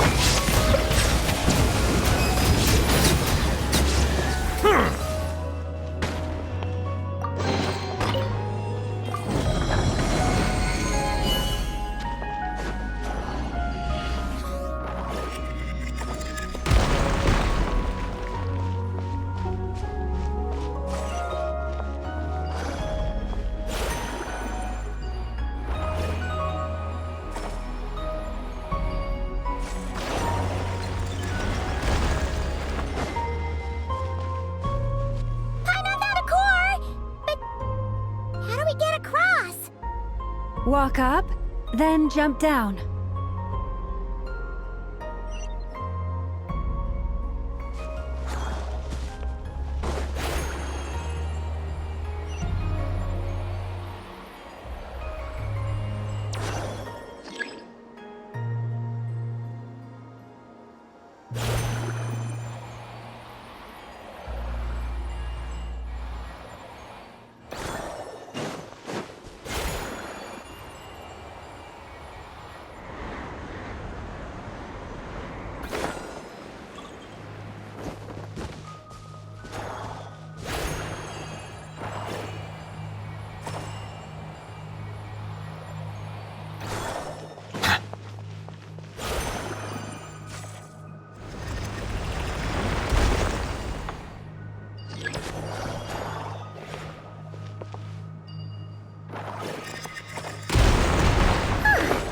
enough cores.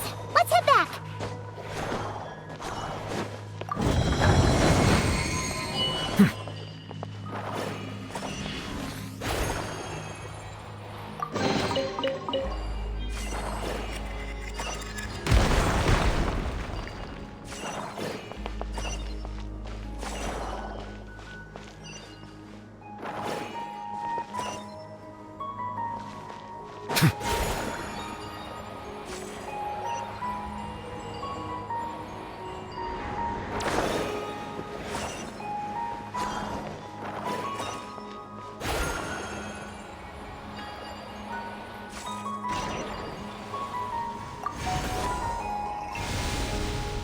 The device is up and running. It's hard to believe that the ancients were capable of constructing such things. Paimon sees our destination! It's right up ahead! Yes, let's go.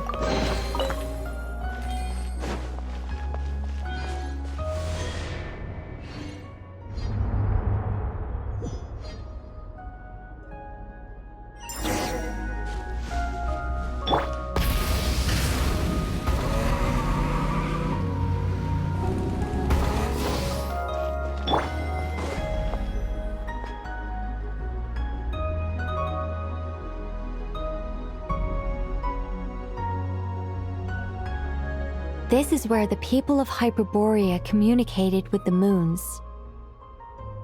We need only place the moon marrow upon this platform on Moon Prayer Night, and we shall be able to open a portal to the moon and send our moon goddess back home.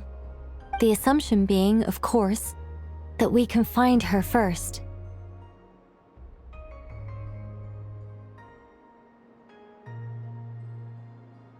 That's right. You want to know if it's safe there, don't you? And yet, she has no choice but to return. You know this. That's not the only issue here. This is the end of the line, right? We've explored everything we can. And despite looking at historical artwork and talking to people from Hyperborean times, we're still no closer to learning Columbina's name. If it's not too much trouble, could you tell me exactly what Alice said to you about finding her name? Oh, sure. What she said was... Then your first job is to find it. As a moon goddess, I'm sure she must have a name she identifies with. Neither Columbina nor Kutar is her true name, and she's never really accepted either of them. Is it not also possible that she has never had a true name? Not at any point in history? That would be a hard pill to swallow. But at this point, we may have to accept that that is the truth. No one knows how she came into being, and she certainly doesn't have parents in any sense that we're aware of. Perhaps she was never granted a name at all. But does that mean there's no way to get Columbina back? She's just gonna disappear and there's nothing we can do about it? Huh? Wait, why all this pessimism? Was it the way I phrased this question? You all seem to be taking this in completely the wrong way. Well, just because she's never had a real name in the past doesn't mean she can't have one now. What? Think about what Alice said again. She never once said that you'd have to find a new name, did she? Are you saying what I think you're saying? Yes. Names are anchors that connect us to the world. If she doesn't have one already, then all we have to do is create one, no? It's like... yes. Traveler, when you first arrived in Teyvat, do you think you would have turned around if someone behind you shouted, "Hey, Hermione"? But what about now? I understand what you mean. Life is a long journey. Even the friends and family by our side can change over time. When people call you by different names, what matters isn't so much the words themselves, but what they symbolize. And of course, whether that resonates with you. Lumine. So, close your eyes and picture the moon goddess in your mind. If you were to call out to her in this moment, what would you say?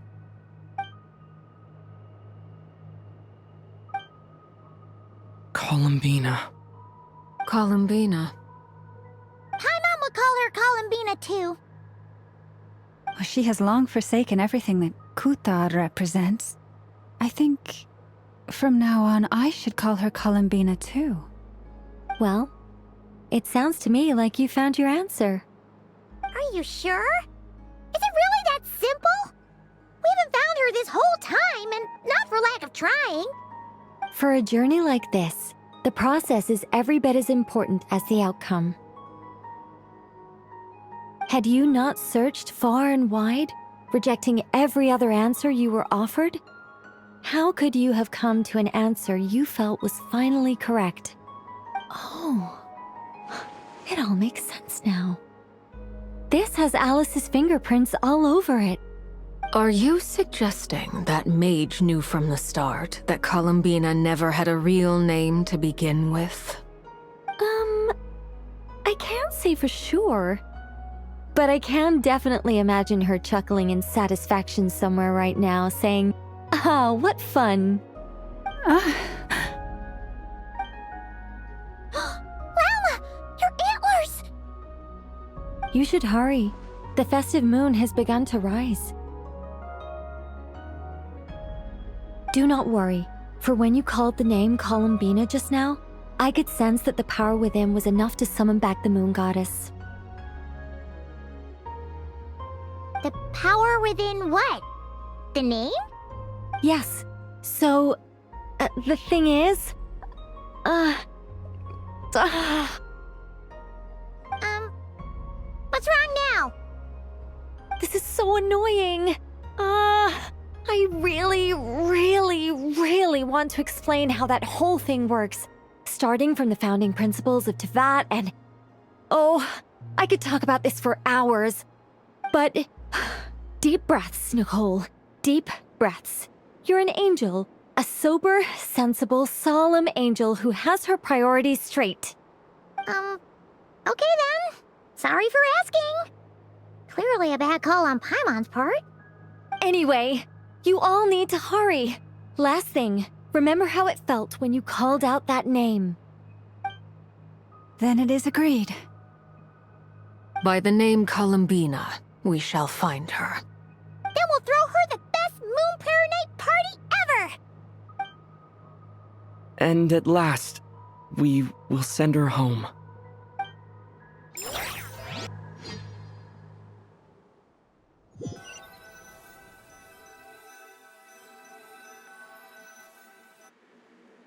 I can barely move anymore.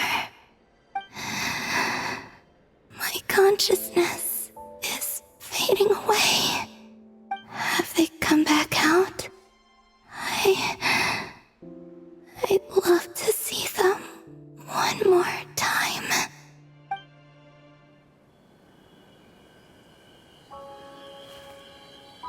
They didn't make it.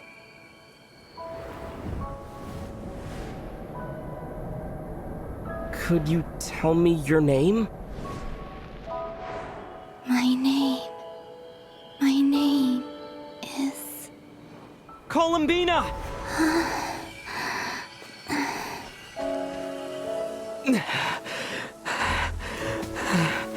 Columbina! Are you here? Columbina! That's the name you gave when we first met. And it's what I've called you ever since. Columbina. It's a fine name.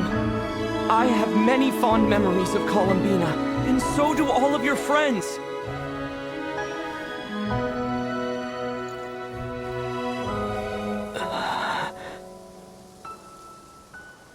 If you like this name...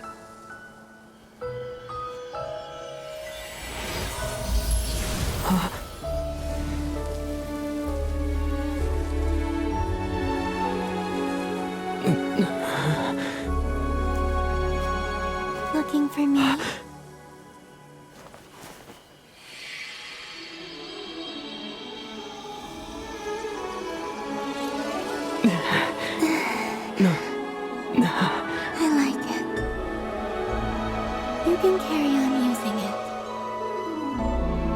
My name is Columbina Hyposelenia.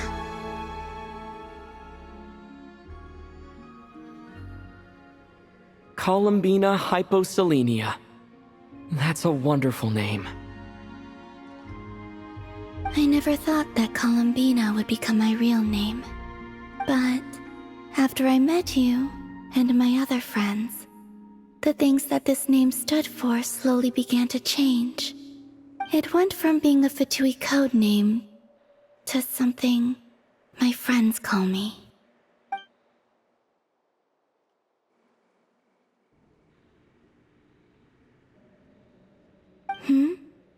What is it? Why aren't you saying anything? I'm just so happy for you. Thank you. So, where's everyone else?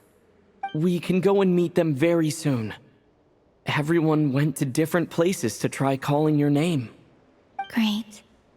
I'd like to thank them as well. Everyone's done so much for me. Searching for my name, entering those ancient ruins. Huh? Wait, so you were... Yes, I was there. Not physically, but my consciousness was still holding on. I followed you the whole way. Starting from when? You turned around and called out my name while you were in Nasha Town. Do you remember?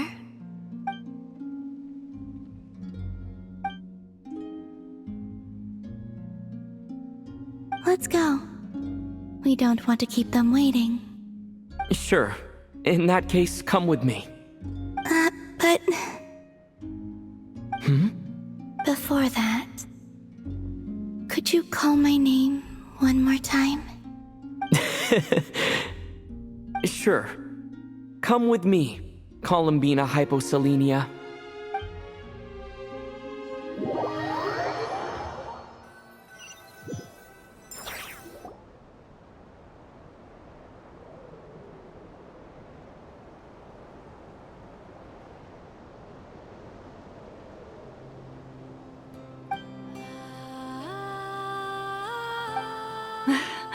Columbina!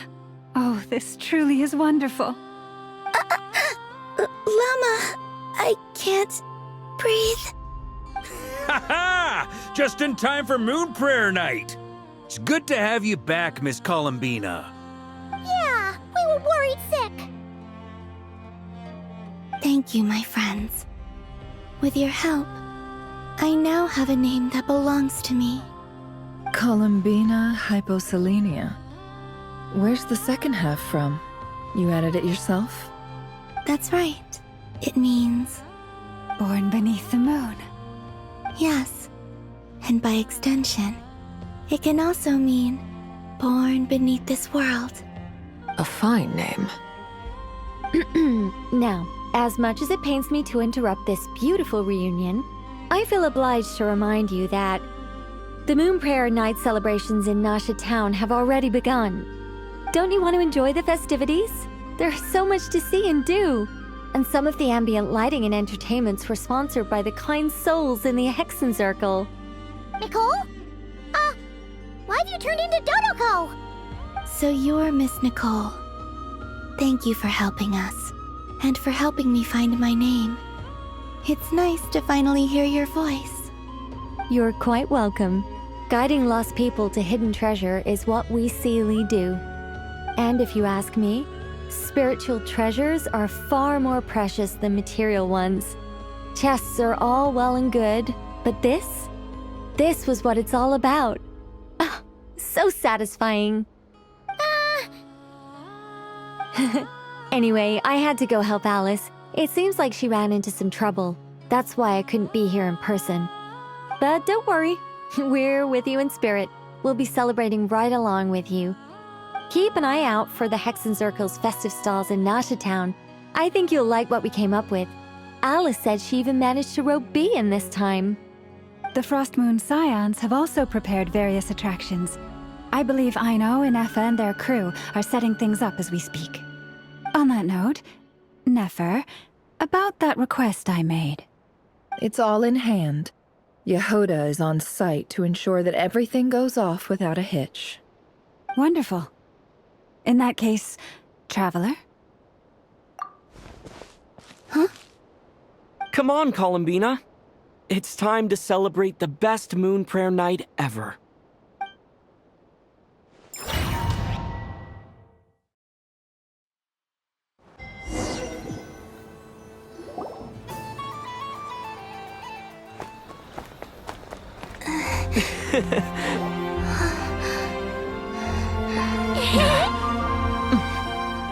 Hey, young lady.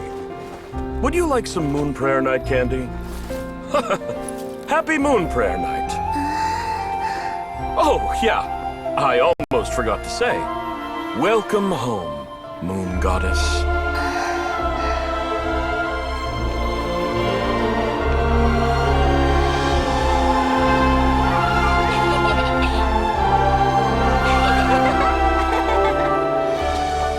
Welcome home, moon goddess.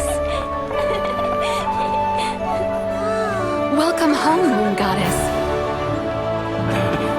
Welcome home, Moon Goddess. Turning Nashatown into her home is a festive gift. A rather brilliant idea. Perhaps this is what Nodcry, Columbina's home, should have been like all along.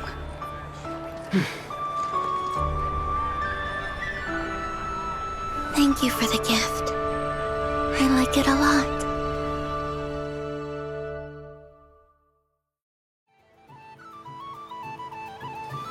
This feels like the surprise of my life. I do. I never imagined I'd ever get to enjoy Moon Prayer Night with everyone so freely. If you're happy, we're happy. Quite a strategy you came up with. Hide the tree in the forest. It's not your usual style, Lauma.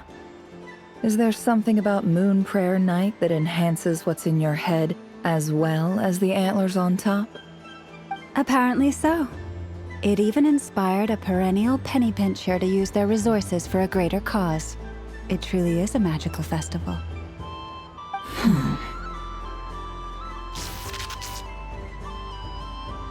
I see it now. This bickering is actually a sign of a strong relationship. Huh? What's everyone doing here? Oh! Miss Columbina, you're back! Yes, I'm fine now. Thanks for your concern. How's your progress with Alice's assignment? Very well indeed. I've never heard her sound so excited. Not like this. This time her excitement seems more serious. Seems like she's had a major breakthrough. She said she'll contact us once she knows more. In the meantime, we're free to relax and have some fun. Enjoy the time off while it lasts. I have a feeling that our next task won't be so simple.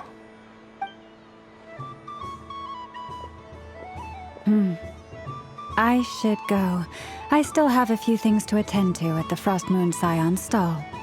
And I think I'll take a look around. With any luck, this once-in-a-year festival will come with once-in-a-year opportunities. Hold up a second. Where's Varka? I believe he made a beeline for the flagship the moment he entered Nashatown. Ah, that's Mondstadters for you. They know what they want when festivals roll around. Goodbye for now, Columbina. I hope you have a wonderful night. I will.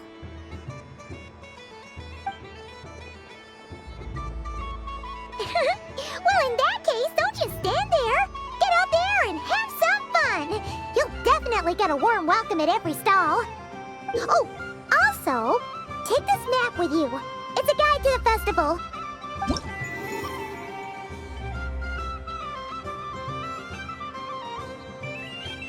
The Frost Moon Scion stall is over here. Lauma's invited a whole bunch of cute animals to celebrate too. Over there is the Hexencircle section. Alice seemed more excited than anyone about this festival, so she insisted on making it a grand affair.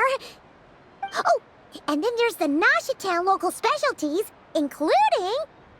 Actually, forget that. Better if you go check them out for yourself. Thank you. It looks like a lot of fun. You're not coming with me? We'll be around. But don't you want to browse by yourself for a bit first?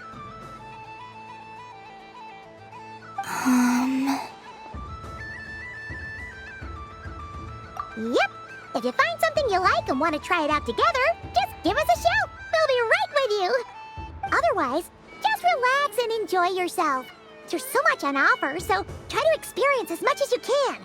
And don't forget to stuff yourself with all the delicious festival food! All right then. Off I go.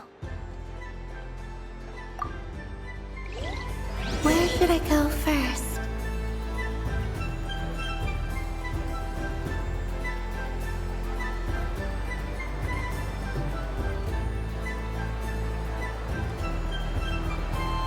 This must be the mage's stall. It feels like I've entered a fairy tale. Ah, how lovely.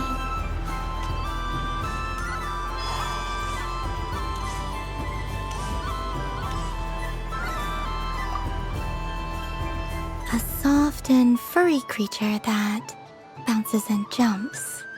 Welcome home, Moon Goddess. This one talks too. Allow me to introduce myself. I am a Dottore from a distant archipelago, the most mischievous of all my Dodo brothers and Dodo sisters. When the going got tough, I powered through, and when I met obstacles, I boomed them away. That sounds like a lot of fun. Doesn't it just? Oh, but then the trouble started. Recently, I found a lovely beach, the same beautiful jelly color as my hometown, and so I dove in to have a look. Only to find it overgrown with seagrass and nasty little spiky fish everywhere, looking to turn me into a Dodoko kebab. I made it back to shore by the skin of my teeth, but my tail was sorely hurt. Couldn't you just boom them away? Oh, I wanted to, believe me. But I've heard that you, Moon Goddess, can understand animal speech. The last thing I wanted was to cause a gigantic fuss and get taken to court by a school of spiky fish. I'd be driven out of these waters for good, and my winter holiday would be ruined. And so, dear Moon Goddess, I was wondering if you might lend me your allegiance.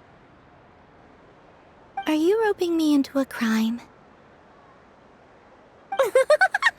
Oh, let's call it a once-in-a-lifetime carefree adventure. Does that sound better?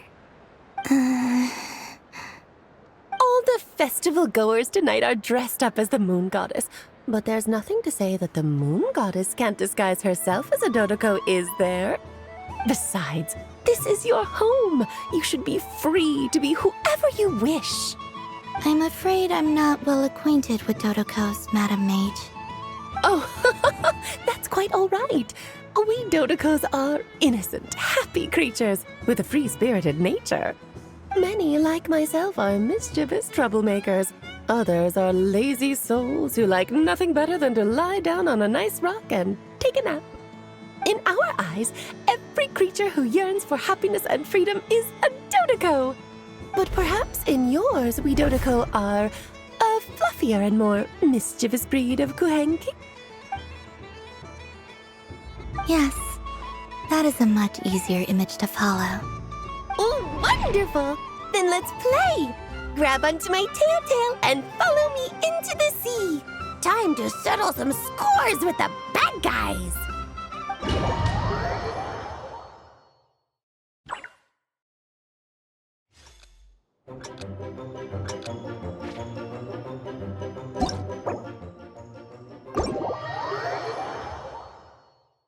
This must be the mage's stall. It feels like I've entered a fairy tale. Ah, how lovely.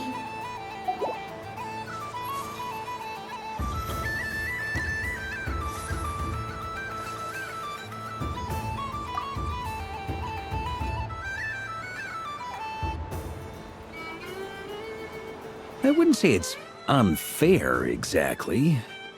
I mean, your voice goes right into people's heads. How would you explain that to the kids?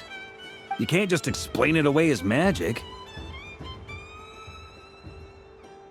Is something the matter? Ah, Miss Columbina! No, nothing you need to worry yourself about. Ah, impeccable timing. Stick around for a second, Miss Columbina. I need your input on something. This self-proclaimed Knight of Justice has yet to give me a satisfactory answer. I, for one, would like to hear your verdict on the matter. Hey, now, I left the flagship just to help you out, Miss Nicole. What's going on? So Alice and I are both using long-range remote control spells that work on similar principles, allowing us to attend this festive fair in Dottore form. Sorry, let me backtrack a little. While similar, there are some key differences. Alice, being a great mage, wanted her Dottore to reflect something of her own charm and mystique. So she adjusted the way its tail moves when it spins around. An entirely gratuitous move, in my opinion. I hardly see how anyone is going to notice that. If anything, I'd say that anyone who stares intently enough at a Dottore's tail to notice such a small detail is someone we ought to be highly concerned about. I only say this to emphasize that my question has nothing to do with tails. Now that we're clear on that, why is Alice's Dottore permitted to interact directly with the children celebrating Moon Prayer Night, while mine is not?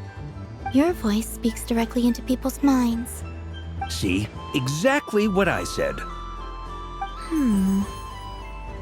Miss Nicole? Ugh, I can't stand it.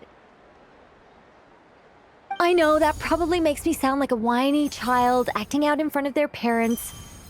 And it's a little embarrassing now that I think about it. But hey, I've said it now, I can't take it back. That would be even more embarrassing. Also, don't go reading too much into that analogy. It was off the top of my head. I'm actually an awful lot older than either of you. Miss Nicole, are you saying that you'd like someone to play the game you've prepared? I'm not so invested in that. It's just something cobbled together using items I borrowed from Alice. She probably didn't even make them herself. The point is, I want to know everyone's thoughts after they receive their prizes. But as you've said, I can't just ask. I've been biting my lip for so long, and I've had no one to vent my frustrations on. I thought this was going to be a nice, straightforward festival where I'd get the chance to guide people to treasure. Well, can I play? I can't guarantee that I'll win a prize, but... You will? I'd like to try. Then what are we waiting for? Let the game begin! It's like they forgot I was ever here.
Congratulations, Miss Columbina! With your great wisdom, you have overcome every obstacle in your path and conquered the great challenge posed to you by fate. Fate? Well, something to that effect. If you'd prefer something more poetic, it could be the icy winds or the dawn. Anything you like, really. You could even go with the challenge posed to you by Dottore, if that's what you're into. Anyway, you can take or leave my suggestions. Moving on. All my hopes are now resting on this. Can I open it now? Stop teasing me. Please, I'm begging you. No more talk. Just open it. Wow. What a lovely sculpture. Classic and cute at the same time. Thank you, Miss Nicole. I'll always treasure it. Ah, there we go. Music to my ears. You have my sincerest gratitude, Miss Columbina. Thank you for sharing your precious time with me and fulfilling my wish. Don't mention it. You've all done much to help me. And still, I'm the one receiving all these gifts.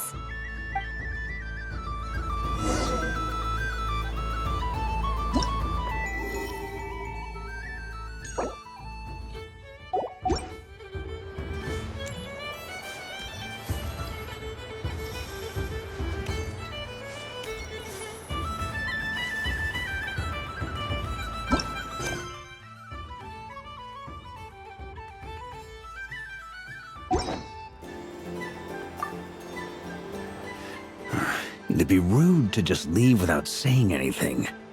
But at the same time, I don't want to barge into their lively conversation just to announce that I'm leaving. I guess I'll just wait a little longer. Huh? Albedo? This sketch is for you, Grandmaster. Oh, a gift for me. Thanks. Let's see what you've done for me. The north wind left in a lurch.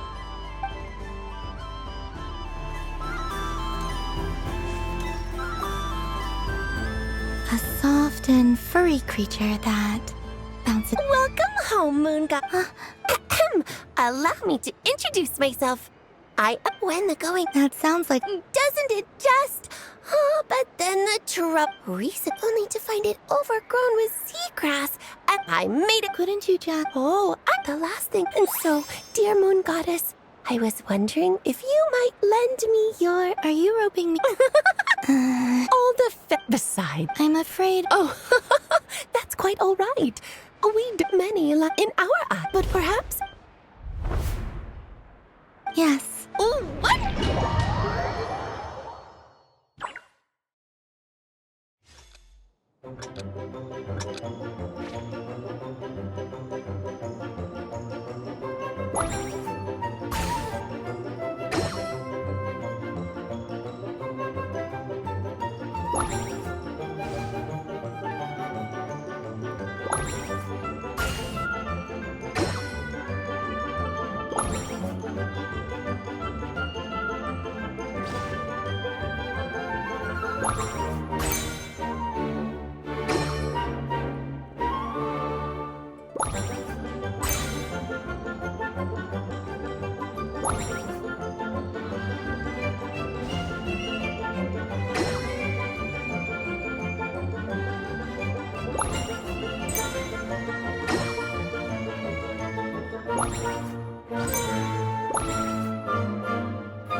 Ooh, a remarkable talent. So, what do you make of it? The use of Jumpy Dumpties doesn't come as naturally to me as Kuvaki. But I think they call this... novelty? Indeed! And how did it feel blowing those pesky nuisances away? Not bad. Any guilt? What do you mean? Oh, wonderful! Lovely answers to all 3 questions. You've passed the safety test. Now I can give this special bomb to you as a souvenir. Remember, if you find any meanies living on the moon, you can use this to boom them into oblivion. I will.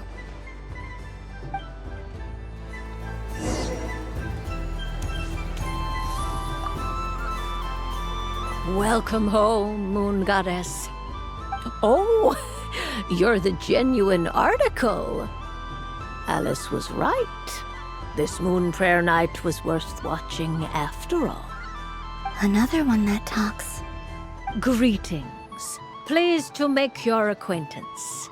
I am the Hexenzirkel member they call B. Barbeloth Trismegistus. Columbina hyposelenia. Please. Hyposelenia. A fine name indeed. Now then, Miss Columbina, do you wish to hear a mage's divination? Divination? The Frost Moon Scions used to ask me what would happen in the future. Is this like that? From the perspective of the one seeking answers, perhaps. As you look to your journey ahead, if you seek to understand the unknown, resolve your doubts, and soothe the confusion in your heart, divination could be for you. The unknowns on my journey. Of course, if one wishes to peer into fate, then hydromancy is the more precise option. But that is a complex affair, and to relegate that majestic art to the status of a festive amusement would seem somewhat uncouth. Besides, it is sometimes better to not know fate with great certainty. Hence, I shall use the suitably festive Luna Arcana to tell your fortune instead. It is more popular with the youth in any case. Lunar Arcana. Indeed. Unlike hydromancy, this will only display possibilities and trends. People like to think of themselves as creatures of agency and free will. Peering too far and too clearly into the future is detrimental to both body and soul. I'd like to give it a try. Of course you may. Come then, take a seat, Miss Columbina. Before we begin, are there any specific questions you would like to ask? Let's stick to general possibilities and trends, like you suggested. Ah, very well. Then I shall use the basic Lunar Arcana deck. Now, try to relax. Cast your mind upon the things you have experienced and the things you are soon to experience. I will shuffle the deck. Would you like to cut the cards yourself? You do it. No problem. Now then, to make things easier for the seeker, that is to say, you, I shall decipher the cards from your perspective.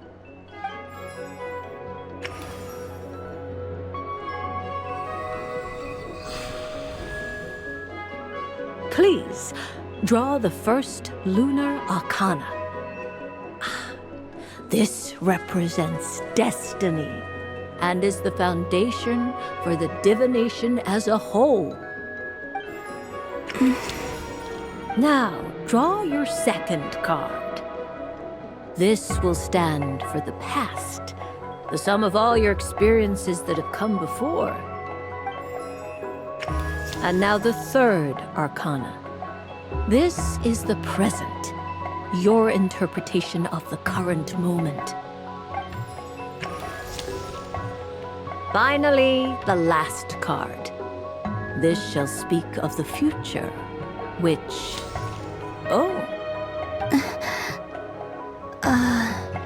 Kuvaki pulse? Fascinating. I've never encountered this before in my role as a diviner. Something has exerted an influence upon this card, causing it to leave its designated position. What do you make of this, Miss Columbina? Perhaps this is the guiding hand of fate in action. Of course, if you wish, you can choose to deny the validity of this card and draw the future for yourself. No, it's fine. Let's go with this one. A bold decision. I must say I'm looking forward to the results. Well then, let us flip the lunar arcana in sequence and see what emerges. Sure. First, Destiny. No surprises here. The card that represents yours is the moon. The moon. Indeed. The moon can represent the truth at some times, but deception at others. False peace, destructive calamity, and the world-changing power that lies within. When the moon is placed on the destiny tile, it indicates that your destiny is not what it may appear on the surface. Instead, it may yet have a hidden side. It symbolizes a journey through the fog, fraught with uncertainty and deception, where one must face inner challenges head-on. I don't understand. Patience, my dear. This is but the first card, which serves as a basis for the interpretations that follow. Our divination will only grow clearer from here on out. Now then, flip the second card, the one that speaks for the past. The Hermit, but inverted. Inverted? Yes. The Hermit symbolizes solitude, introspection, and the pursuit of truth.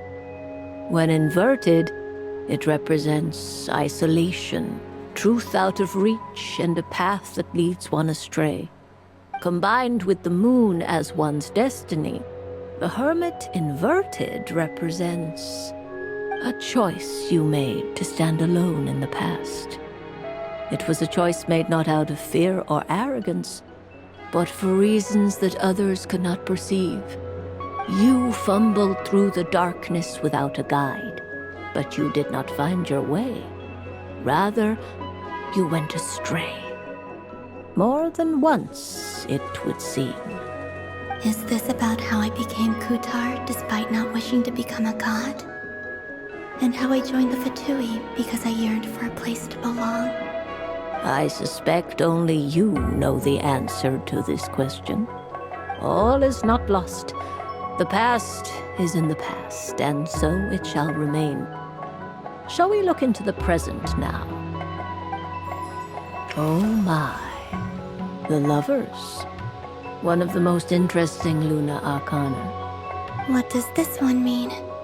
This means that you have had an unprecedented emotional experience. The joy of finding your soul becoming intertwined with that of another.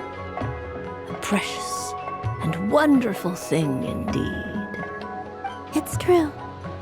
I've made a lot of friends recently, and they are very good to me. I like them a lot. That sounds lovely. I am most delighted for you. The Lovers can also represent important decisions, perhaps related to a parting of ways.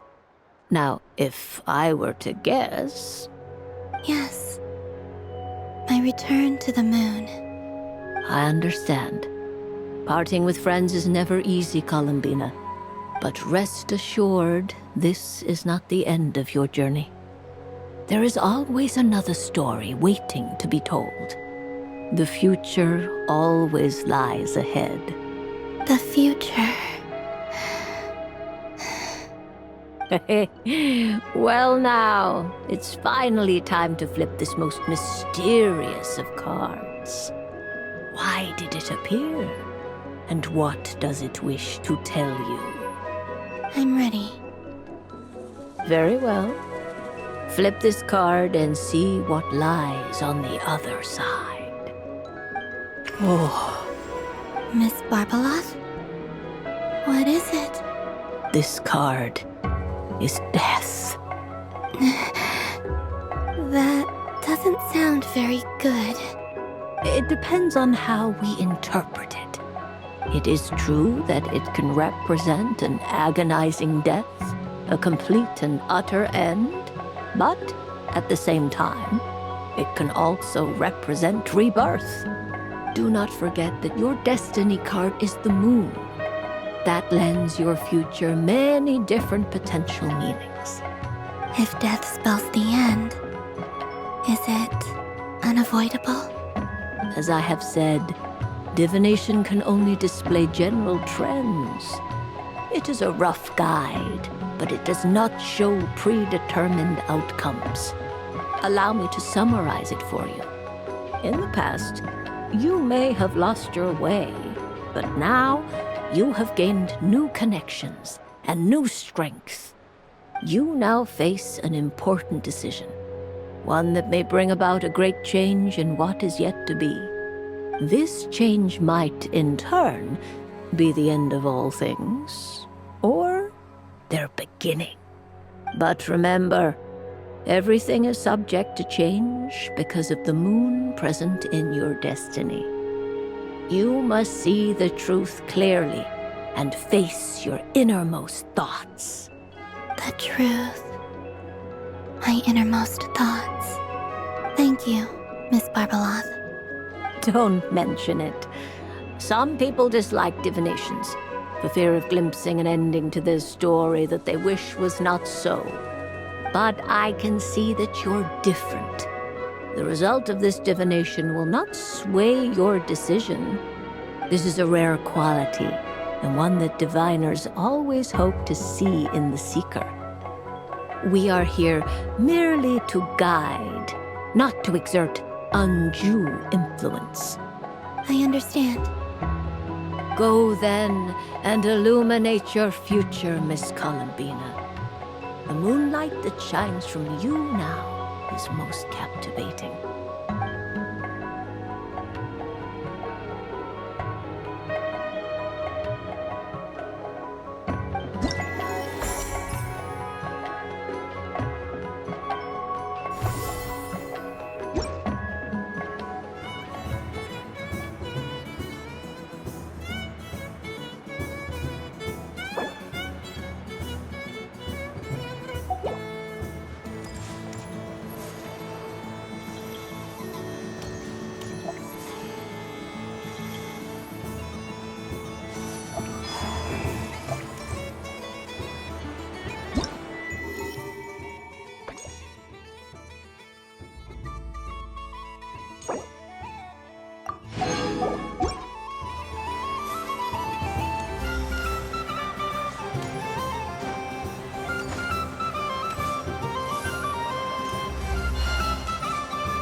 Aw, what a pity.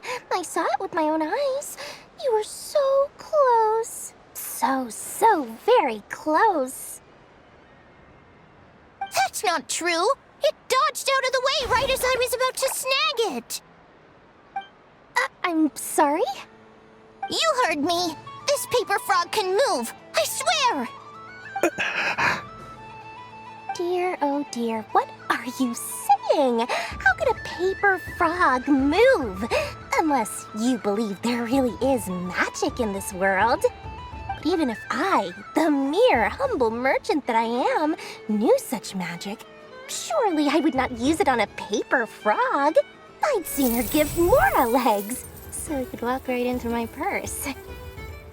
My dear, dear customer, why not have one more try? This time I'll give you 12% off, a very generous discount for one of my most regular customers. Just think about how much experience you have under your belt now. You're sure to win the next one. Darn, I used up all my coins. I'll be right back. Just gonna fetch some more from my house. Take your time, but don't take too long. This event is Moon Prayer Night only. Miss it, and you'll have to wait a whole year before I'm back. Next customer, please. Welcome. Hello. Whoa! What's this big one doing over here? How do I tell my employees not to go running around this time? Shooting them a glance won't work. I haven't known them long enough. Dory? Why, hello there, Miss Columbina. Would you like to play my ring toss game? The rules are very simple, and it's easy to get the hang of. How much for a round? Oh, first time's free. Not a single mora. After that, well, we can cross that bridge if and when we come to it. But with your sharp skills, I'm sure you'll win all the prizes in one fell swoop. That was an obvious enough hint for them, right? Right?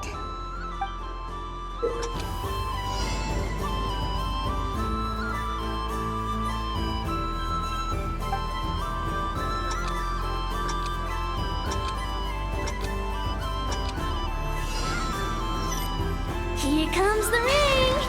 Oh, peanuts.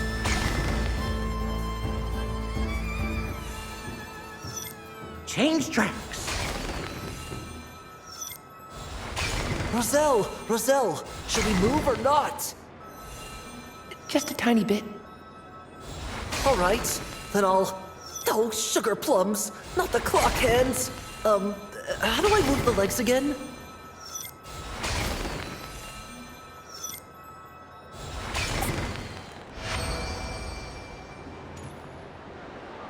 Let's see now. Let's see. Wow, very good. That's the highest score we've had all night. And here's your prize. Now, how about another round?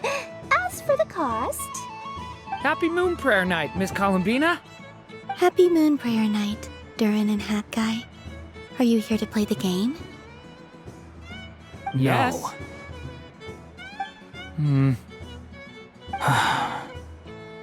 You said we were just coming here to say hello. I did, but then I recognized a few more people as I got closer. Do my eyes deceive me? Is that... It's our little dragon! He's all grown up! Someone's popular.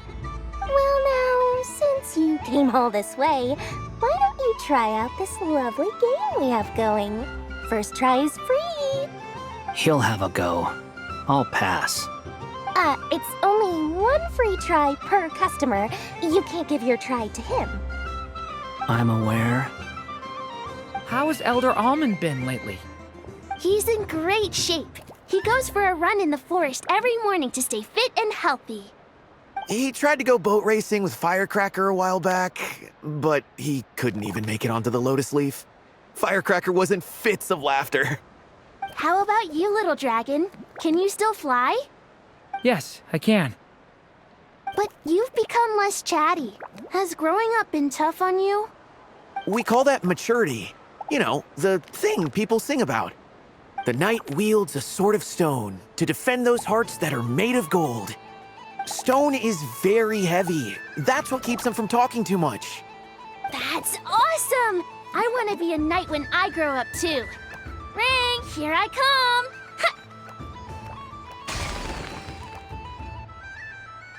Oh, the hat-wearing man.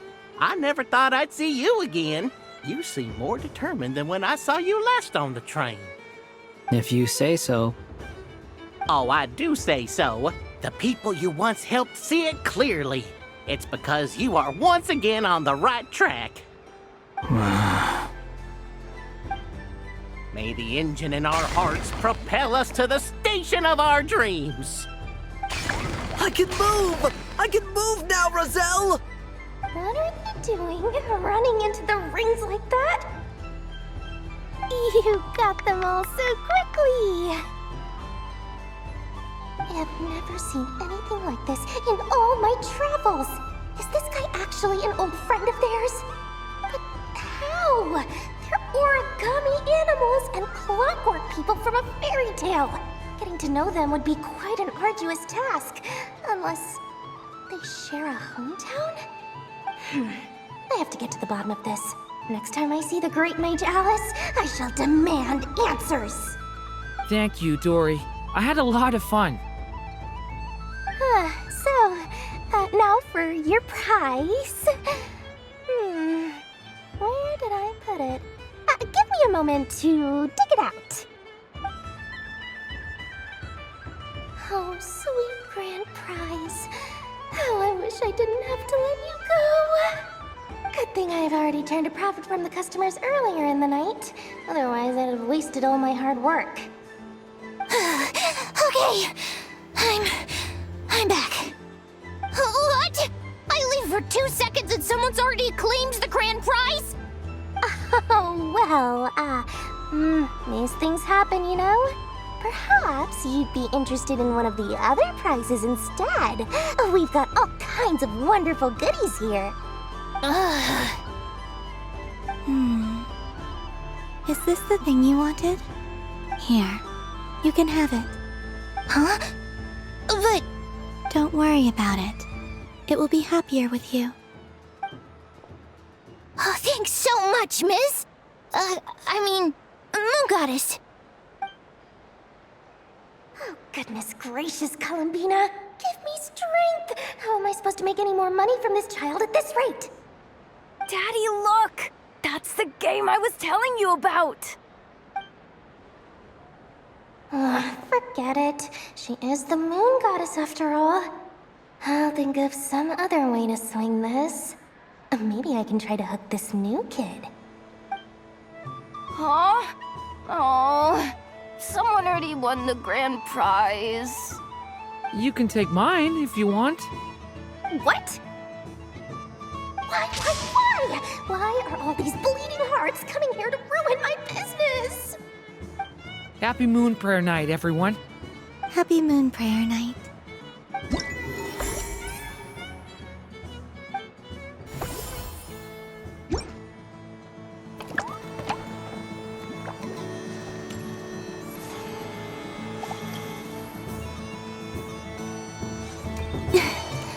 There are so many attractions here. Since I rarely get out, I might as well make the most of it.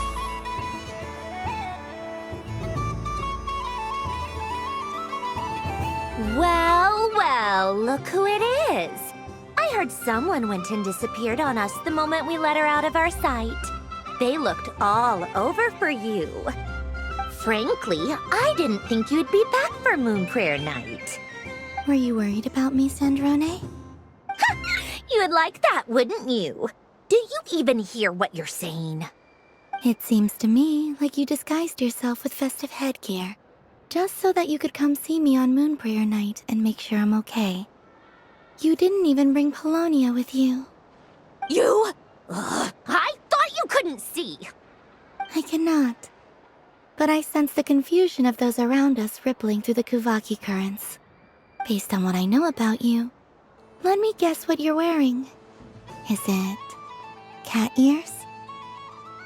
Shut up! I'm only here to protect the Fatui's interest in this territory. Running into you was pure bad luck. Really? But you were the one who asked Arlecchino to help everyone find my name. Columbina!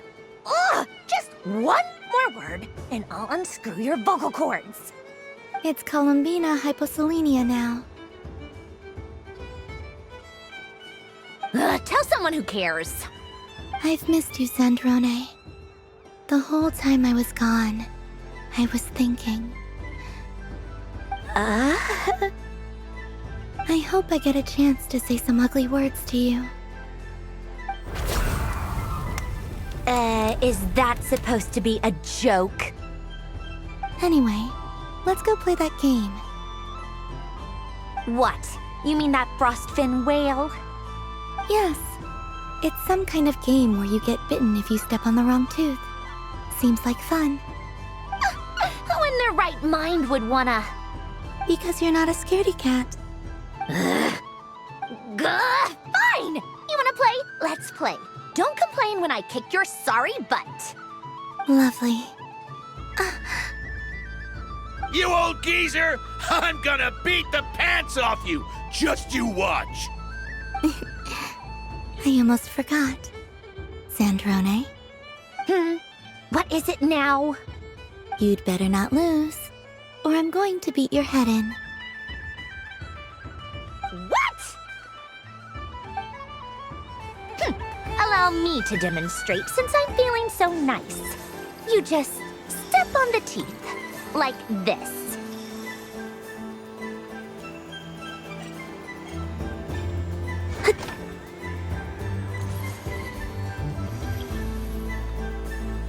Which should I pick?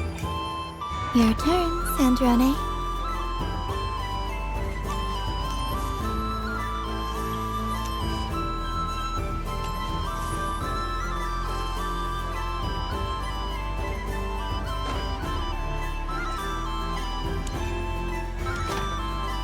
Don't come crying to me if you get bitten.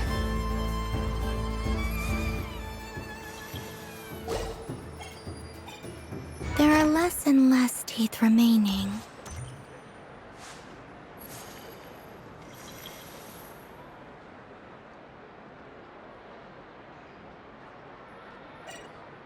Huh? What's that noise?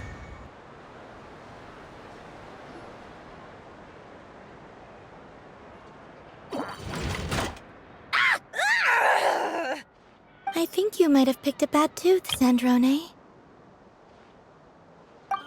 Shut it! Do you need any help? It seems like you're stuck. No! It's just a blasted toy! How is its grip this strong? Stop laughing! All right. Well, you lost. So just like I promised. Hey! What are you doing? Are you seriously? Hiya! Why, you... Oh, just you wait! Rematch! Are you all right, Sandrone? That was quite a strong bite. Are your clockwork parts? Quit your fussing! I don't need it! All right. I'll go first this time.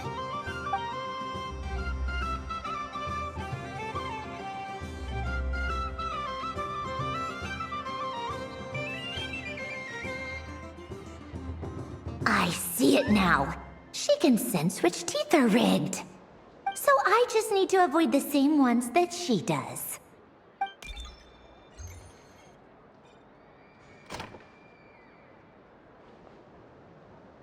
This one... Seems fine. She avoided that one then? Now I've got you. All right, my turn.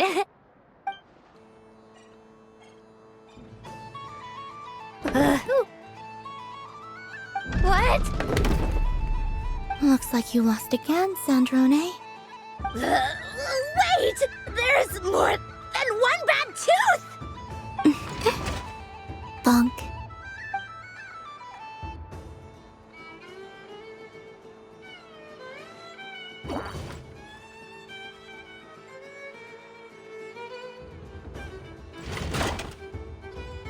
Stupid game! What idiot came up with this?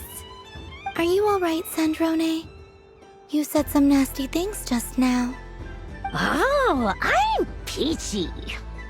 Should I let you bonk me on the head as well? Ah, forget it! Come on, bonk away. It can be your consolation prize. for losing so badly. I told you, forget it! Gah, you've always been so annoying. Singing right outside my door, inviting yourself to my tea parties, going AWOL. And now you're off to the moon or something. Of all my days with the Fatui, the times I spent with you, Arlecchino, and Rosaline, they were my favorite. I will not forget them. Just as I shall not forget this moment. We'll always be friends, no matter where we are, right? Who would want to be your...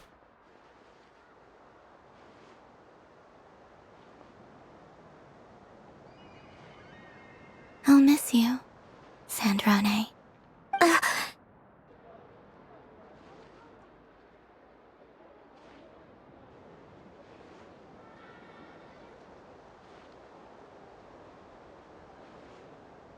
Goodbye, Sandrone.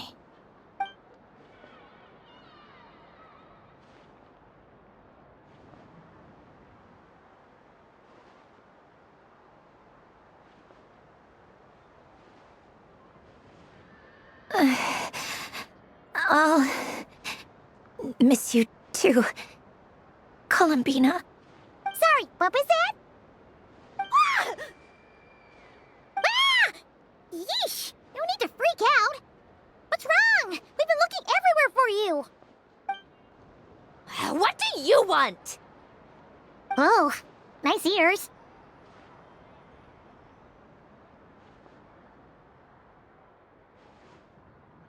What do you want? This. Huh? It's your turn to draw something. You're one of her friends too, aren't you?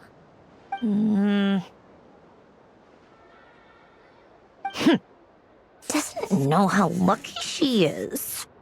Sorry? Nothing. I'm done. Take it. Oh, that was fast. Oh, and one more thing. Last time we spoke, you mentioned you were interested in the Narcissan Kreuz Ordo's research, remember? There were too many people when we last met, so we didn't get the chance to do this. What are you talking about?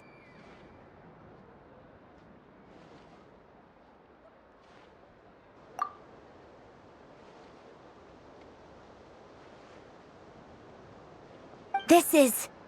Oh. Alain, Renee, and Marianne.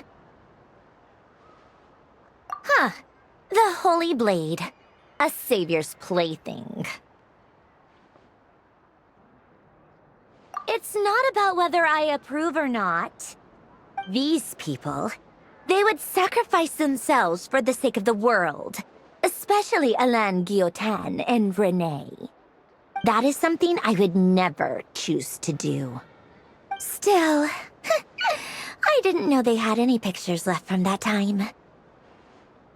If I'd have thought to bring a camera, I'd have...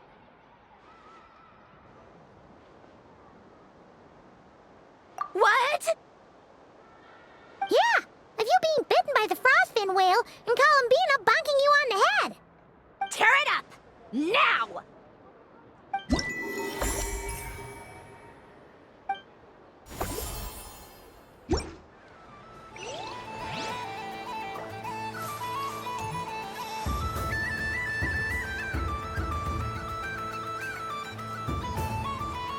What is going on over here?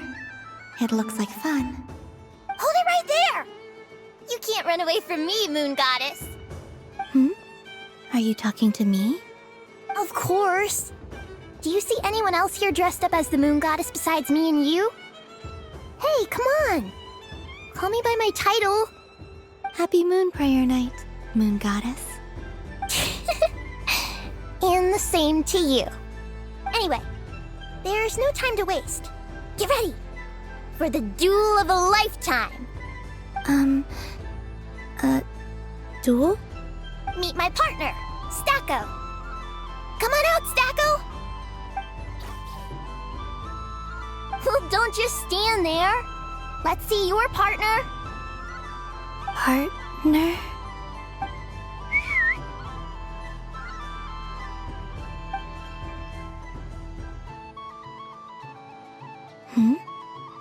So I need to select a partner and command them in battle. Partner. I need a partner.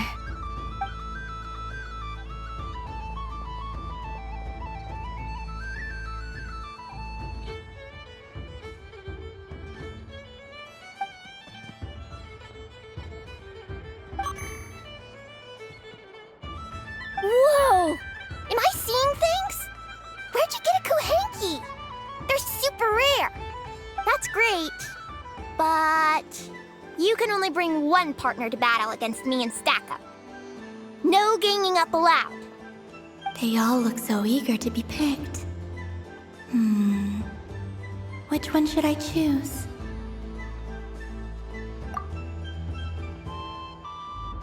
This one usually lives in Nasha Town.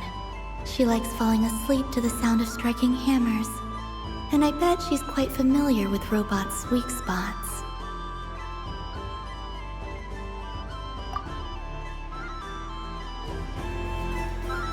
Testing! Testing! Oh, this is an emergency broadcast! An exciting battle is about to take place right here at the Nasha Town Special Arena! In this corner, we have the Moon Goddess and her robot partner. And in the other, we have the Moon Goddess and her Kuhenki partner. Only one Moon Goddess can be victorious in this ultimate battle of destiny. But who will it be? There's only one way to find out. Now, without further ado, let the Battle of the Moons begin! I don't care who we're up against. Stacko and I ain't gonna lose. Let's strike first. Stacko, formation shift.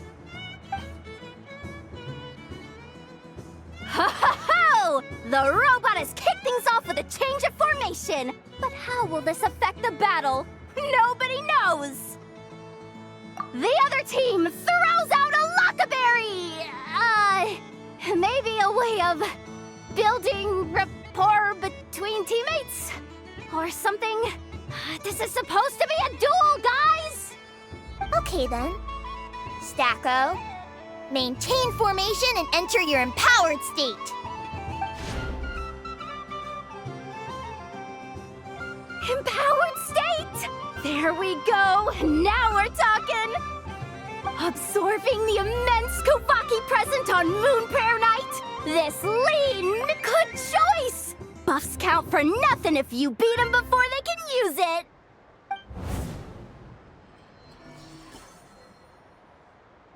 Oh, it's a hit! But Stacko stands firm! The battle is heating up fast! I'm about to start sweating machine oil over here!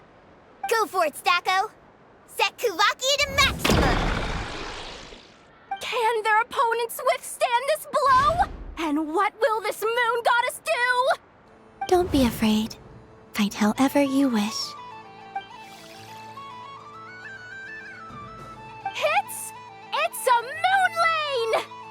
A deft use of a moon lane allows the Kuhenki to dodge the blow! And now it's spiraling around its foe in circles!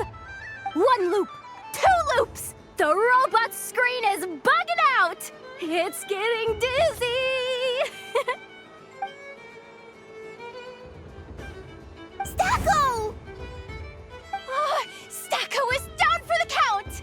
Our winner is the Moon Goddess! The slightly taller one, I mean. You did your best, Stacko. I'll take you to Ainos for a checkup right away, don't you worry.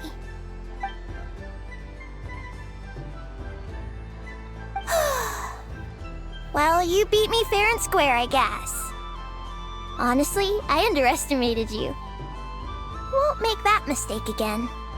I think my partner deserves most of the credit. Just you wait. When I'm a little bit older, I'm gonna come back a whole lot stronger. Be ready for a rematch.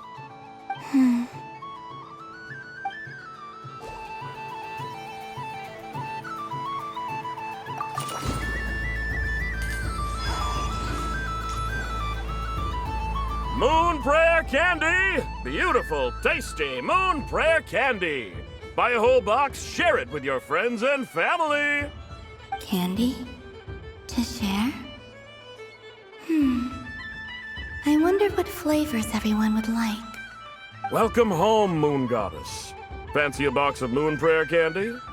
Sure. I knew you would. Now, what flavor would you like? I'm not sure.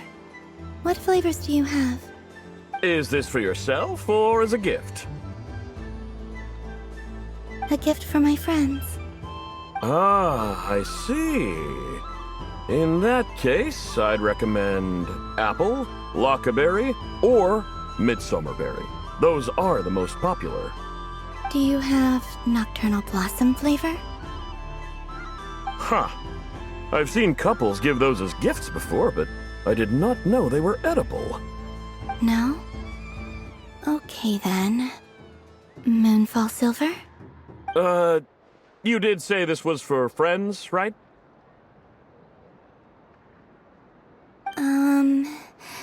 Maybe smetana then.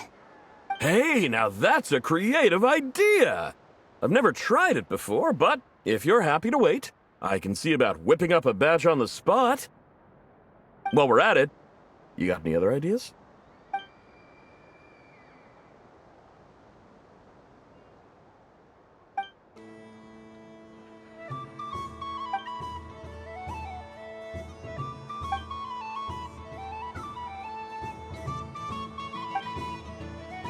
Here you go.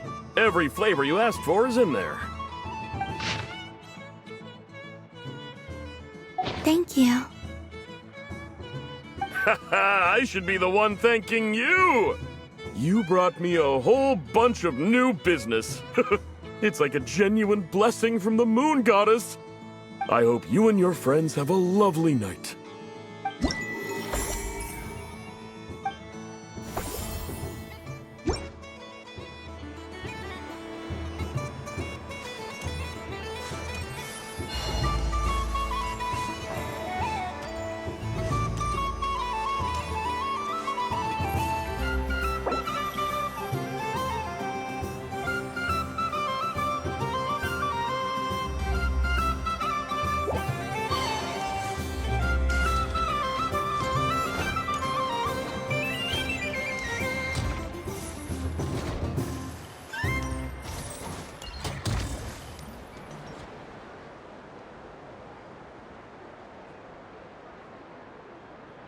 This doesn't make any sense. How am I losing every single time? Wait, Inefa, you're cheating, aren't you? Yeah, that must be it. I am not cheating, Aino. Uh-oh, sounds like Inefa's turning into a big baloney bot. I think it's time for some serious maintenance. Moon Goddess, help me. Miss Columbina, Aino is attempting to cheat. What the? I'm not the cheater. You're the cheater. How dare you throw it back at me?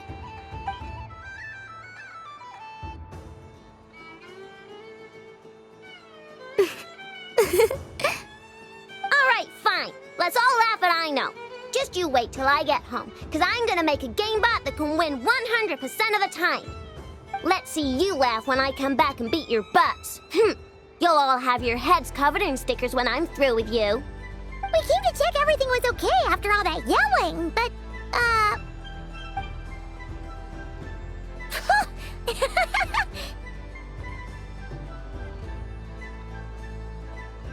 Whatever it is, it sounds like cheating is allowed. Kuhenki concentration. Each player starts with differently colored kuhenki. Each round, they draw one kuhenki from their opponent. When a player has two kuhenki of the same color, they make a pair and can be discarded. Any that can't form a pair must be kept. The round ends when a player can't form any more kuhenki pairs, and that player gets a sticker.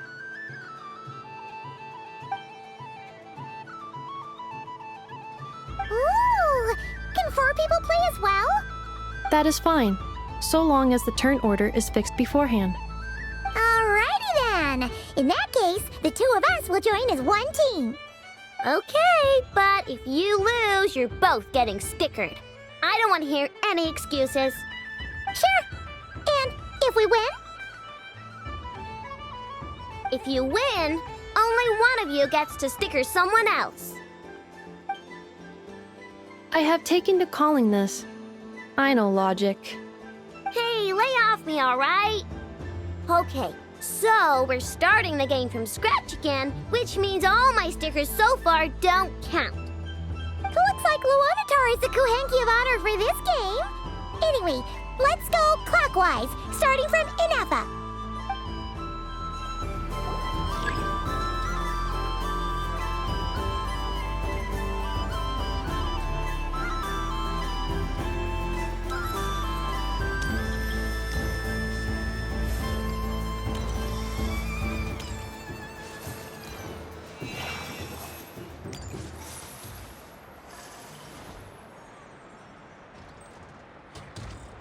Nice! That's a pair!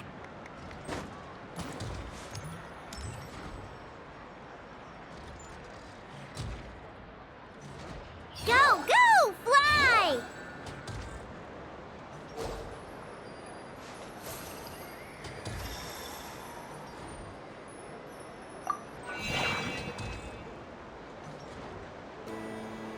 Go on.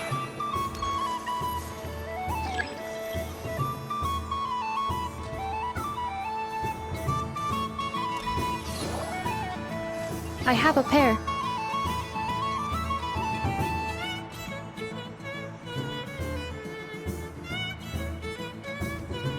Uh-oh! We gotta pick up the pace!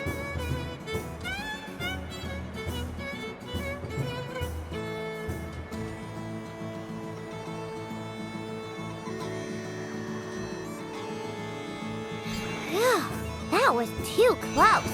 I thought I was gonna lose. Let's see who's gonna be the unlucky one!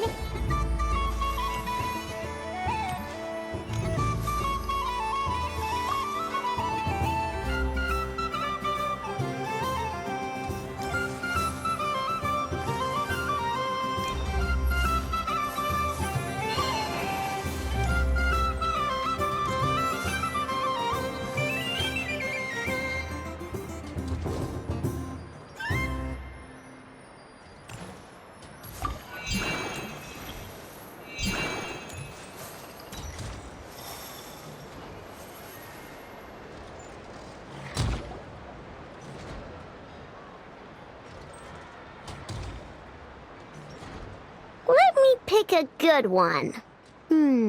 What's it gonna be? You're looking very pleased with yourself there. What happened to being a huge Grumposaurus? I won. Duh.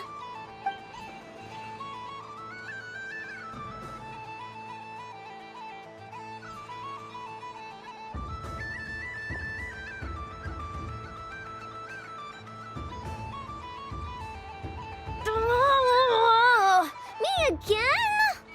Don't fidget too much, Ino, or the sticker's going to fall off. I don't care. If it falls off, it falls off. If a pair of Kuhengi get discarded, why not a pair of stickers? Huh? Huh?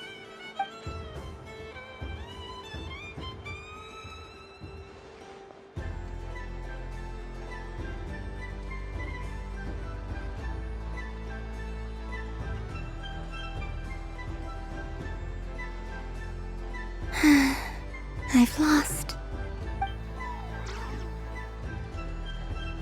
Sticker, sticker, sticker!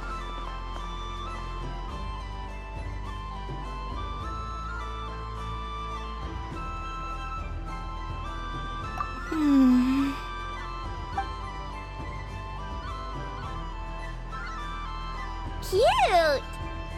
You think so? Shame. I can't see it for myself.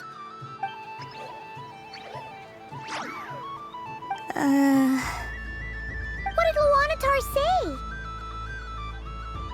She said it looks so cute that she wants me to lose a few more rounds.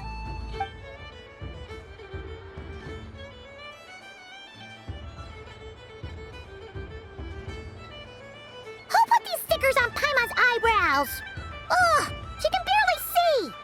All right, now, I think we got enough evidence to prove that there's a serious problem here.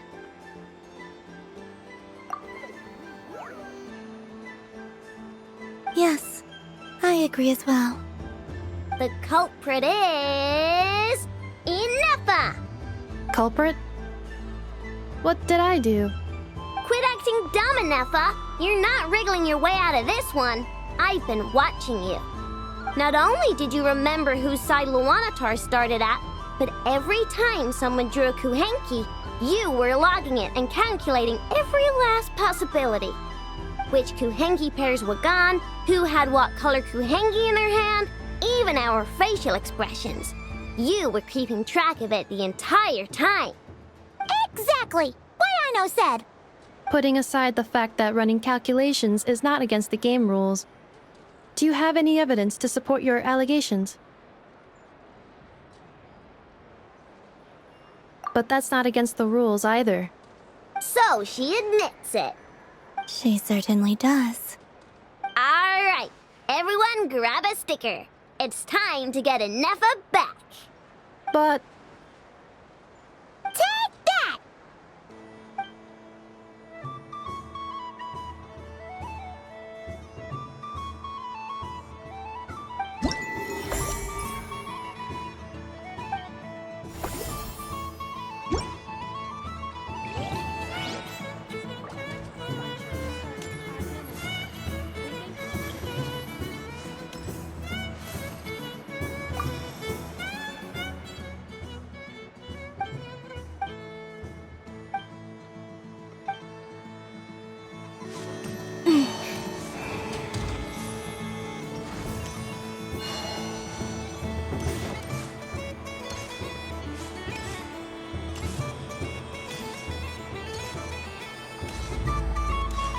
What's this?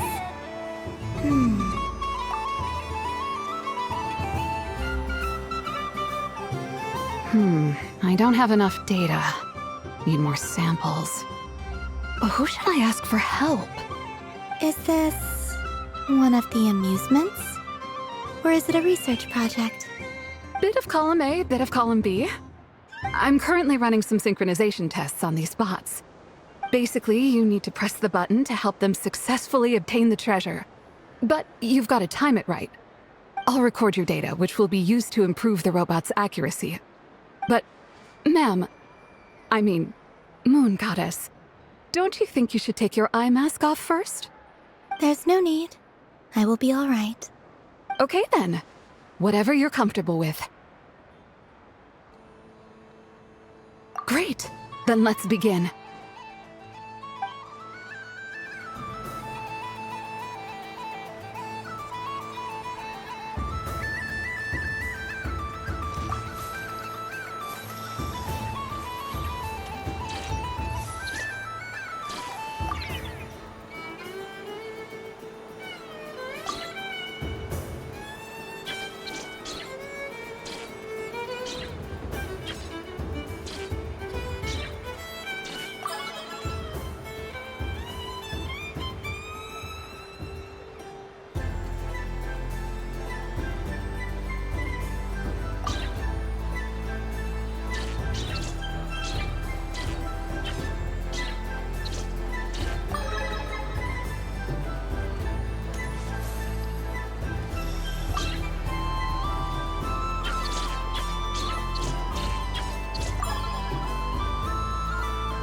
Nice! Data collection complete.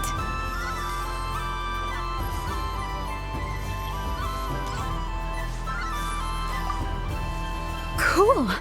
So much useful data. I'm progressing much faster than I expected. Thank you so much, Moon Goddess.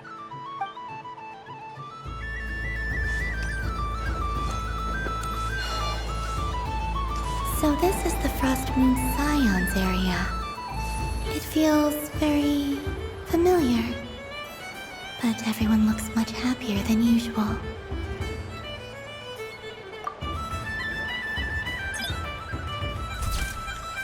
And done! Here, take a look! think it looks quite funny. Well, Paimon thinks it's super cute. It looks like a silly chic badger and a rhyme-horn deer that's about to fall asleep. Maybe I'll stand on the chic badger's side instead. It looks like we've attracted the attention of quite a few animals. Let's make room for them.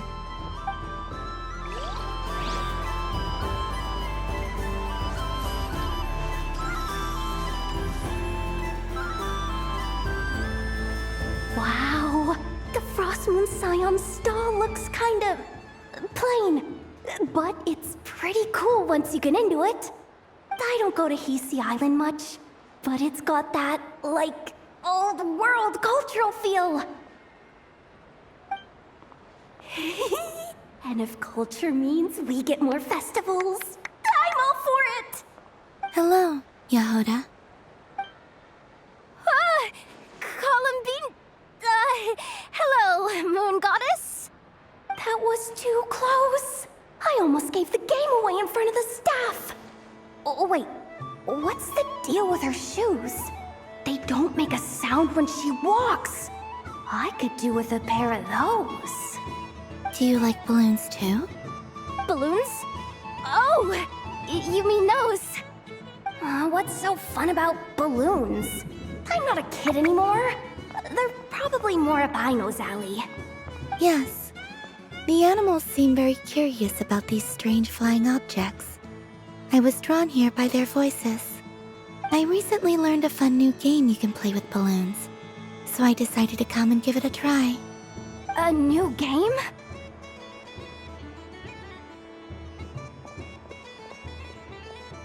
Hello. Welcome home, Moon Goddess. Here to buy some balloons? Yes. Could you give me a few that haven't been inflated yet? Are you sure? I guess it's not a problem, but... Yes, please. Thank you. Uninflated balloons? But those are just little rubber pouches. What does she want with those? Would you like to play the balloon game, Yehoda? Huh? Sure. I guess. How do you play it? Wait here a moment.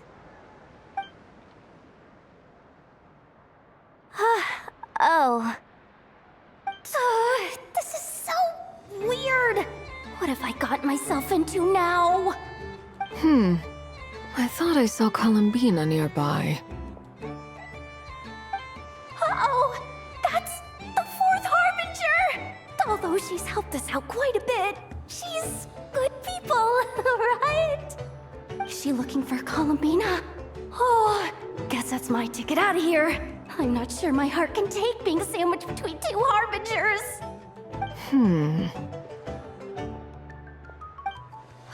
Which stall is she checking out? Oh, it's that other Frost Moon Scion's one. Try on the headgear, see what it's like having antlers or animal ears for a day. Oh, I wouldn't be caught dead wearing that stuff. So embarrassing. I have enough gear to carry as it is. Wait, what? She put it on? How peculiar. This would take some getting used to. I wonder if this is what it's like for Lynette. It really suits you, ma'am. What is this? She was so intimidating a moment ago, but now, dang, she's really rocking those ears. How does she make them look so cool? I suppose I may as well keep them on for now. All part of the festive experience. She's coming this way. How do you do, Miss Yehoda? Oh, jeez. Don't talk to me while wearing that thing. Where am I supposed to look? Oh, hey there. I'm looking for Columbina. Have you seen her? She just... Huh?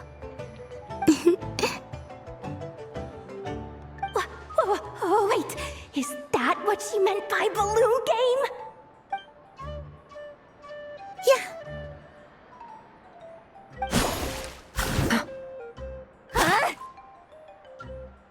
No fair! How come I get caught in the crossfire? An ambush from the rear? Is this a declaration of war, Columbina? Would you like to play too, Arlecchino? Seriously? Are they gonna start some beef right here, right now? Gladly. That said, I believe there is another who would like to join. Boss Nev! Thank goodness! You've gotta get me out of here! Things are kicking off big time! Hello there. I'd like 10... no, make that 20 balloons, please. Uninflated. What? Miss Moon Goddess, I hope you're prepared to pay the price for assaulting my employee. Welcome to the game, Nefer. Just to be clear, let's keep this a fair fight, okay? No strange powers, please and thank you. Naturally. Don't just stand there, Yehoda. Aren't you going to team up with me? Huh? Do I have to? Of course. Don't forget, the Curatorium has a reputation to uphold. I knew something like this was gonna happen.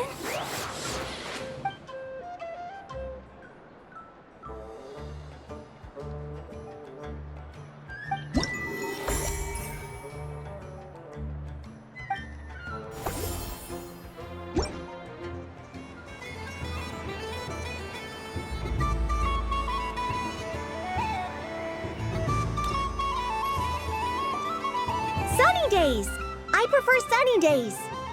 Ah, well, you are as warm as the sun itself, Moon Goddess. Very well. I believe your spirit animal has to be this most adorable chic badger. Wow! Thank you, Mr. Talking Magic Lamp. Have a very happy festival, Moon Goddess. Flint's? That's you, isn't it? Shh. It's our little secret, my dear traveler in Paimon. Okay, sure, but why are you here selling sugar sculptures? Everyone celebrates in their own way. After gazing into the abyss and spending time around gravestones all year, what better way to relax than to see sunny smiles on the faces of the living? Besides that, I like to think of myself as a fair judge of character. I dare say matching personalities to confection suits me rather well. That's not what Paimon was talking about. Aren't you afraid that your true identity might be exposed? Should I be? There is all manner of magic in the air this moon prayer night, thanks to the work of the great mages. I see Miss Columbina is hiding in plain sight. Why should I not do the same? Why miss this rare opportunity to enjoy a special evening in my true form? Fair enough. You got a point there. People who don't know you will probably think you're just a talking lantern. Well, now that we see eye to eye, what brings you here? Not a search for your spirit animal, I presume? Ah, well, actually... Here, see for yourself. Oh, this is... How wonderful. A beautiful idea. Yeah, we just met Barca, and he said that having everyone draw their own section was kind of boring. So, he did your bit for you. Ah, Varka. Ever the maverick. I see his artistic skills are truly one of a kind. In that case, I shall paint something on Mr. Albedo's behalf in a short while. What? Why not now? Ahem. Welcome home, Moon Goddess. Phew, that was close. Hello, Flint's. She recognized you right away! What keen eyes you have, Miss Columbina. Especially considering they are shut. I did not see you. Rather, I sensed you. I can sense the fluctuations in Kuvaki all around me. One would expect no less of the moon goddess. Might I interest you in some candy? Yes, please. Excellent. I shall make some for you right away. Hmm? Something the matter, Miss Columbina? What about my spirit animal? All the other children carrying sugar sculptures are talking about it. Wait, is she taking the test seriously? Ah, my apologies. How could I neglect that? You are quite right, Miss Columbina. Every one of us has a magical creature living in their heart. Would you permit me to help you find yours? Yes, please. Do you prefer the day or the night? Night. Which of the 4 seasons is your favorite? Winter. Think of a perfect day. What is the weather like? Sunny, rainy, or perhaps cloudy? Rainy in the morning, sunny at night. What kind of answer is that? Forests, lakes, and open seas. Which do you prefer of these? I like them all.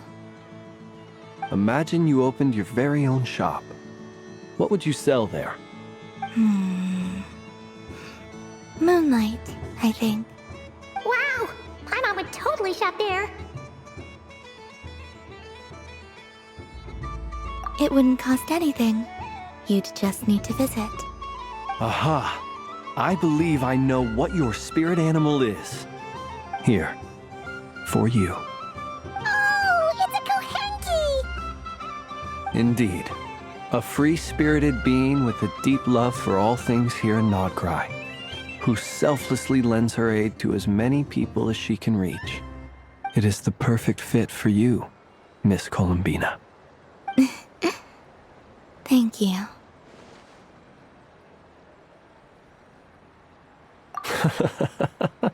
It would be my honor. But you shall have to forgive me. We have known each other for quite some time. I doubt there is any answer I could give that would come as a surprise to you. So instead, would you accept this sugar sculpture as a token of our friendship? It's a lantern.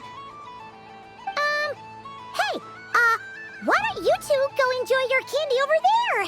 Paimon wants to try out this spirit animal thing too. Right, Flint's? Come on, play ball. Gotta get this drawing done. But I want to hear Paimon's answers. But it'll probably take ages. Paimon's a complex soul. And we don't want your candy to melt while you wait, huh? Oh. Okay then.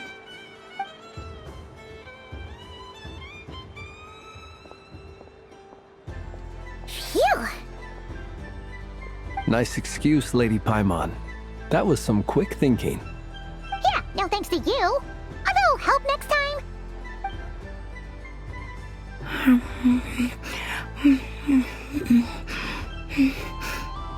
It's sweet.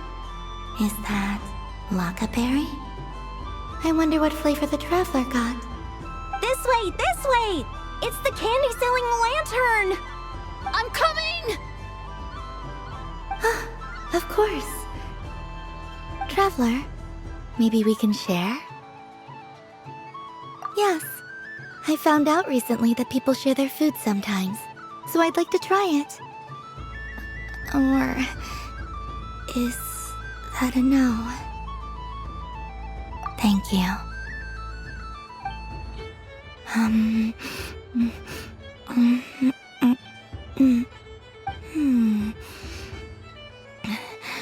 Yours is a little more sour than mine. Here, you try it. Are you sure? Amazing. My sugar sculpture has shrunk, yet my heart is filled with feelings of sweetness. I will remember this feeling. Sure.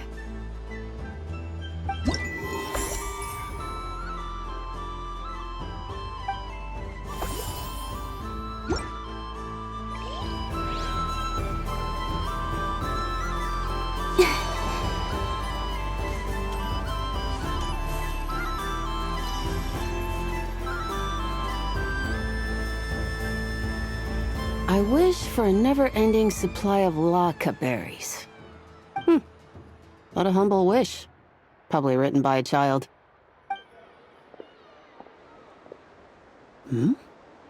Is that Llama the Moon Chanter?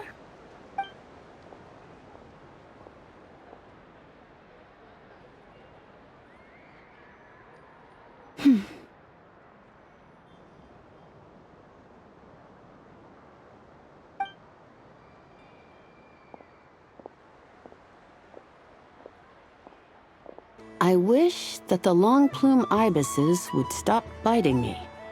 Oh dear, poor Llama. All right, I'll write that one down for you.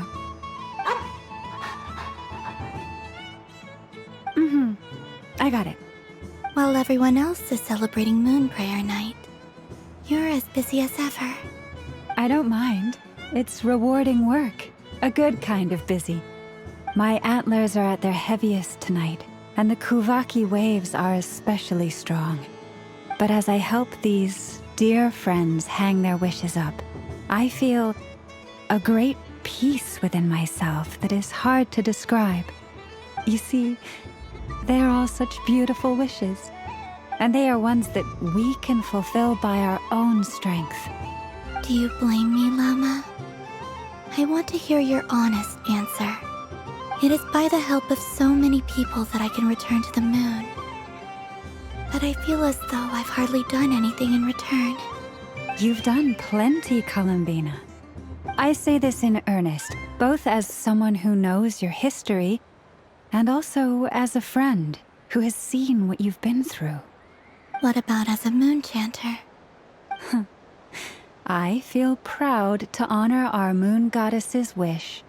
And I'm sure any moon chanter in history would have felt the same way. Thank you for your kind words, Llama. But... Since you asked for my honesty, I won't lie to you. My feelings are mixed right now. Besides pride, I also feel... I suppose it's a reluctance to let go. Once you return to the moon, we will be far apart and separated by a false sky. I'm sure those of us left behind will gaze up at that sky, yearning for the moon once in a while, just as you used to do. I will miss you, Llama. I will miss you all. I hope to stay in touch. I will try and find some way to send messages down from the moon. Perhaps you could use Kuvaki. I've heard Yehoda say that signals can be sent using long and short waves, or strong and weak lights. That sounds a little complicated. What if we forget what the signals mean? We could prepare a codebook beforehand, but... You're right. It wouldn't really suit you. Still, whatever happens, I believe that you will find your own unique way of communicating with us. And now that I think about that, my heart feels lighter. Because you trust in me? Yes. I have faith in you, and in the power of truth. In my experience, the truth tends to be difficult. But that's what makes it stand out from what is false. So I'm confident that your thoughts and your love will shine through the curtain of lies. We will know it when we see it. Thank you. Now, could you help me hang up my wish? Is this? I wish that all who dwell in this moonlit world can find a place to belong. And I wish that I shall one day see my friends again. It's 2 wishes. I hope that's not too greedy of me. Not at all. And I think you speak for us all with the second one.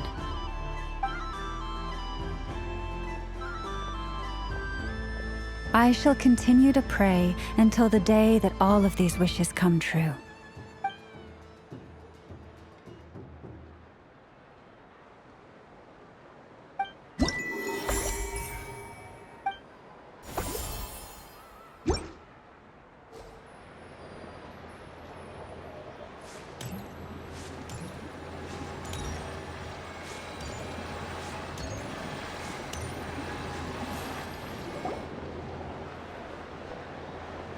Dodoko's Whirligig! Come check out Dodoko's Whirligig! Ah, welcome home, Moon Goddess. Might I ask what this is? Ah, it's a very special amusement sponsored by the Great Mage herself. Ride on a soft and furry Dodoko and embark on an unforgettable adventure. I say that, but I'm just following a script here. Who is this mage, anyway? And what the heck is a Dodoko? I'd like to ride. No problem. But, are you by yourself? Is that not okay? Oh, no, it's fine. It's just that each Dodoko can accommodate 2 passengers. Would you like to bring a friend along? My friends. That should do it. Now, but we gotta keep it a secret from Columbina. Traveler. I want to go on that ride. Will you join me? Let's go then. Don't worry. Paimon will do the rounds. You go have fun.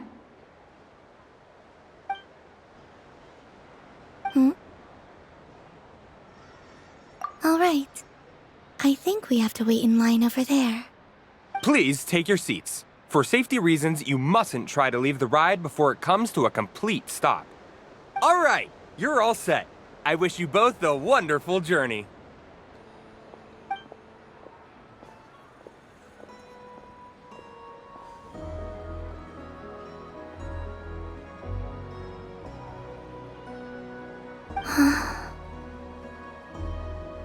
Not bad.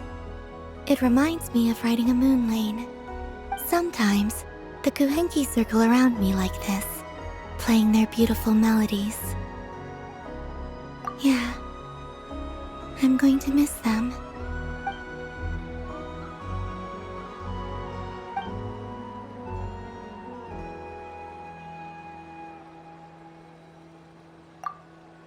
It does. I've felt scared in the past, too. But this is a little different. You know something? I got to see a lot of fascinating things during my disappearance. I saw how the Frost Moon Scions act around their families. So different than how they used to act in my presence. And I also saw how they interact with their friends. It made me curious at first. Why do people act so sincere when they're worshipping gods, but save their truest, warmest feelings for each other? Slowly, I came to realize that it's because they trust one another. They know, deep down, that they'll be accepted for who they are. All of it. The good and the bad. I know. I knew it the moment you started calling out my name. What I fear now is the end. I fear losing all this the very night I have gained it.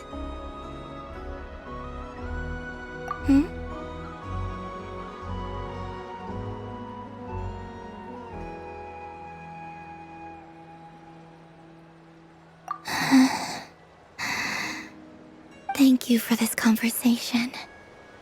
Thank you for listening to me. Don't worry. This fear I have, and the unknown that awaits me, they cannot hurt me.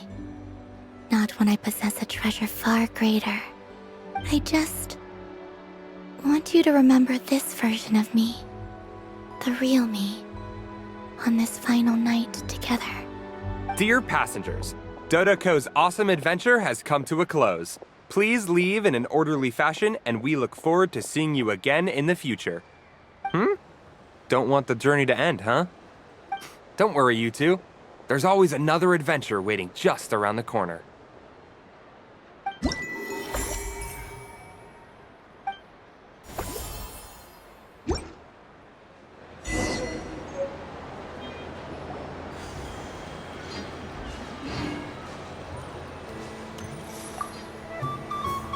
Traveler,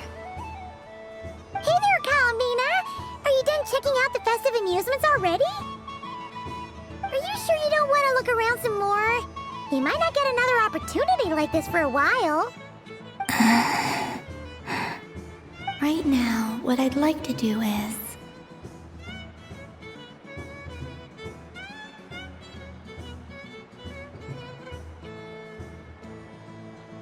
Thank you.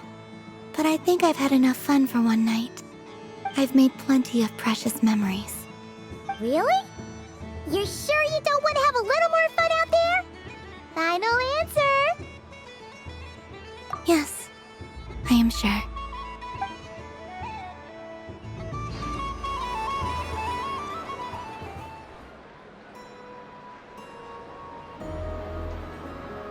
This was the most fun I've ever had on a moon prayer night.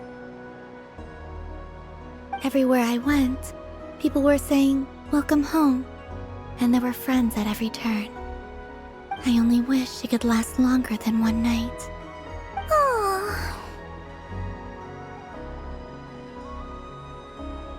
Yes, you're right. The moon prayer blossoms. Ooh, look! Look! Moon prayer night has come.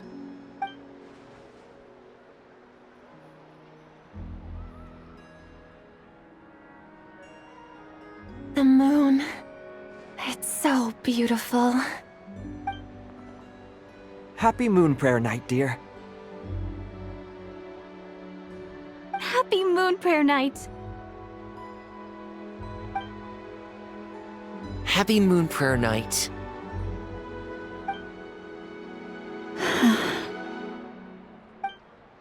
Aww.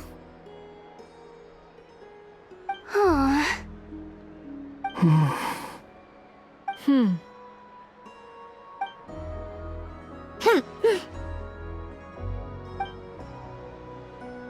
Time flies when you're having fun.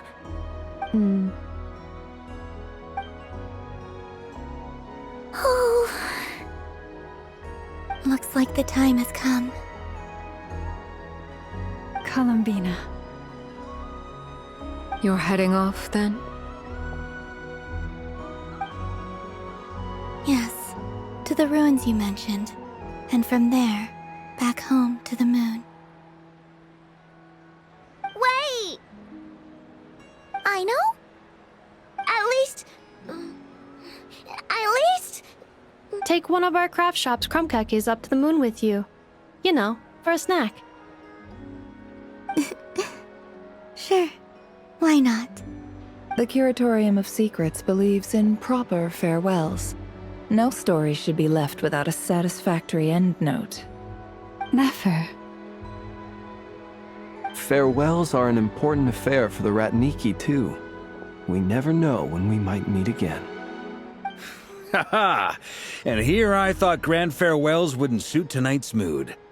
But I suppose friendly passion is not to be stopped, eh?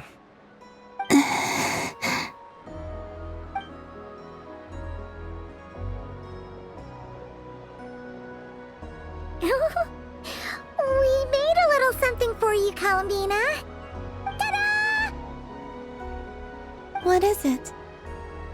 A Moon Prayer Night greeting card with drawings by all of your friends.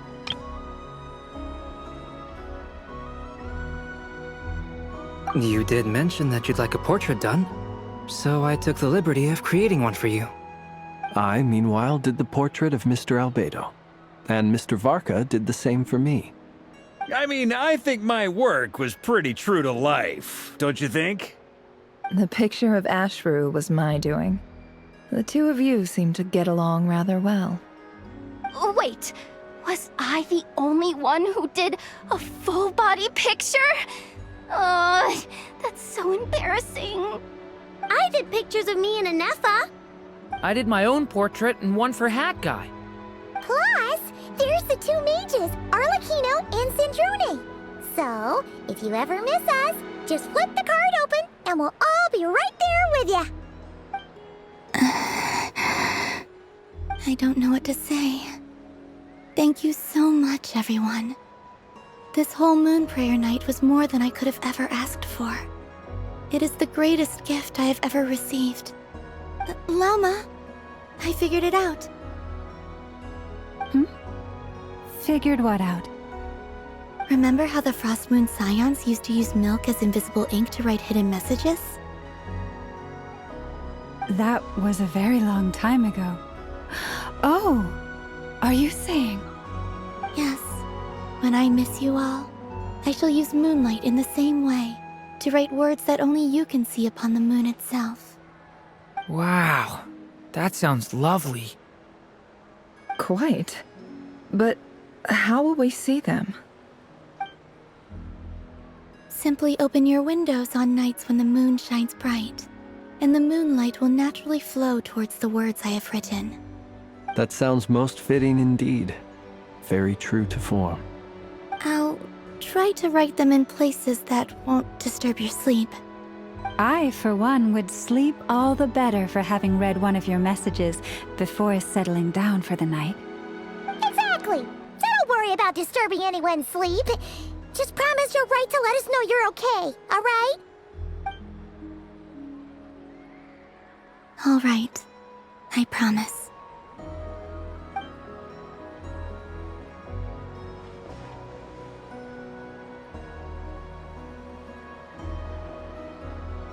In that case, Columbina? I'm ready. Very well. Let's go.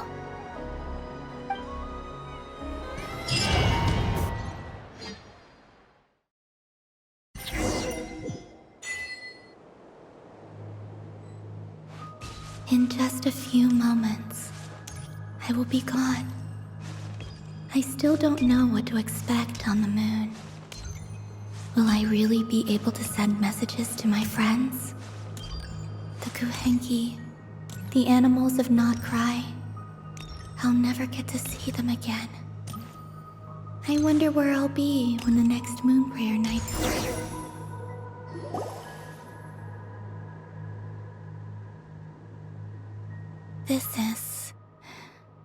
This is where the people of Hyperborea used to communicate with the moons.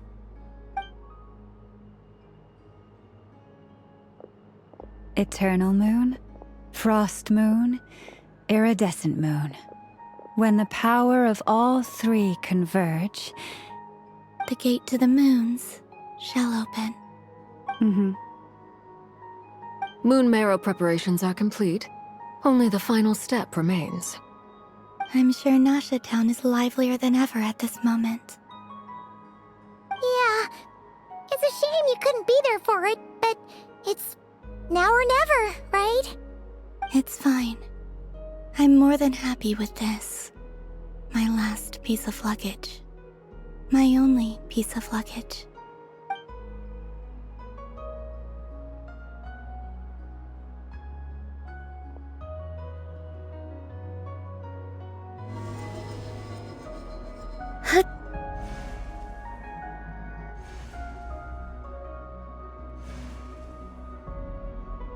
I can already feel the moon calling to me.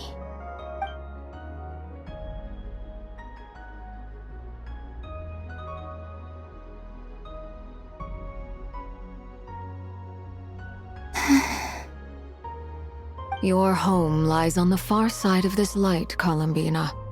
From now on, we will at last have a reason to pray to the true moon. Columbina. Yes?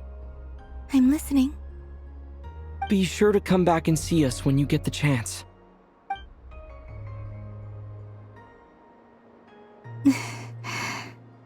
Of course.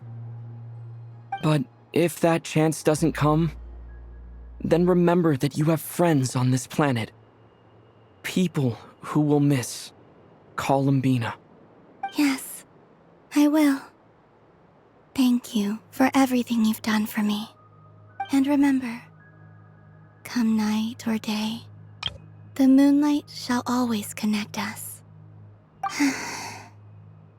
Well then, farewell, my friends.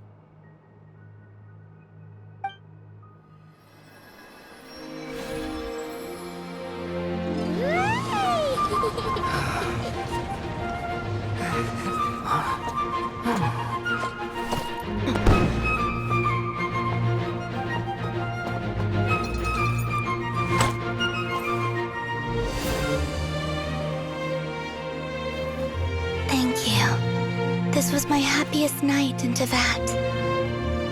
Farewell, Columbina.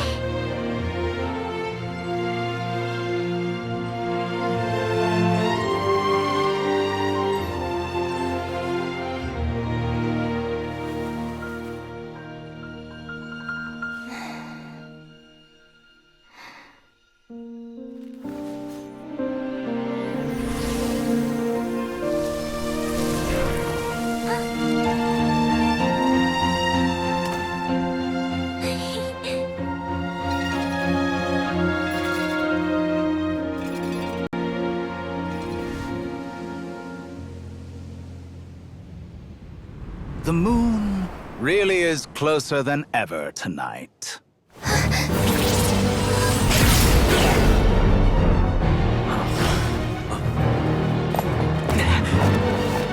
Columbina.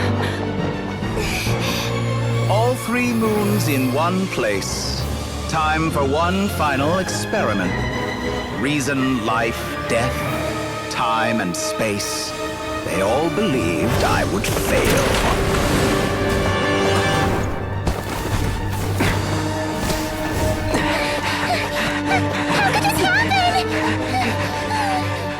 But Tevat's primordial power never did belong to the throne of heaven. And now, they are mine.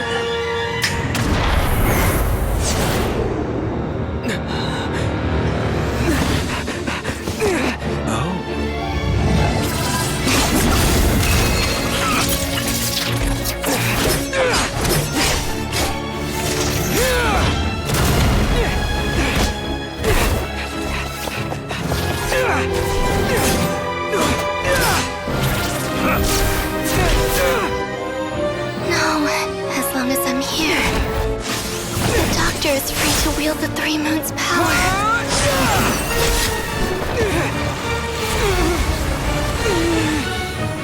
It's the only way.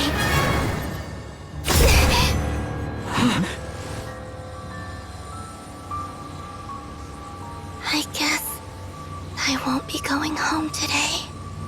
Columbina! No!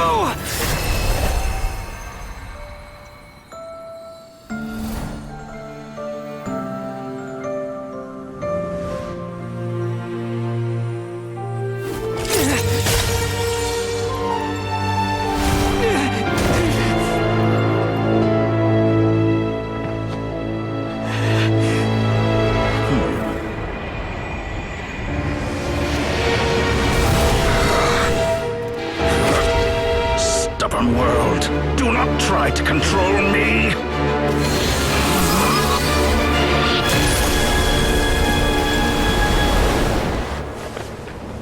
Columbina.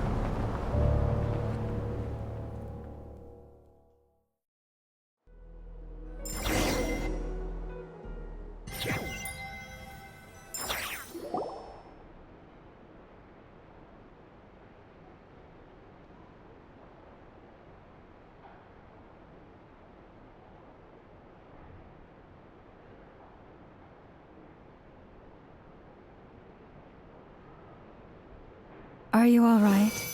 Do your wounds still hurt? I had someone prepare a little medicine that could prove effective. Take it if you need to. In that case, let me relate the contents of the call we made to Alice after the incident occurred. That Dottore is a crafty one. He distracted the Hexenzirkel by creating a huge fuss at Tevat's borders.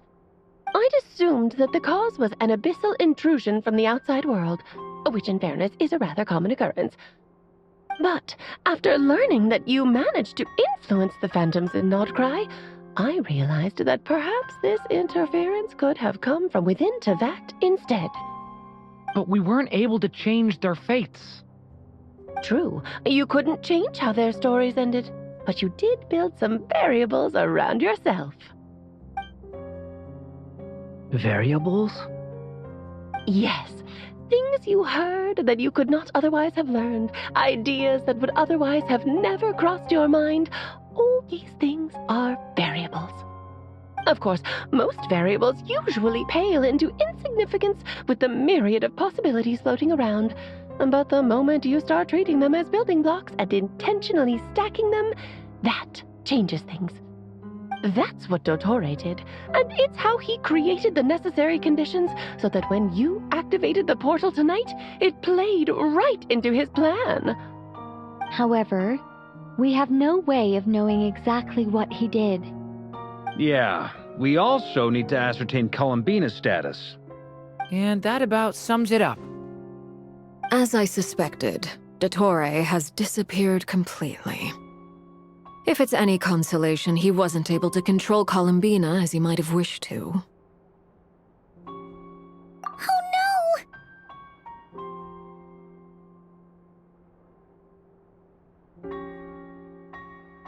What? She did what? All we saw was Dottore appeared and used some kind of power. The next thing we knew, he and Columbina were gone and you were falling into the sea.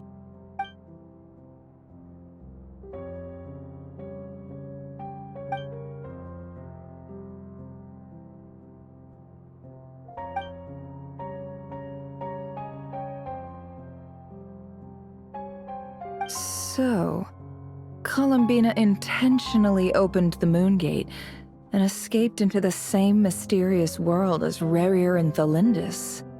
Sounds like bad news.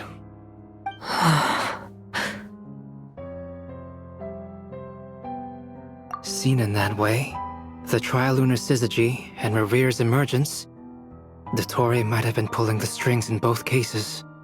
According to Miss Alice, he is attempting to transcend his destiny and finish an experiment that only a god might complete. An utter lunatic. Wait a sec, where's Hat Guy? Seems like he'd want to be here for this. He took off with the Dodo communication device after we spoke to Alice. He said he had a hunch that he wanted to investigate by himself. The look on his face was terrifying. I've never seen him like that before.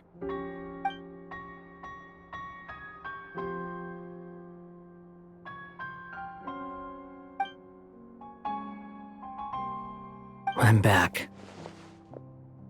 Hat Guy! I went to look for the Hyperborean phantoms again. I think I've gotten to the bottom of it. I got them to talk to Nicole on the other end of the communications line. Turns out, the history they describe is different from how Nicole remembers it. Really? But how?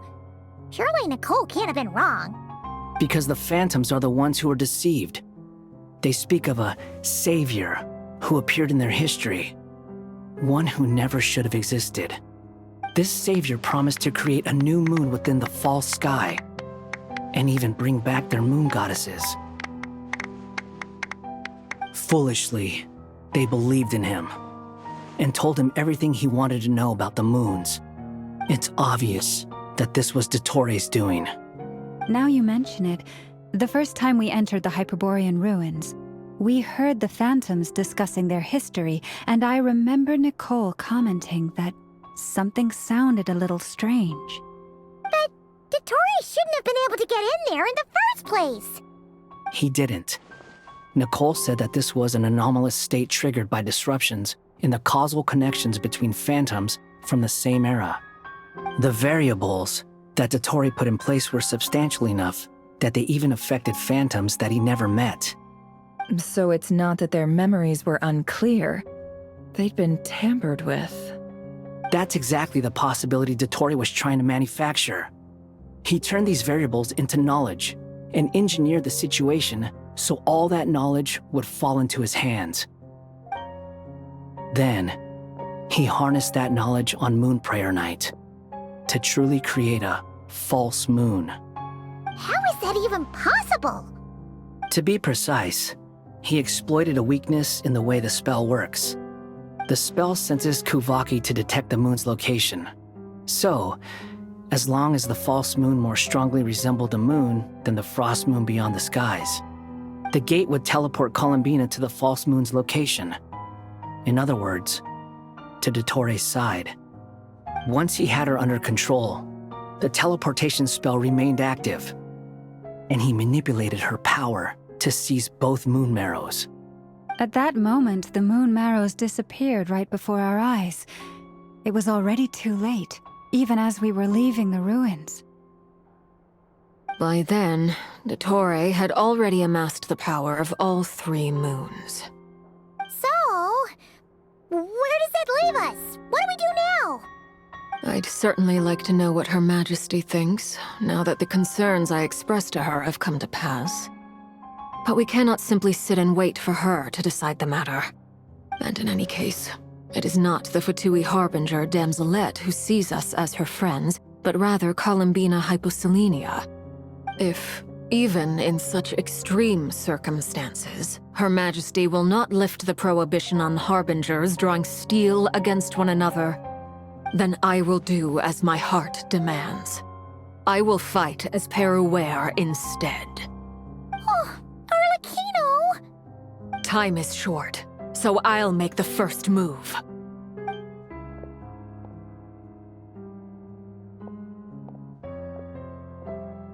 Whew. Even Arlecchino seems to be losing her cool now.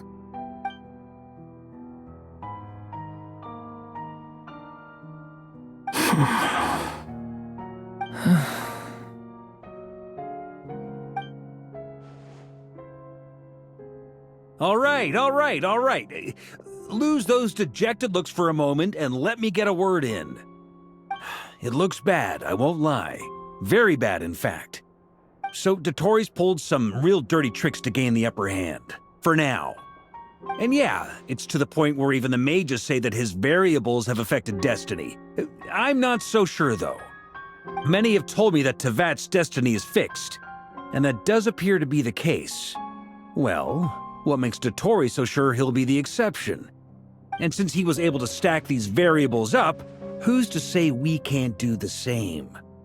You of all people should not be discouraged, traveler from afar. This isn't over yet. And you're not alone in that.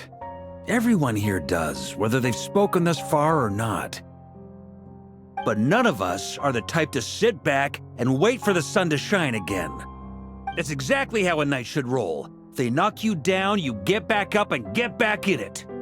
Don't forget, Honorary Knight, you're a legitimate member of Mondstadt too. Mark is right. This is far from over. Dottore's already way overdue a butt-kicking given his past shenanigans. And after this, he's earned himself a double dose. That's what I'm talking about. How's everyone else feeling? I'll use Kuvaki to investigate Columbina's whereabouts. I am not ready to give up either. Leave the intel gathering to me. Whatever happens within Nodcry's borders, when the Curatorium of Secrets wants to be in the know, we always find a way. Aino and I will do all we can to support you. We will attempt to reverse engineer Dottore's actions and seek a breakthrough that way. Alice and Nicole are busy dealing with an emergency at Tevat's borders, so they can't return just yet. But they're both very angry about this. They've asked Albedo and me to act on the Hexenzirkel's behalf and do everything in our power to fight back against Dottore. Are you ready then? We're going to have to conduct a lot of research, even in the early stages. I'll do my best.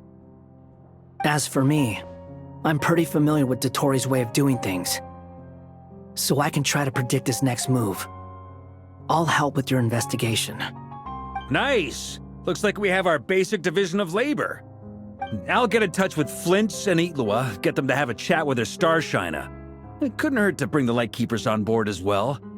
At the same time, I'll pass on instructions to the Knights present in Nodcry to assist the Lightkeepers and other organizations in ensuring the safety of those living here. Yeah! We'll show him! That's it then. Good luck, everyone.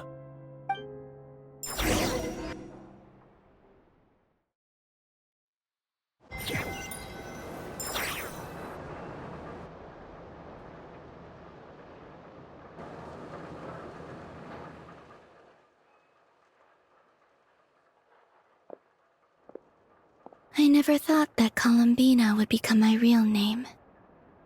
It went from being a Fatui code name to something my friends call me. And remember, come night or day, the moonlight shall always connect us.